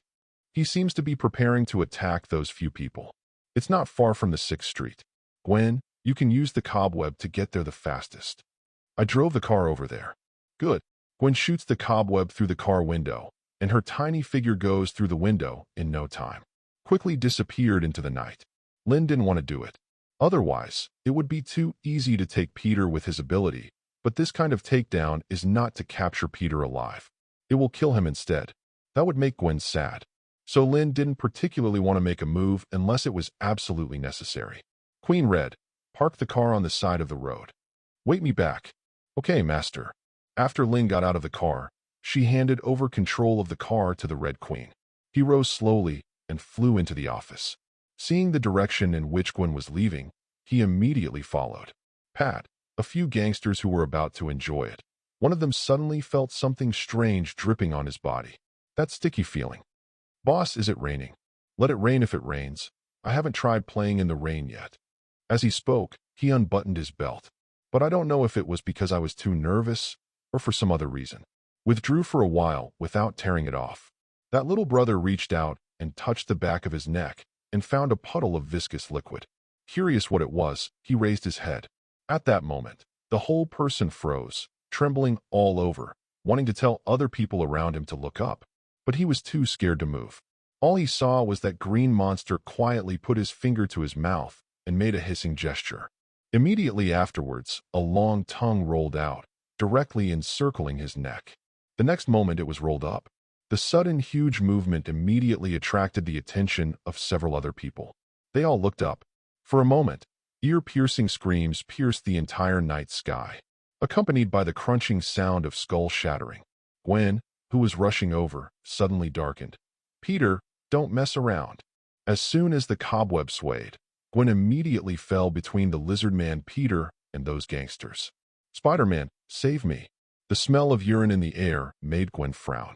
The gangsters behind him had curled up into a ball, and there was a puddle of yellow urine on the ground. I was scared to pee, but they can't blame them, because the lizard man Peter is holding a headless corpse in his hand, still chewing something in his mouth.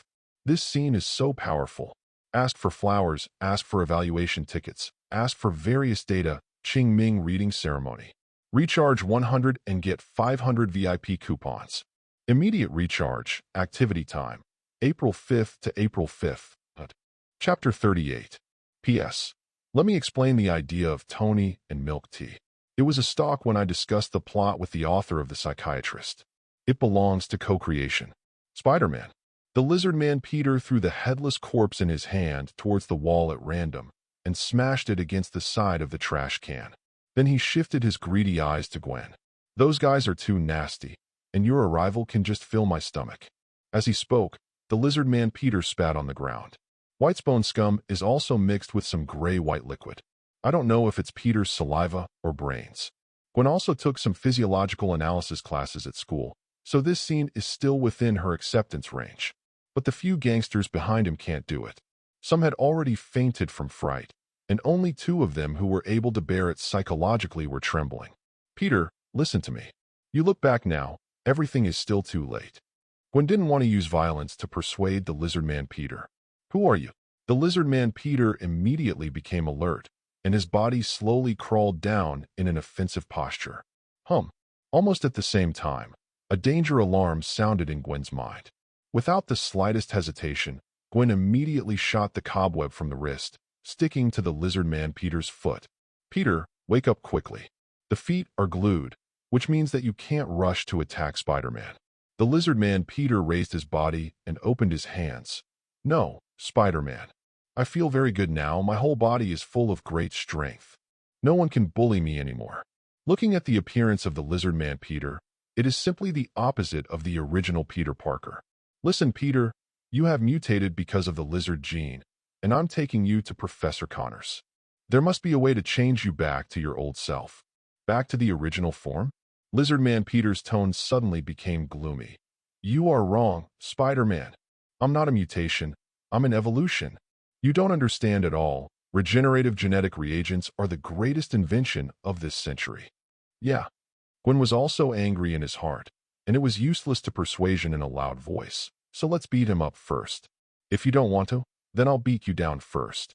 take you to Professor Connors. Before that, I will tear you apart." The lizard man Peter opened his sharp claws and pulled at the cobweb at his feet, and the sharp claws immediately tore off Gwen's cobweb. Just when he was about to make a move, Gwen had already stepped in front of him, and a whip kick directly hit the big face of the lizard man Peter. All of a sudden, the lizard man Peter flew upside down and hit the garbage pusher behind him heavily. "Hurry up." Gwen glanced at the gangsters behind him. But their feet are soft now, let alone go. It's good enough to stand up. Under the street lamp beside him, there was a drunk woman. "You can't fight here. You have to lure Peter somewhere else." Gwen understood that if a fight started here, once the lizard man Peter used these people behind him as hostages, then when you do it yourself, you will worry a lot. "Hey, big guy from Green. Didn't you just say that this is a great evolution? Why can't it be done with just one kick?" "Oh, I almost forgot. Lizards are already at the bottom of the food chain." Gwen sneered, thinking about how to lure the lizard man Peter out of the range later. The roof of a bungalow. Could it be that talking is the common ability of all Spider-Man? Even Lynn didn't expect that after Gwen put on the spider battlesuit, his offensive power would not be weaker than Tony's. It's not unreasonable for Spider-Man and Deadpool to be called Marvel's two mouthpieces. In the garbage dump, the lizard Peter shook his dazed head. That kick just now was really too powerful. If it wasn't for the fact that the lizard constitution also had enough toughness, it would have passed out just now. "Spider-Man, don't forget, lizards are the natural enemies of spiders." After adjusting his state, the lizard Peter immediately crawled on the wall, with all fours, and quickly approached Gwen at a speed that was difficult for ordinary people to capture. But Gwen never fought people by sight. Spider telepathy is her biggest reliance. After judging the attack direction of the lizard Peter, Gwen quickly shot the cobweb in that direction. This time the flying cobweb was cut off by the lizard Peter. Gwen also took advantage of this gap to move to the entrance of the alley. "Hey, here it is. Are you fighting with my cobweb? Are you trying to say that you can't play well when you're hungry?" It has to be said that Gwen's talk skills are amazing. The lizard Peter didn't want to be as good-tempered as the original Peter and was immediately ignited by the explosive keg. Quickly followed up. After walking through various alleys for a while, the scenery in front of Gwen suddenly came to a park. There is no one here. Just right. Gwen stopped on a street lamp and watched Peter the lizard come out of the residential area. "Big guy, I didn't expect you to be able to keep up." "Okay, Peter, I'm going to beat you up and take you back." Gwen rushed up directly and dealt a heavy blow to the lizard Peter. Finally, I used the cobweb to grab the lizard Peter, and after a circle, it fell directly into the park. In the process, the lizard Peter didn't touch Gwen once. Almost all of them are unilateral blows. "Okay, Peter, follow me obediently. You probably don't want to get hurt again. Follow me to see Professor Connors and find a way to undo your mutation." Suddenly, Gwen's face changed, and he put on a posture and looked in the direction of the lizard Peter vigilantly. Between the smoke and dust, the huge body of the lizard Peter came out. There was a smile on the lizard's face, which looked very charming. "No, Spider-Man, your attack has no effect on me. I have already said that this is the greatest evolution." Under the street lamp, the wound on Peter the lizard healed at a speed visible to the naked eye. "Spider-Man, I understood a truth in the process just now. Reason can't beat me. Definitely not. I want to understand why you are afraid of me, and why those people are afraid when they see me." Gwen was taken aback. Who would not be afraid to see such a big monster appearing in the middle of the night? "I don't know how the lizard Peter's brain circuit grows. Does mutation also bring down IQ? Peter was quite smart in the past. Because I'm different from them, they're afraid of me. Because I'm different from humans. So you say I'm a mutation, not an evolution. Then as long as I bring all mankind to join the glorious evolution, then I will not be a monster, but the god of all mankind." P.S. Let me explain about the ability of Silver Dachow here. In the author's opinion, any gold finger is for the plot and novel content, and there is no suppression or deliberate weakening. Back to the book friend, Qing Hua Qing Yan. The most important video in SHILD is Howard's confession to Tony at the back, and the content in the front is public content. That's it, today's first update, Qing Ming reading ceremony. Recharge 100 and get 500 VIP coupons. Immediate recharge, activity time, April 5th to April 5th. Chapter 39. I think you must be crazy, Peter. You can't inject regenerative genetic agents into people all over the world and turn them into lizard men. From Gwen's point of view, it was obviously impossible, because it is clearly stated in the materials of Osborne Industry that there were only 3 tubes of genetic reagents researched at that time. Peter the Lizard has used up 1 tube, and the remaining 2 are now in Osborne Industries. Even if the 2 tubes were stolen by Peter the Lizard, it would only be enough to change 2 more people. No, Spider-Man. I can do it, the Lizard Peter said solemnly. But before that, I have to get rid of you, the guy who got in the way. As he spoke, the Lizard Peter opened his mouth, and an unpleasant stench immediately permeated the air. Gwen frowned instantly. The saliva of the lizard has a toxin that paralyzes the nerves, that is to say, as long as I touch you. This battle is over. Unfortunately, you will not see the arrival of the evolutionary era. As he said that, the Lizard Peter stretched out his long tongue and licked the sharp claws on his hands, so that the claws were covered with sticky saliva. In layman's terms, it is enchantment. Gwen immediately gagged him with the cobweb. Before you become a god of humans, I suggest you brush your teeth first. Humans don't need a god of bad breath. As soon as the spider web sealed the Lizard Peter's mouth, there were strange noises. What happened? Then Gwen saw that the spider web was beginning to corrode and melt. As I said before, lizards are the natural enemies of spiders. I have ways to restrain all your methods. It seems that I can only be more violent. The Lizard Peter rushed over immediately and wrestled with Gwen. And Gwen's spider telepathy is obviously better. In the process, the Lizard Peter not only didn't touch Gwen. Instead, he was beaten a lot. Although they can recover quickly, the pain is real. Damn Spider-Man. Lizard Peter's irritable temper. Before he continued to swear, Gwen came behind him with a dexterous figure. Picking up the lizard, Peter's tail was thrown out and smashed into the park. No, it's just going to be endless. Gwen clearly knew that continuing to fight like this would have no effect other than exhausting physical strength. She underestimated the regenerative ability of Peter the Lizard. Huh? Where's Peter? There was no movement in the dust that was rising over the park. Not even spider telepathy had an early warning. Gwen ran over immediately, and when the smoke cleared, she saw a sewer manhole cover open. Around the manhole cover, there was a puddle of Green's blood. Apparently, Peter the Lizard escaped down the sewer after being thrown over. Damn it! Lynn, who was watching secretly, shook her head lightly at this time. Gwen's combat experience is still a bit short. Then it disappeared into the night. In the car, Gwen had already sat back in the co-pilot, tearing off her hood vigorously. Escape to the sewer by Peter. New York City's underground sewers are intricate, and it's hard for him to find them in there. Gwen nodded slightly in agreement. She also considered this just now, so she didn't rush directly into the sewer to continue chasing. The current Peter has become a different person because of the mutation. He won't listen to what I say. And he also said that he wants to turn all the people in the world into lizard men. It's a crazy idea. No, Miss Gwen, Peter Parker can indeed do it. What? What the Red Queen said made Gwen suddenly confused. Can this kind of thing really be done? When you went to find Peter just now, the Red Queen had already comprehensively analyzed the experimental data of Osborne Industry and Connors. Let's listen to what the Red Queen has to say. Lynn explained. In the notebook, the personal image of the Red Queen reappeared, and the background behind her was some information about Connors' experiment and Osborne Industry. The lizard gene extracted by Professor Connors comes from a very ancient lizard species. They have an extremely excellent regenerative ability. Under the improvement of Kurt Connors and Peter Parker, even if only the genome is left, it can achieve extremely fast replication under permitted conditions. As a top student, Gwen immediately understood what the Red Queen meant.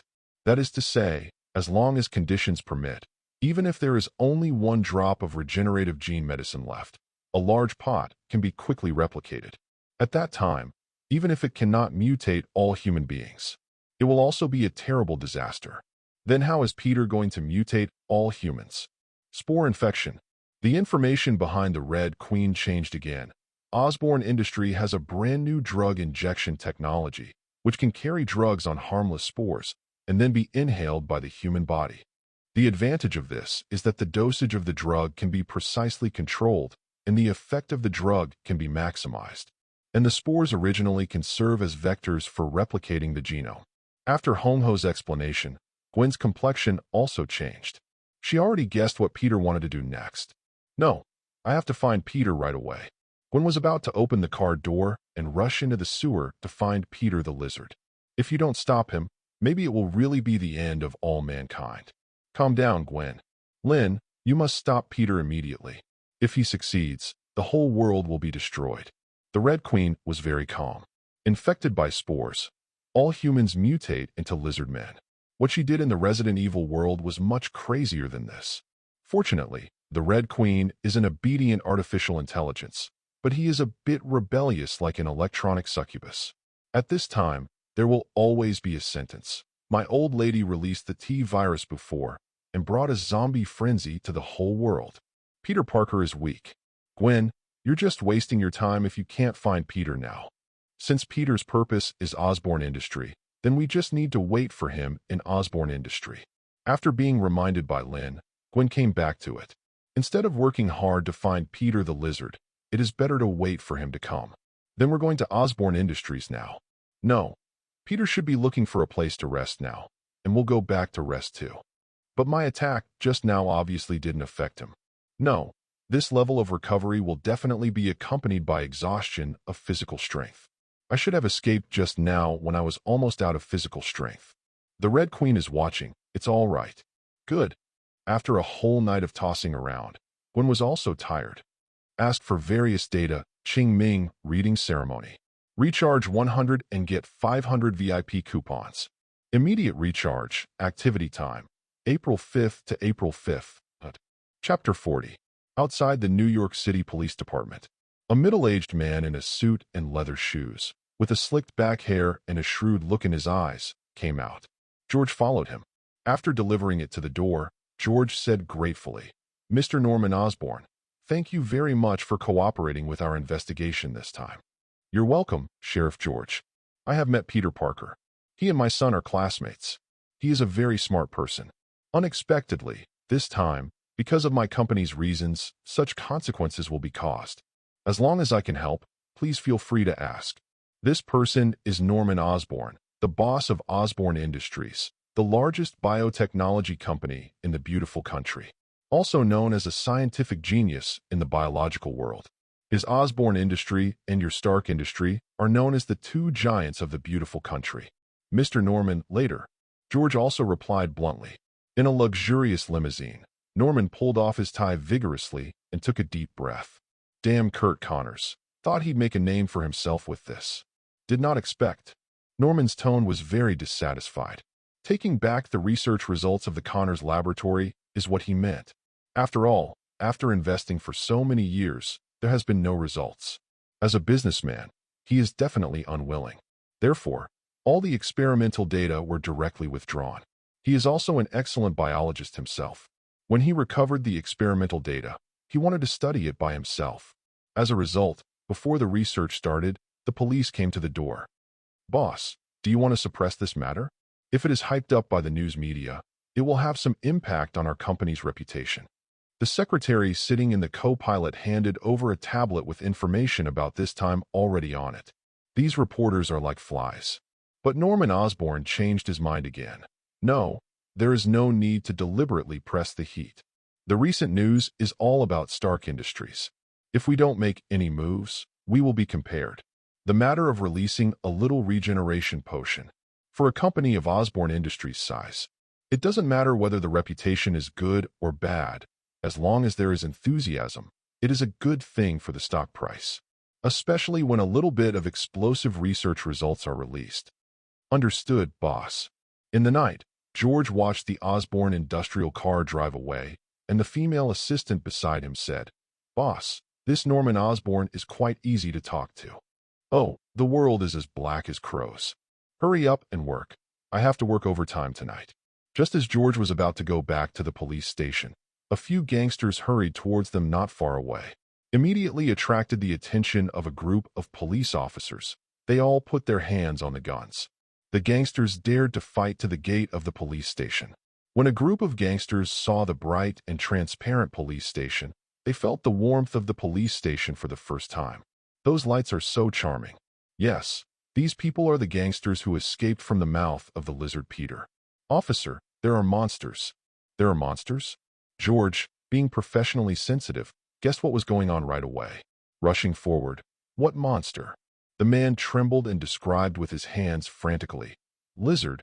What a big lizard. It's over there in the 6th block. What a scary lizard.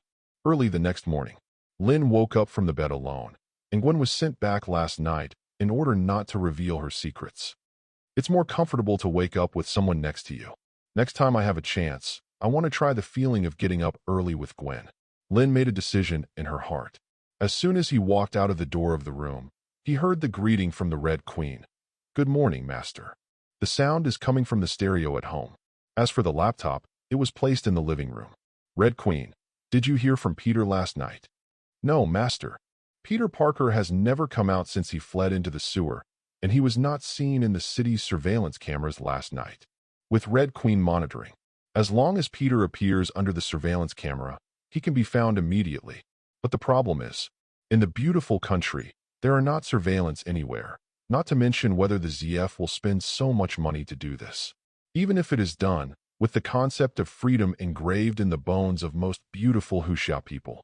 Seeing the camera appear above his head, the first thing you do is to screw him up, and after you're done, you'll be sued for violating human rights. So ZF will not do this thing thanklessly at all. At most it will draw big cakes when it is drawing votes. After Lynn also said hello to the Red Queen, she turned and went into the toilet to wash up. The Red Queen's voice came again. Master, JRVS requests to talk to you.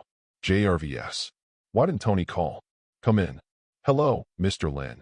Mr. Tony Stark, let me bring you my sincere thanks. He found out. Yes, Mr. Lynn. However, that kind of element cannot be produced by the current technology. Mr. Stark is working hard to find a way. Just say why it wasn't Tony calling.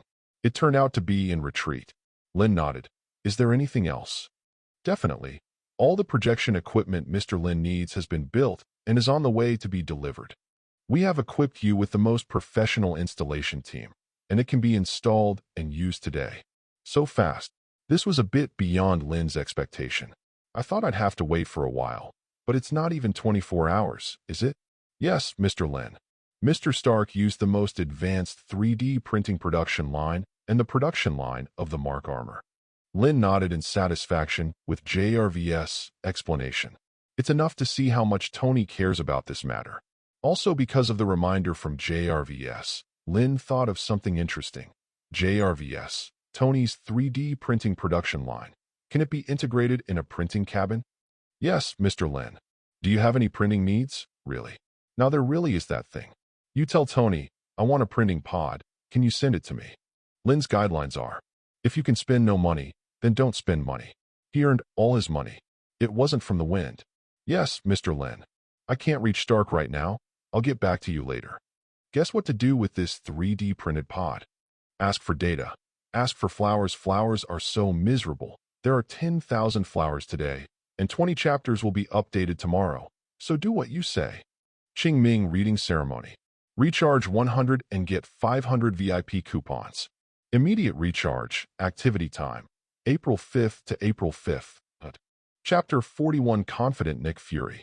Seaside. A tough SUV parked in front of Tony's house, and a black man with a thin face stepped down from it. Once at the door, JRVS opened the door for him. Colonel Rhodes, welcome. James Rhodes, Colonel of the Air Force of the beautiful country, Tony's friend. JRVS, where is Tony? Mr. is conducting a very important research experiment, and he cannot be disturbed for the time being. May I ask what I can do for you? You can also visit as you like. That's good for Tony, but he doesn't want to be disturbed by anyone while conducting experimental research. Otherwise, he would be someone else. Rao is a good friend like Rhodes for many years. Even though he came to Tony with a mission today, Rhodes still didn't dare to disturb Tony. Can I visit the lab too? Definitely, Colonel Rhodes. Sir is not in the laboratory. Rhodes came to the laboratory on the basement floor with ease, except for various experimental equipment. There is also something that Rhodes dreamed of. Mark armor. Rhodes came to the 3 Mark armors. From left to right, there were silver and white Mark II, Mark III, and Mark IV. Look at them. It's a masterpiece of genius. No man can keep his sanity in front of them. Although Tony was hurt, Rhodes didn't like chatting with Tony, but he had to admit the Mark armor in front of him. She was literally the girl of his dreams. Rhodes was deeply attracted by the beauty of Mark's armor since the last time he saw it in the Obadiah incident. At this time, JRVS said something that surprised him. "Colonel Rhodes, you can wear it if you like." What? Rhodes couldn't believe his ears. This was Tony's thing, and JRVS actually said that he could wear it. Although I was puzzled why JRVS was willing to let himself pass through. But this kind of temptation is no less than a top-notch beauty standing in front of her eyes and shouting to come over. A man can't stand it. "Okay, JRVS. I'm going to try this one on." Rhodes pointed to the silver and white Mark II for the other two colors without any hesitation. It was Tony's favorite color, not my own. "No problem, Colonel Rhodes. Please stand in. I will open the dome for you." Soon, a silver-white figure rushed directly into the sky, and then there was Rhodes' shout of extreme excitement. Exactly the same as when Tony put on the Mark II for the first test flight. And the reason why JRVS will give Rhodes permission to use the Mark armor. That's what Tony meant too, or a few wills that have been made before. One of them is to give Rhodes the authority of the Mark armor.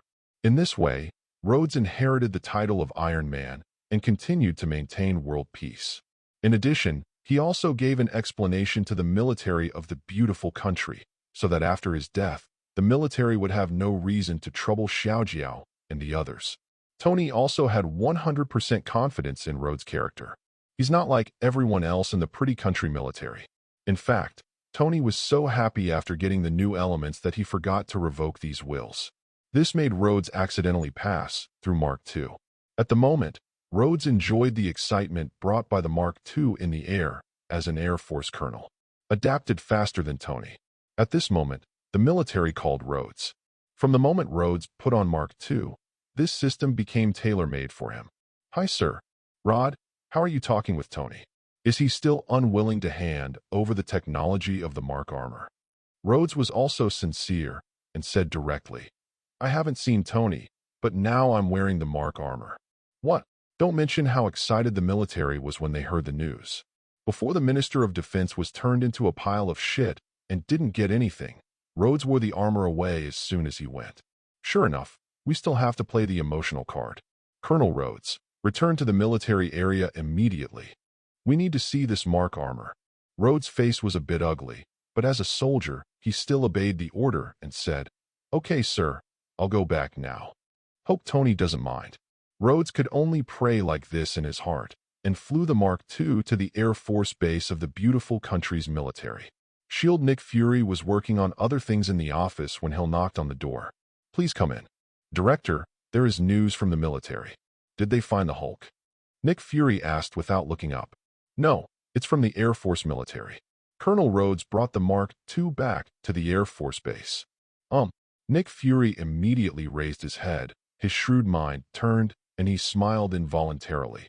It seems that Tony is at the end of his rope. What does the Air Force say? The Air Force tried their best to keep the Mark II, but the system of the Mark II is only open to Colonel Rhodes. So now the only person in the Air Force who can fly the Mark II is Colonel Rhodes. They are trying to persuade Rhodes to keep the Mark II. Go down.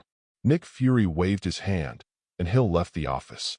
In the corner, a large iron box with a lot of dust has been cleared out by Nick Fury. "It's time for a life-saving gift for you, Tony.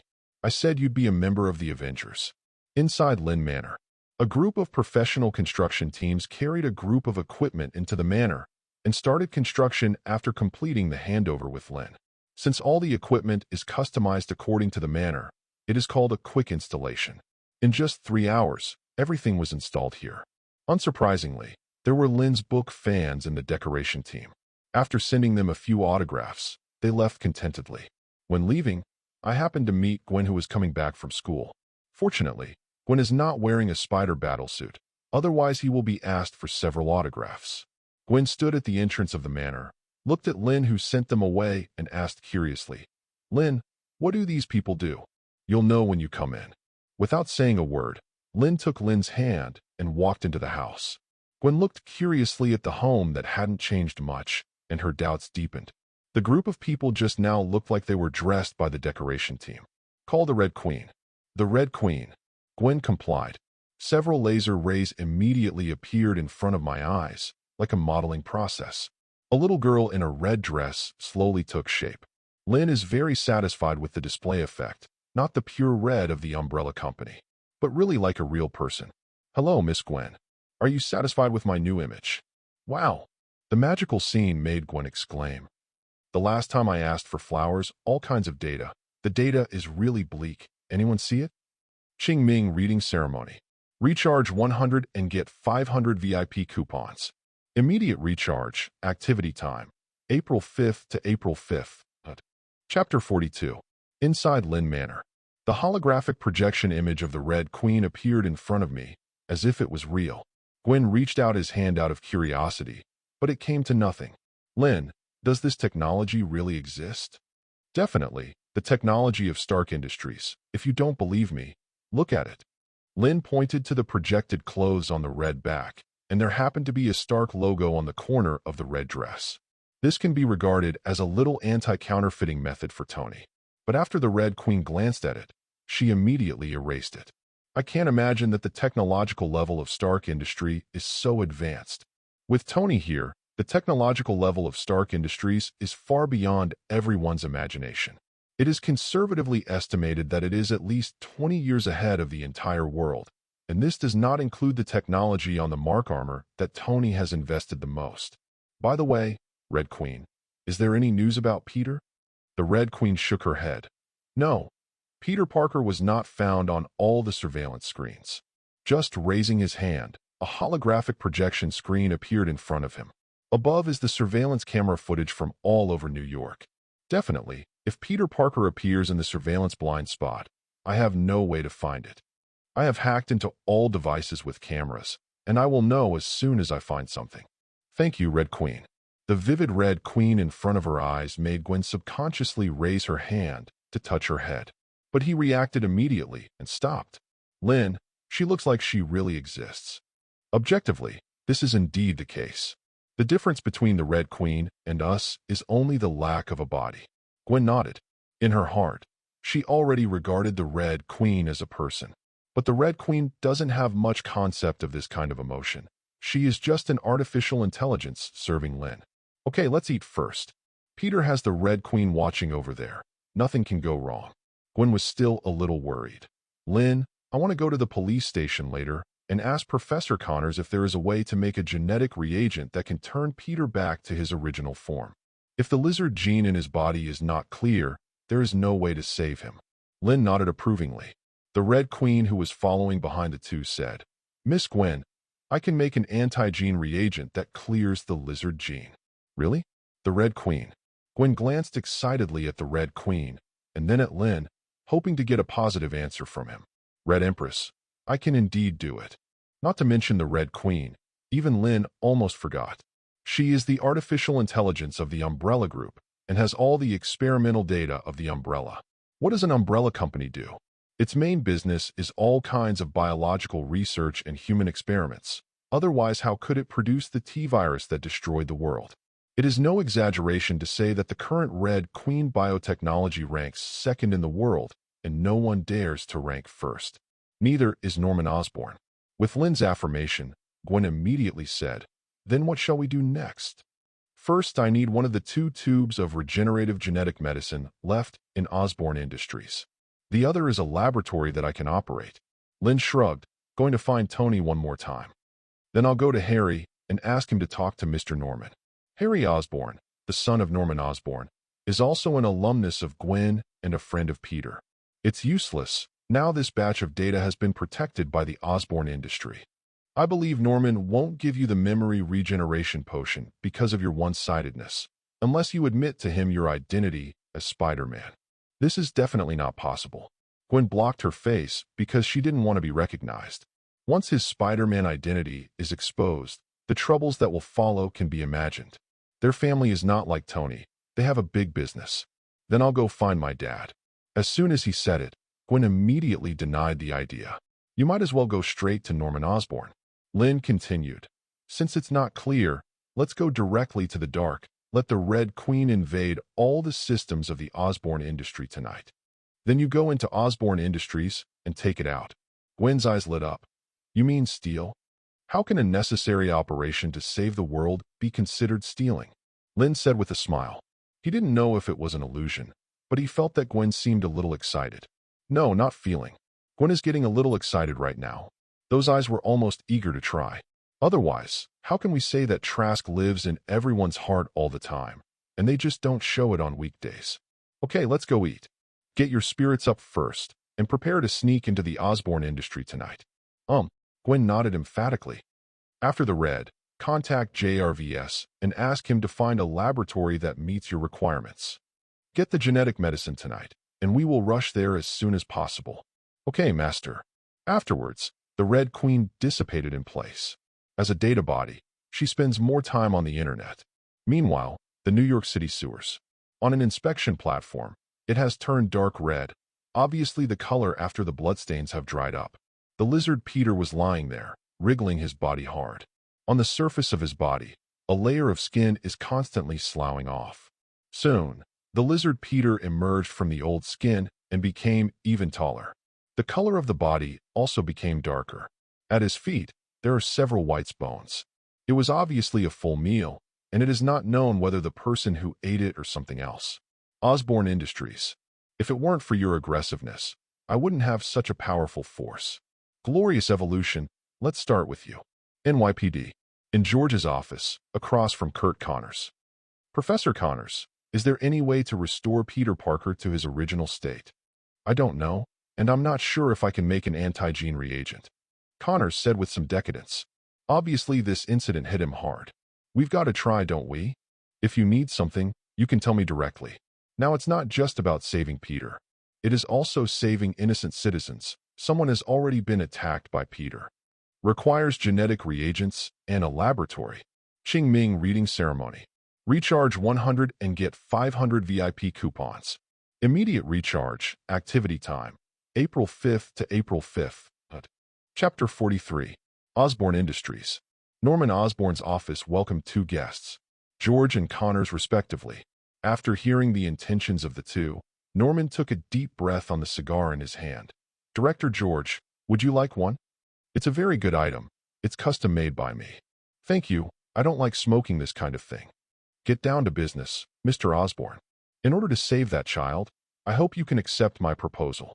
Norman had a smile on his face. Definitely, Director George. Personally, I am very happy. Hearing Norman's answer, Connors was overjoyed. He agreed. Only George's face became gloomy. He had not been dealing with this group of people for a day or two. The subtext in the words was immediately heard. Norman also saw Connors' excitement and said with a smile, Professor Connors, don't be so happy just yet.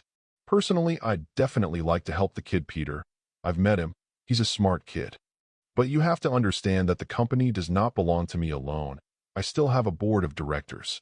The impact of this incident is very bad, and you must have seen the news reports. When he said this, he still looked at George. The meaning is obvious. It is suspected that the police leaked it. George said, I don't know how the media got the news. The police blocked it very well. I definitely believe in Chief George, but the police station is so big, you may not be able to control everyone. Professor Norman, how can you agree to my experiment request? Connors gritted his teeth and said, almost in a pleading tone. George on the side remained silent. He knew that today was probably impossible. Norman Osborn, this guy, is too shrewd. He refused both inside and outside the words. Only Connors, who is obsessed with research and has no experience in the world, can't hear it. Professor Connors, you should know that Osborne Industries invested a lot of money when you conducted this research. The board wanted to withdraw your financial support a long time ago, and I have always insisted on it. Because of this, I was under a lot of pressure. Norman looked aggrieved. Now the board of directors has blocked all your research materials. If I go to the board of directors for you. Professor Connors, I know you're in a hurry, but don't be in a hurry.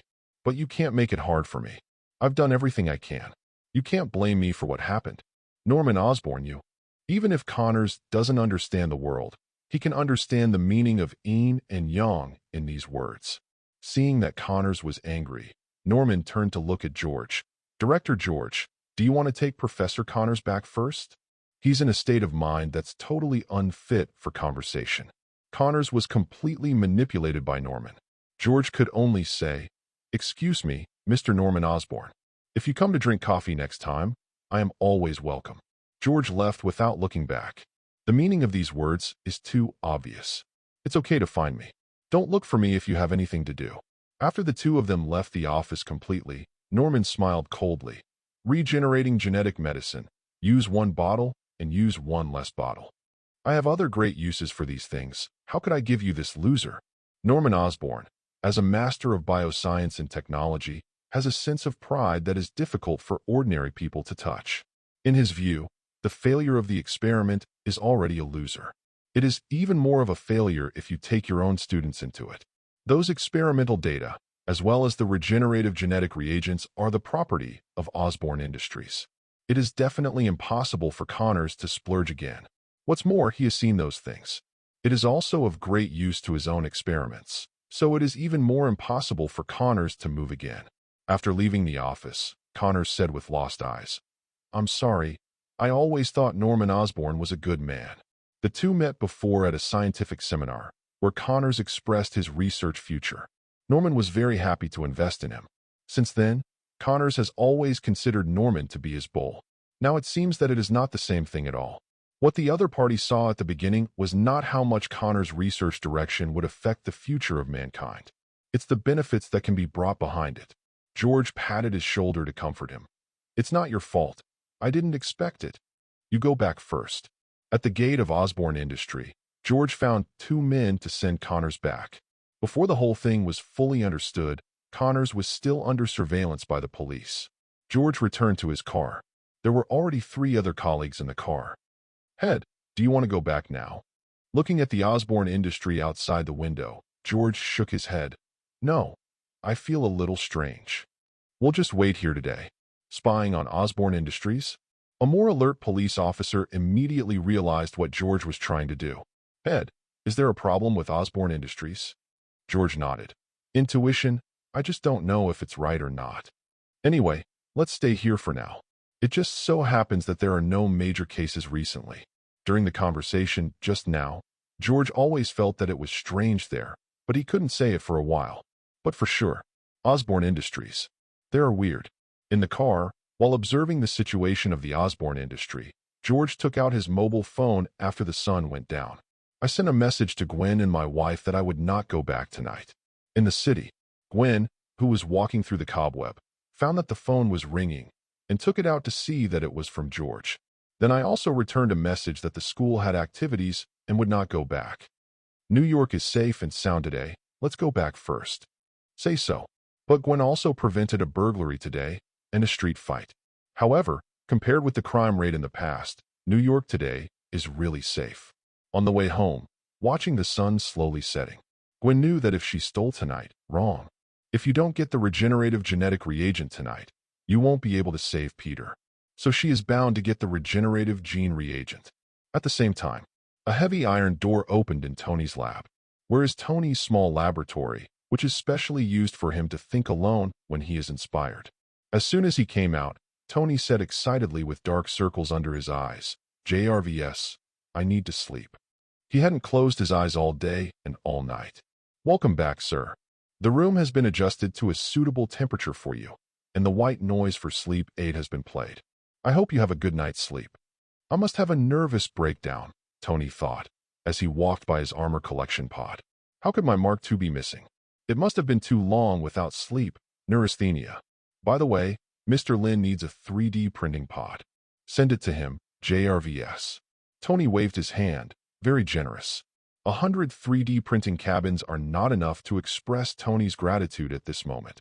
Qing Ming reading ceremony. Recharge 100 and get 500 VIP coupons.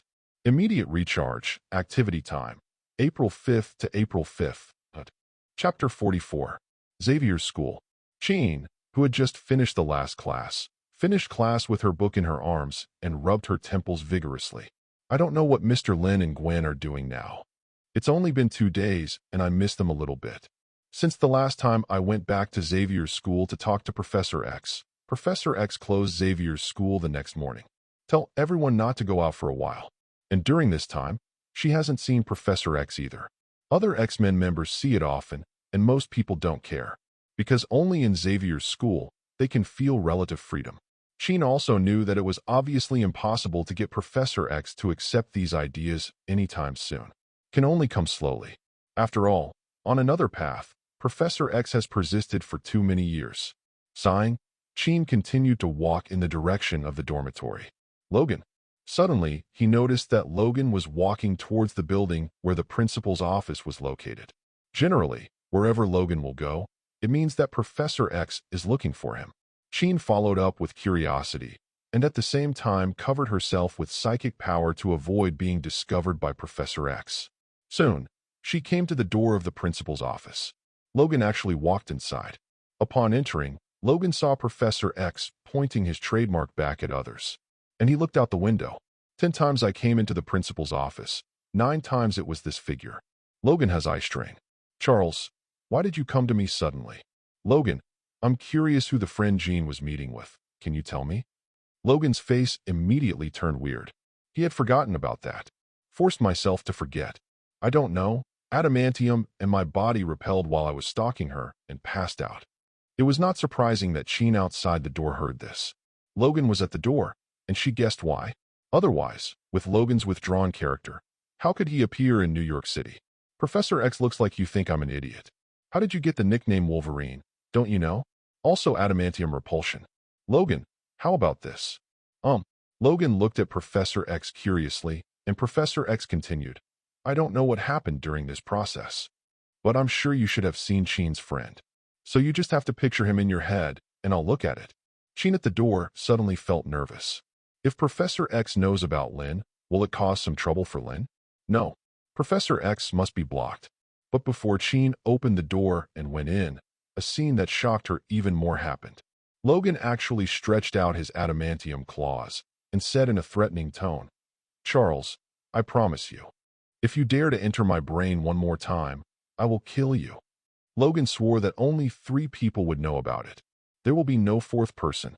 Even if Professor X is a gentleman, maybe he really looks at the image in his mind as he said. But what if? It has something to do with my image and face over the years. Logan, have to guard against. Logan's attitude also stunned Professor X. I've known Logan for so long, and this is the first time I've seen him react so strongly. In fact, he could ignore Logan's thoughts and go straight into his head. This is the strength of Professor X as the strongest mutant. But Logan is a companion after all, and Professor X also has its own moral bottom line. Otherwise, he would have been hanging out with Magneto long ago. All right. Professor X breathed a sigh of relief and continued. Actually, I just want to know who is this person who plans the future of mutant for us.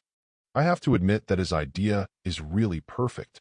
Logan withdrew his claws and asked Professor X, does it matter who it is?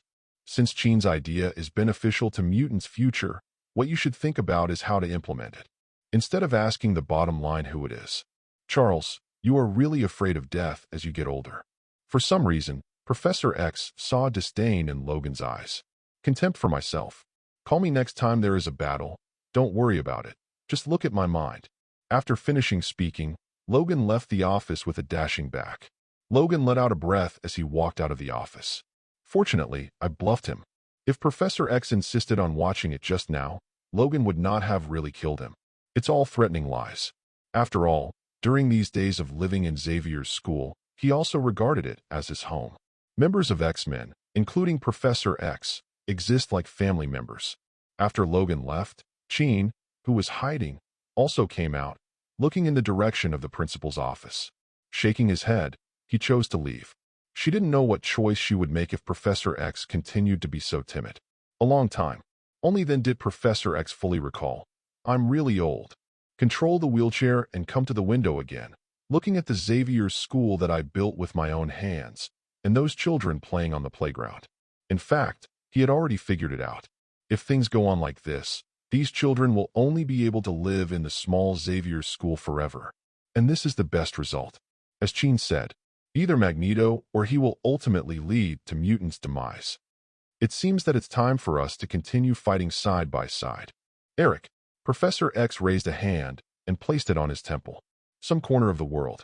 An old man with white hair, but still in good spirits, sat at a table and played chess. Suddenly, he paused with his chess hand. There was a voice in his mind that he wanted to hear, but he hated it. Hi, Charles. It's really rare that you will take the initiative to find me. Eric. After all these years, I finally understand that my way of doing things doesn't work. Have time. Come to Mutant Academy. Let's sit face to face and talk. These words made Magneto jump up from the stool excitedly. So many years. This old guy finally knows what I'm doing is right. What are you doing peacefully? They should be killed directly. Wait, I'll find you right away. Don't worry, I haven't played chess with you for a long time. After finishing this one first. Also play chess. Magneto just flipped the board over. Professor X, is this how you treat an old man's request from me? Wait for me in New York, I'll be there tonight. Qing Ming reading ceremony. Recharge 100 and get 500 VIP coupons. Immediate recharge, activity time. April 5th to April 5th. Chapter 45. The Roof of Lynn Manor. Gwen, who put on the spider battle suit, said, Lynn, then I will go to Osborne Industry now. Wait, Gwen. Lynn took out a small box from her arms, and after opening it contained a small earphone. Wear this, and the Red Queen will tell you the next route. Stark Industries has already lent out a laboratory and brought it there directly after getting the regenerative gene medicine. Gwen puts on her headphones. The Red Queen's voice came out of the headset immediately. Miss Gwen, all employees of Osborne Industries are off work. Only the person in charge of the night shift and the patrolling security guards are left. I will invade all the monitoring later, and I have also found the storage location of the regenerative gene medicine. Good. With the assistance of the Red Queen, the whole thing went extremely smoothly. After saying goodbye to Lynn, Gwen immediately swung the cobweb to Osborne Industries. Lynn looked at Gwen's back and had no intention of following. With the Red Queen around, he can rush over any danger in the first place. By the way, I haven't signed in today. Sign in. Successful sign in. Get fairy beans, *5. Is it fairy beans again? Lynn opened her hand, and 5 green beans from the world of Dragon Ball, which can restore any injury and physical strength in an instant, appeared in her hand, plus the one signed in before. Now there are nearly 30 fairy beans in the system space, which are not very useful to me. But Lynn casually threw a fairy bean into her mouth and took a few bites. It tastes really good. No wonder Yakalob has been eating jelly beans for dinner in Kalenta. Without Gwen in the past, these fairy beans really had no use and could only be left in the system space to eat ashes. But it's different now. Can restore stamina in an instant. That's not exactly what Gwen needs. No matter how strong the spider constitution is, it will take time to recover. But the beans don't need it. So, can play longer in the future. After retracting Shindo to the system space, Lynn walked back to the living room and lay down on the sofa to play with his mobile phone. That lazy look. Anyone who sees it will be envious. That's not how life is supposed to be. Outside Osborne Industries, George also took a police officer to watch the situation inside the Osborne Industry. The other 2 officers had gone back. Head, this Norman Osborn has also gone back. In the current Osborne Industry, there are basically only patrolling security guards left. Can we continue to stare at anything? The officer next to George yawned. Of all the tasks of police officers, surveillance should be the most boring. George ignored his words completely and continued to stare. He had a feeling in his heart. There must be something odd about Osborne Industries. I have been in the police force for so many years, and I have never missed this aspect of intuition. If you feel sleepy, you can buy a cup of coffee to refresh yourself. I thought you'd let me sleep for a while. But since George said so, the man simply opened the car door and went down to find a 24-hour convenience store with coffee. George held back his yawn in the car alone. Even an experienced veteran police officer like him would get sleepy during surveillance tasks. Because it's really boring. George, who was only paying attention to the industrial situation in Osborne, didn't notice where Gwen was squatting on top of the street lamp beside his car at all. Red Queen, is that my dad's car? Yes, Miss Gwen. Don't let him see me entering Osborne Industries, or he will definitely come and make trouble. Gwen knew his dad all too well. If he saw himself swinging a cobweb into Osborne Industry, he would call a bunch of people over immediately. Immediately seal this place. Miss Gwen, I thought you had set the best detour route. Can avoid the sight of Director George. Under the guidance of the Red Queen, Gwen swung the cobweb and entered the Osborne industry from the other side. The police officer who had just bought 2 cups of coffee came back, raised his head, and twisted his swollen neck. I saw a figure entering the Osborne industry at an extremely fast speed. Bug or bird? Due to monitoring for a day today, and Gwen's speed is too fast. He didn't even make out what it was. The thing that can fly in the air is probably something like a bird. Back in the car. Head, this cup is yours. Thanks. Bang. Just then George heard a muffled noise from the street outside. Alertness suddenly increased. Did you hear anything just now? The police officer beside him nodded quietly. The two opened the door and got out of the car very tacitly. With his hands already on his waist, he walked slowly towards the alley where the sound was made just now. Soon they found the source of the sound. A sewer manhole cover was lifted. George's face changed instantly, and he pulled out the gun from his waist. Be careful, that lizard man is nearby. Exit here first, and then contact reinforcements. Above the heads of the two, the position on the roof. The lizard Peter was crawling on his body, avoiding the sight of the 2 people below. Before you get the regenerative gene reagent, don't make extra troubles. Although it has become a lizard, the brain can still think. If an attack was launched against the 2 of George, it would definitely trigger a gunshot. It won't be that easy to get into Osborne Industries then. After confirming the entry route, the lizard Peter also disappeared into the night. After Gwen entered Osborne Industries, all the pictures in the monitoring room became static. Look here, I'm going to the bathroom. The security personnel in charge of the monitoring room spoke to another security personnel beside him. Go. Go. It doesn't matter whether you look at this kind of thing. No way. Who made it our turn to do such a boring job tonight? Miss Gwen, all surveillance cameras have been suspended. You can go in. The regenerative gene reagents are stored in the freezer on the left-hand side of the 3rd floor. Okay, thank you for being the queen. You are welcome. The Red Queen can only hack into the surveillance cameras, and the patrolling security personnel still have to rely on Gwen to escape by herself. These are not problems at all for Gwen with spider telepathy. Soon came to the 2nd floor. Miss Gwen, Peter Parker is here. He has now infiltrated Osborne Industries. Okay, we're going to speed up. Red Empress, report his location to me at any time. Qing Ming reading ceremony. Recharge 100 and get 500 VIP coupons. Immediate recharge, activity time. April 5th to April 5th. Chapter 46. Osborne Industrial Gate. The 2 of George withdrew from the alley, and after confirming that there was no danger around them, they immediately contacted reinforcements. Then the 2 immediately ran towards the gate of Osborne Industry. The security guard at the gate saw 2 people rushing towards them in the middle of the night, and they looked like nothing good. Immediately pick up the walkie-talkie and call in other security personnel. As soon as George arrived at the door, he immediately took out his ID. Detective, now an extremely dangerous person has come into your Osborne Industry. We have to go in and catch him, otherwise you will all be in danger. After talking about his purpose of coming, George planned to go in directly, but the security guard immediately stood in front of him. Excuse me, Mr. Detective. I can't let you in at this time without any warrant or order from my boss. Please go back. The 2 of George looked at each other. I know I can't get in, because behind that security guard, more and more security guards gathered.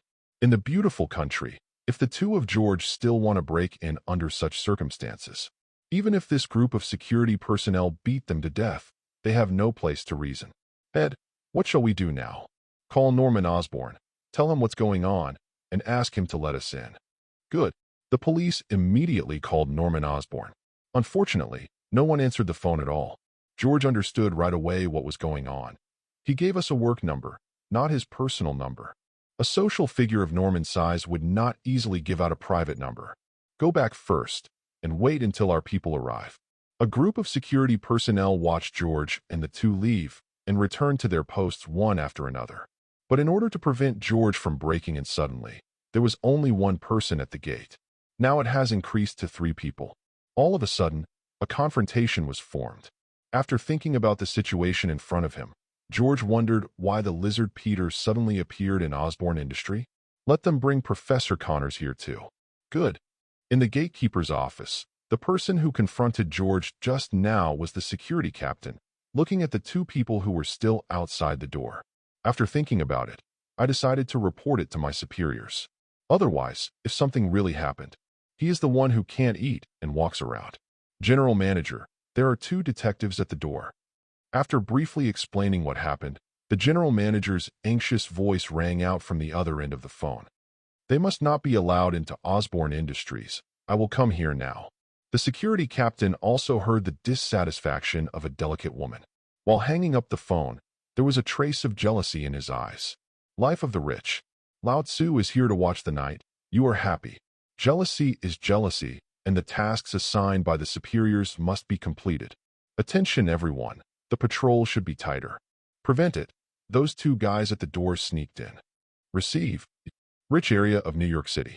In an extremely luxurious manner, Norman was lying on a massage table enjoying the services of a beautiful masseur. Take the fatigue out of the day. The old housekeeper came over with the phone. Master, someone is calling. A work phone? Norman asked lazily. Yes. Never mind, put it back. Is Harry back? The old housekeeper said softly. I haven't come back yet. I said it's my classmate's birthday, and I'm celebrating my classmate's birthday with me. Hearing this, George couldn't help sneering. My own son. Nothing like him. It's okay, you go down. Just when Norman was about to continue doing something else, the old butler walked in again, still holding a mobile phone in his hand. Didn't I tell you to leave the work phone alone? Master, it's your personal phone number. Calling from the general manager of Osborne Industries. Norman narrowed his eyes. He knew that if he would call at this time, something must have happened. You all go down. After all the servants left, the old housekeeper handed the mobile phone to Norman and left the room. Don't forget to close the door before leaving. Having watched Norman grow up, he is very aware of his master's temper. After everyone had left, Norman answered the phone. What's the matter? Boss, there are two detectives. After listening, Norman frowned. No matter what, we must stop them, and we must not let them enter the Osborne industry. You rush over now, and I will go over too. Remember, once the cooperation between the military and us is discovered, neither you nor I will end well. Have you heard clearly? After hanging up the phone, Norman had a rare look of anxiety on his face. Did the detective find something? Impossible. I have been doing it very covertly, and the military will help me. Norman is also a person who has experienced strong winds and waves, and he immediately adjusted his mentality. After putting on his clothes, he went downstairs and drove to Osborne Industry without saying a word. Osborne Industries' third floor. Gwen landed in front of a heavy iron gate, which was a low-temperature freezer for storing various experimental specimens and medicines. Under the cracking of the Red Queen, the door of the freezer opened immediately. A gust of cold air rushed out, and Gwen couldn't help shivering. Miss Gwen, Peter Parker is coming this way. You need to hurry up. Mr. George and the others have also discovered that Peter Parker has sneaked into Osborne Industry and are calling for reinforcements to prepare to enter Osborne Industry. Good. Gwen entered the freezer, looking for the place where the Red Queen sat. Soon she found a small incubator. Looking through the glass of the box, there were 2 bottles of Green's reagent inside. Found it. Gwen picked up the incubator and ran outside. When he was almost at the door, the Red Queen's reminder sounded. Miss Gwen, Peter Parker is at the door. The next moment, a huge amounts of figure blocked the door. Oh, Spider-Man. Lizard Peter was also surprised when Spider-Man appeared here, and he immediately understood what was going on when he saw the incubator Gwen was holding. Spider-Man, do you want to influence the great evolution of all mankind? Give me the regenerative genetic reagent quickly. Only I can lead all human beings to a brighter future. Hey, definitely no problem. But I'm a little curious. What did you eat? And how did you grow up so big after you haven't seen him for a day? Without further ado, Lizard Peter grabbed Gwen with his sharp claws. Ching Ming reading ceremony. Recharge 100 and get 500 VIP coupons. Immediate recharge. Activity time. April 5th to April 5th. Chapter 47. Don't be so anxious, just give it to you. Watching the Lizard Peter's claw fall, Gwen couldn't use it in such a small space. Then he threw the incubator in his hand out. Seeing the incubator falling towards him, the Lizard Peter immediately withdrew his claws, and if he scratched it, it would be the end of the game. While Peter's claws were recovered, the attention was on the box. Gwen shot the cobweb stuck to the outer post, and the petite figure came out of the gap. After the lizard Peter got the incubator, the first thing he did was check the 2 tubes of regenerative gene reagents inside. When you see the only 2 tubes left, the smile couldn't be concealed on the face. Look, this is simply the most beautiful thing in the world. Spider-Man, you will be a great contributor to my future evolution world. The lizard Peter turned around, only to find that there was no Spider-Man behind him. Before he could wonder why Spider-Man had disappeared, that familiar voice came from above his head. Hey, big guy. Here it is. The lizard Peter raised his head subconsciously when he heard the sound and was greeted by a kick on the forehead. Gwen shoots the cobweb sticking to the thermostat with a pull. Thank you for warming me up for a while. This thing is ice. Oh, that's right. Lizards are also cold-blooded, so they don't get warm. You just freeze curry for a while. Gwen added another kick and kicked the lizard Peter into the freezer, and the Red Queen immediately closed the door of the freezer. Queen Red, where is the laboratory located? Exist. Before the Red Queen could say anything, Gwen's spider telepathy rang the alarm, and the freezer behind her made a loud bang. The lizard Peter actually broke through the wall and rushed out. He pretended to go straight to Gwen. Gwen took off with a backflip and perfectly dodged the lizard Peter's attack. But the power of the lizard Peter remained undiminished, and he directly hit the pillar in front of him. For a while, smoke and dust filled the air. If it hit me just now, it would definitely be uncomfortable. His head is too hard. Gwen completely forgot who could kick such a hard head so dazed. But it also just proves that the lizard Peter's head is hard enough. If it were a common man, Gwen could be kicked to death if he didn't keep his foot straight. Spider-Man, give me something quickly. In the smoke and dust, the lizard Peter rushed out again and wrestled with Gwen.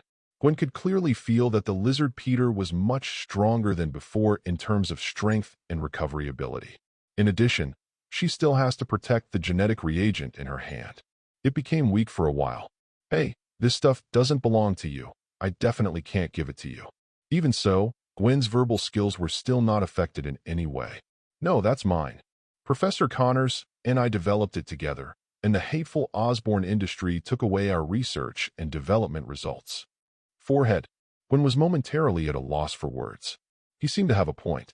He does have a share in this stuff. Instead, it's me. Then I'll go out and take it to Professor Connors. Your state is not suitable for keeping things. Obedient.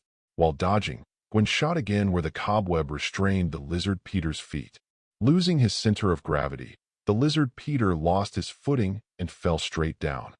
Big guy, I won't play with you anymore. Gwen saw the opportunity and ran towards the French windows. Lizard Peter grabs a stool next to him and smashes it straight. Downstairs at the moment, a lot of police detectives have gathered behind George, blocking the entrance of Osborn Industry.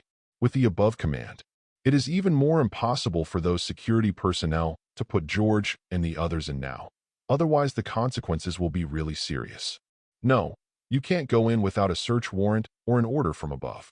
No matter what, I won't let you in. Captain George, Peter really. Next to George was Connors, who had come over from the police station just now. Yes, absolutely.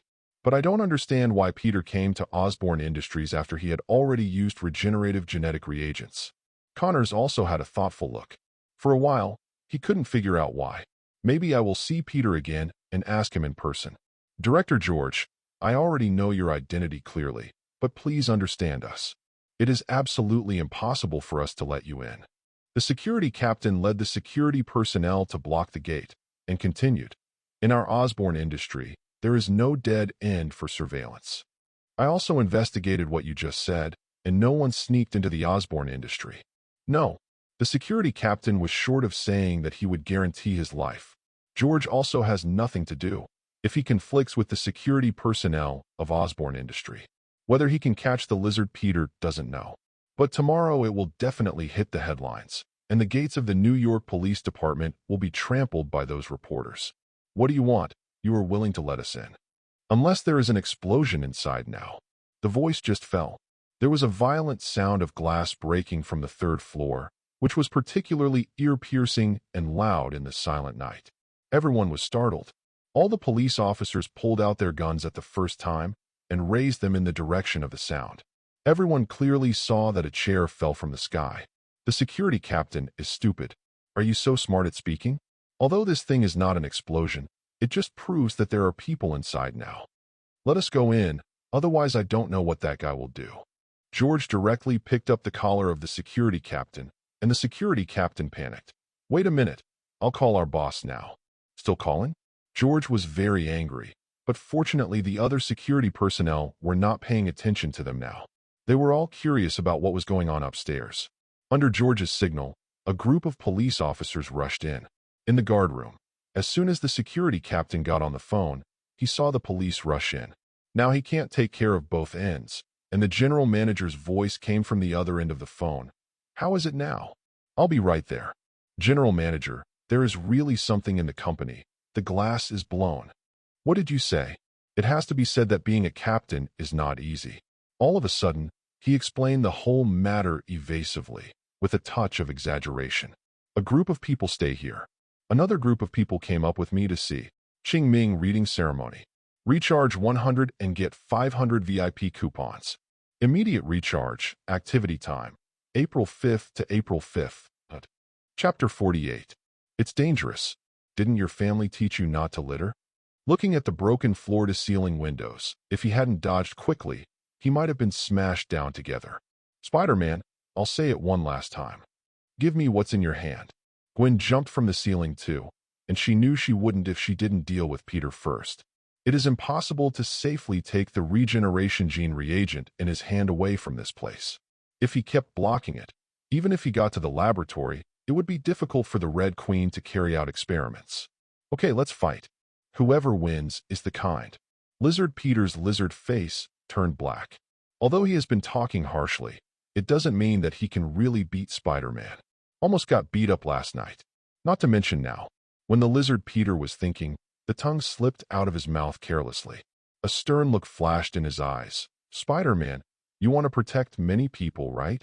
Forehead, why did you ask this suddenly? It feels like you have bad intentions. No, I just want to make a deal with you. Suddenly, the lizard Peter turned around and ran towards the French windows in another direction. And that direction corresponds to the gate of Osborne Industry. For a moment, Gwen couldn't figure out what Peter the lizard was trying to do. Is he trying to escape? Not good, Miss Gwen.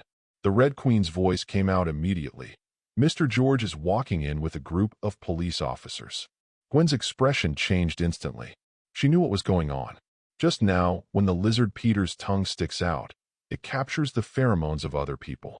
That's why I asked that sentence. Stop, Peter. You can't go any further wrong. I have a way to get you back to normal. The lizard Peter charged so fast that Gwen had a hard time catching up. Soon the lizard Peter came to the floor-to-ceiling window and slammed his head on it, smashing the glass directly. Below, a few people who had just approached the Osborne Industrial Building were taken aback by this sudden change. Looking up, nothing but glass shards floating down from the sky. At the same time, there was also a monster with huge amounts falling from the sky, and because it was too dark, no one could see what it was. George's reaction was the fastest. Get out of the way. His roar immediately caused everyone to disperse like a conditioned reflex. After the lizard Peter fell, his huge body cracked the floor. What kind of monster is this?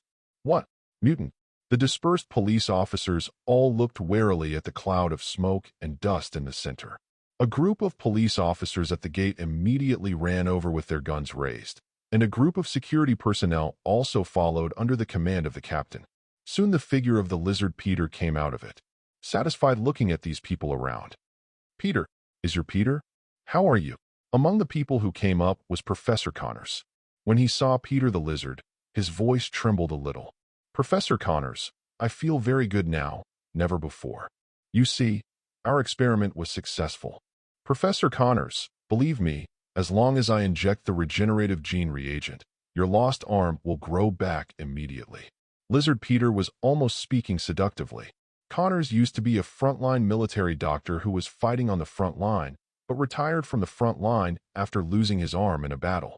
It was also because of this broken arm that he lost too much before he started to devote himself to biological science. Experiments on the regeneration of severed limbs were studied. Having been with Peter for so many years, Connors fully understood the tone of Peter at the moment. Peter has been completely influenced by lizard genes. Peter, tell me, what did you come to Osborne Industries for? Lizard Peter smiled coldly. I believe you will understand me, Professor Connors. When George was about to persuade, Gwen, who fell from the sky, shouted, Get out of the way. He will hurt you. There are people. George looked up. Spider-Man. Why are you here? At the moment when everyone was attracted by Gwen, the lizard Peter made a move. After Gwen lightly landed on the ground, he questioned the lizard Peter angrily.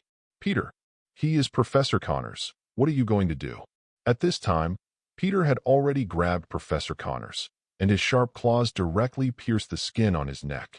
Blood began to ooze out little by little. Looking at the blood, the lizard Peter couldn't help licking it. George and others immediately raised their pistols and aimed at the lizard Peter. Put Professor Connors down, Peter Parker. George, uncle, remember to say hello to Gwen. I'll go find her when I'm done with this. George's face turned cold. I don't understand what Peter means. But one thing is for sure, absolutely nothing good. As the person involved, Gwen's face also changed, but he was not stupid enough to admit his identity to the lizard Peter. Spider-Man, you are a smart woman. I think you should know why I held Professor Connors hostage. Gwen squeezed the handle of the incubator in his hand. Let Professor Connors go. I'll give you this right away. Oh, it's okay. Wait, if you don't give it to me, it's a clever trick. How many people here can you save? As soon as these words came out, the expressions of all the people present changed. Don't worry, I will do what I say. Good. The lizard Peter threw Connors straight away, and Gwen immediately got up and jumped to catch Connors. No, Spider-Man. You can't give him what you have. I know what he is going to do. I know that too, Professor Connors. But there is no way now. He has lost his humanity now. If he didn't hand over the things, Peter the lizard would really kill him. Spider-Man, it's time for you to fulfill your promise. Go as soon as you get the things, or I will kill you, threatened people. So will Gwen. Lizard Peter also really felt Spider-Man's killing intent. After speaking, Gwen threw out the incubator in his hand, and the lizard Peter immediately picked it up and hugged it. He quickly ran in the direction he came from. George looked at the direction he was away from, knowing that if he didn't do it now, he had no chance. Go grab. The sound of gunshots resounded through the night sky instantly. Bullets were pouring into Peter the lizard's back, but the attack did nothing at all. How can it be? It's useless. He has super resilience, and he can recover immediately from the bullet damage. Connors explained. Suddenly George was taken aback. Where is Spider-Man? Ching Ming reading ceremony. Recharge 100 and get 500 VIP coupons. Immediate recharge, activity time. April 5th to April 5th. Chapter 49. Sewer. On a platform, the escaped lizard Peter looked at the incubator in front of him with satisfaction. As long as I have this, I can complete the evolution of all human beings. When he turned the incubator to check the regenerative genetic reagent inside, the lizard Peter's face changed suddenly. Damn Spider-Man, you fool me. In the incubator, there was only one tube of regenerative gene reagent left, and the other tube was missing. Needless to say, Spider-Man must have taken it. In order to confirm the authenticity of the other tube of genetic reagents, the lizard Peter immediately opened the incubator. After confirming that there was no problem, he breathed a sigh of relief. Spider-Man, even with only one tube, I can accomplish great human evolution. It won't take long. I will become the god of this world. By the time, there was a strange laughter resounding in the sewer. On the exterior wall of a building in New York City, Gwen looked at the other tube of regenerative gene reagent in his hand and smiled slightly at the corner of his mouth. This time it's a tie. It turned out that after the lizard Peter landed just now, Gwen didn't follow up so quickly. It was because she guessed the lizard Peter's plan that she opened the incubator ahead of time and took out a tube of regeneration gene reagent. The reason why I left a tube was because I was afraid that the lizard Peter would ignore his threat and check the incubator. There is a tube inside. Even if the lizard Peter finds out, he will not continue to pester him. After all, to Peter the lizard, 2 tubes are as useful as 1. Queen Red, give me the location of the laboratory. Yes, Miss Gwen. In Lynn Manor. The Red Queen reported on the situation tonight. Lynn nodded in satisfaction after listening. It seems that Gwen's fighting awareness is getting higher and higher. Queen Red, have you collected all the battle data for tonight? Yes, Master. A database has been established for the new spider battlesuit. Tonight's battle data will be entered into the database and become the research direction for the development of the new battlesuit. Is the Master naming the new battlesuit? Naming. Lynn stroked her chin amusedly. Iron Man's battle armor is called Mark, and the number of generations is called Number. And Lynn knows that in the future, Iron Man's armor will develop different emphases according to various situations. There are also various anti-war armors aimed at a certain person. In that case, let's call it a Ghost Battlesuit. Gwen's hero name is Ghost Spider-Man, and the battlesuit is called Ghost Spider Battlesuit, which is not too appropriate. New document. Ghost Spider Battlesuit established. 3D modeling in progress. A projection of the new battlesuit appeared in front of Lynn, and various data integrations appeared on it. When the 3D printing cabin arrives, these data models can be used to make new battlesuits. The Red Queen said so. This is the reason why I asked JRVS for a 3D printing cabin. The Dutch Brothers Spider battlesuit was made with a 3D printing cabin.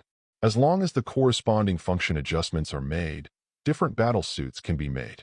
I have to say that Tony's brain hole is really big. Even this kind of stuff can be sorted out. Has Gwen been to Stark Industries' lab now? On the way, Norman Osborn and others from Osborn Industry have already arrived at the scene. We are discussing with the police station. Norman Osborn. The name, Lynn, is also clear. But what is clear is not his identity as the founder of Osborn Industries, but another identity. One of Spider-Man's old enemies, the Green Goblin. Don't bother with the Osborn Industry, and help Gwen develop anti-gene drugs first. Good. On the other side, Gwen had already changed back into her clothes and walked into a laboratory. As soon as he entered the door, he was stunned by the sight in front of him. Cool. Gwen himself also knows how to do research. Otherwise, how could he develop such a resilient cobweb for combat? So she could see at a glance that all the things in the laboratory in front of her were top-notch equipment. In contrast, the laboratory equipment at Empire State University is not an exaggeration to say that it is rubbish. Sure enough, it was worth throwing away. Did Tony Stark really lend us this lab? Gwen couldn't believe it. Yes, Miss Gwen. Please put the genetic reagent on the platform over there. I'll start researching right away. Since there is no projection equipment here, the Red Queen can only continue talking to Gwen in the headset. However, for the convenience and accuracy of the experiment, all laboratories have JRVS interfaces. So the Red Queen took over all the operations here directly. A platform also slowly moved over, and Gwen immediately put the reagents on the test tube rack.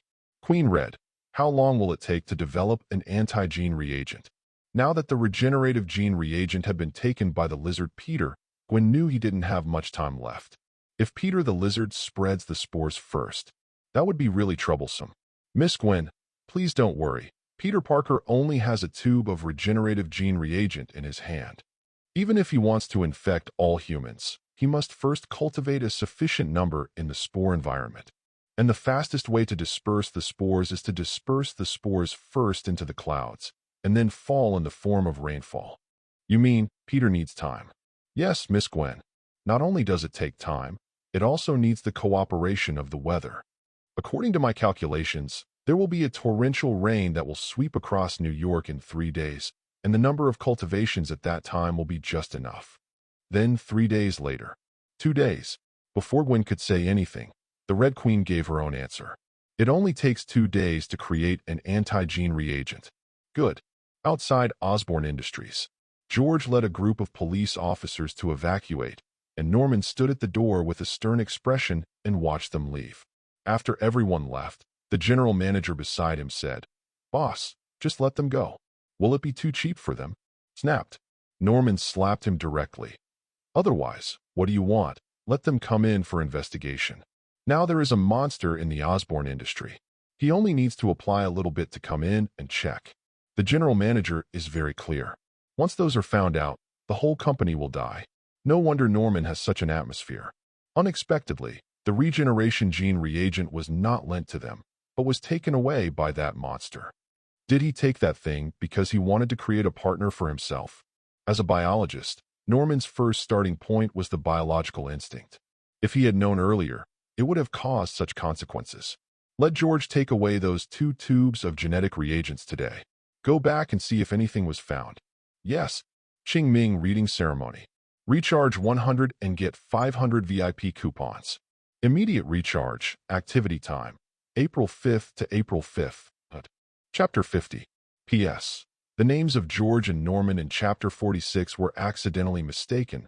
Sorry, it has been revised. Night. Inside S.H.I.E.L.D. After a busy day at work, Nick Fury is getting ready for a good night's sleep. As the director of S.H.I.E.L.D., his dormitory is in his office, and he only needs a little manipulation. One wall of the office will be opened, and behind the wall is a small private room. This room is also Nick Fury's secret, because there are a wall full of cat photos in the room, most of which are big oranges. If other people knew that the majestic S.H.I.E.L.D. director, the murderous, sinister Mayor Foxia, was secretly a cat slave.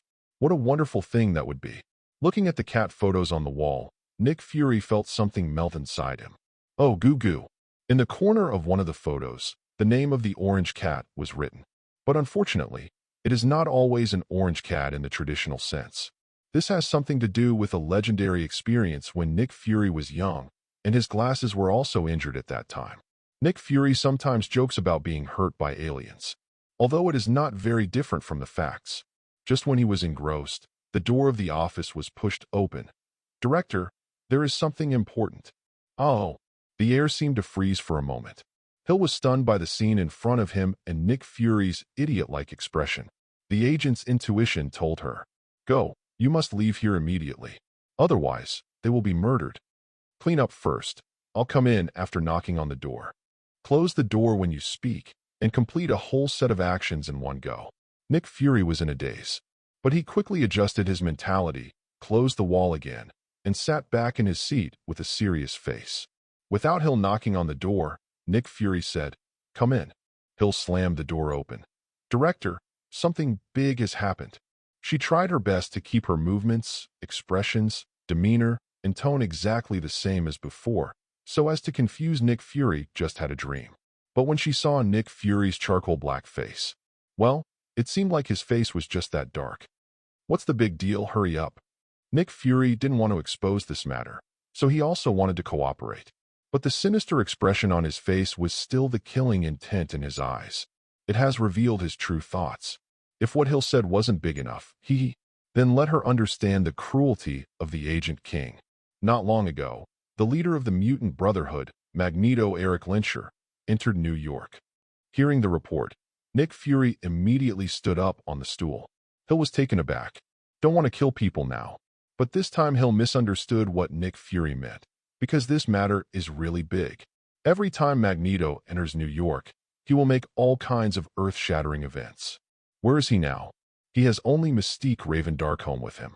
Judging from the route, it should be heading to the Xavier Academy for Young Talents. Go to Xavier's school? Nick Fury froze for a moment. Magneto came to New York, and he understood where he went. He really couldn't understand going to this place. Hadn't he and the X-Men been rivals all along? Why did you come to New York today to drop by? Has there been any big moves on the Mutant Brotherhood side recently? Hill shook his head. Since the last operation failed, the current Mutant Brotherhood is extremely well-behaved. Quietly, not daring to cause trouble. Nick Fury pondered for a while. Hill, get ready. We're also going to the Xavier School for Young Gifted Boys. Magneto descends on New York suddenly, without warning. What is the real purpose of the other party? It seems that he will have to meet for a while before he can understand. Okay, I'll get ready right away. Hill immediately turned and walked out of Nick Fury's office, closing the office door for a split second. Hill patted his chest and let out a long breath. Life. It can be regarded as saved. The entrance of Xavier's school, where Magneto stood, looking at the school. Smiling, he said to a charming woman next to him, "After all these years, this place is still like this." This woman is naturally Mystique, and her mutant ability can change all of her physical characteristics into someone she has seen. The woman she has become now is a well-known actress from the beautiful country. Logan noticed Magneto's arrival immediately. He couldn't forget that nasty smell. Almost at the same time Magneto arrived, he stepped out with his adamantium claws out. "Eric, what are you doing here?" "Logan, How can we say that we are also old friends? Does it hurt my heart to be like this as soon as we meet? Logan didn't bother to talk nonsense with Magneto, so he raised his wolf claws and killed him. Magneto just raised his hand slightly and pushed Logan away, sticking directly to the iron pole of the school gate. If you don't have adamantium, maybe you can meet me. This is the result again. Logan is tired. At the moment, the other X-Men also rushed out. Seeing everyone in Magneto looking murderous, Jean walked out. Eric, this is not where you should come. Leave now. Is this how you X-Men treat guests? Did Charles ask me to come here because he wanted you to kill me? The professor asked you to come here? Little Rascal was a little unbelievable. Aren't you two rivals? This is Professor X coming from behind, pushing a wheelchair. Stop it all. I invited Eric to come here. Jean at the front immediately understood the reason. There was a hint of excitement in his eyes. It seems that Professor X is planning to go to Lynn's set of ideas. Under Professor X's signal, although Magneto walked into the Mutant Academy swaggeringly, it didn't mean that the X-Men were slacking off on him. When Magneto walked up to Wolverine, he couldn't help complaining. Aren't you going to grow old? Mystique glanced at Logan too. It seemed to say something comforting, but it didn't comfort me. We are almost the same. Logan looked away, indicating that he didn't want to talk to either of them. Magneto raised his hand slightly and put Logan down. Only when facing Magneto, Logan will hate himself as adamantium. Qing Ming Reading Ceremony. Recharge 100 and get 500 VIP coupons. Immediate recharge, activity time, April 5th to April 5th. If you're enjoying the story so far and want to hear the next parts, don't forget to like the video. It really helps the channel grow. And if you'd like me to continue the series, drop a comment below letting me know. Your feedback and support keep these audiobooks going strong. Thanks for listening, and I'll see you in the next one.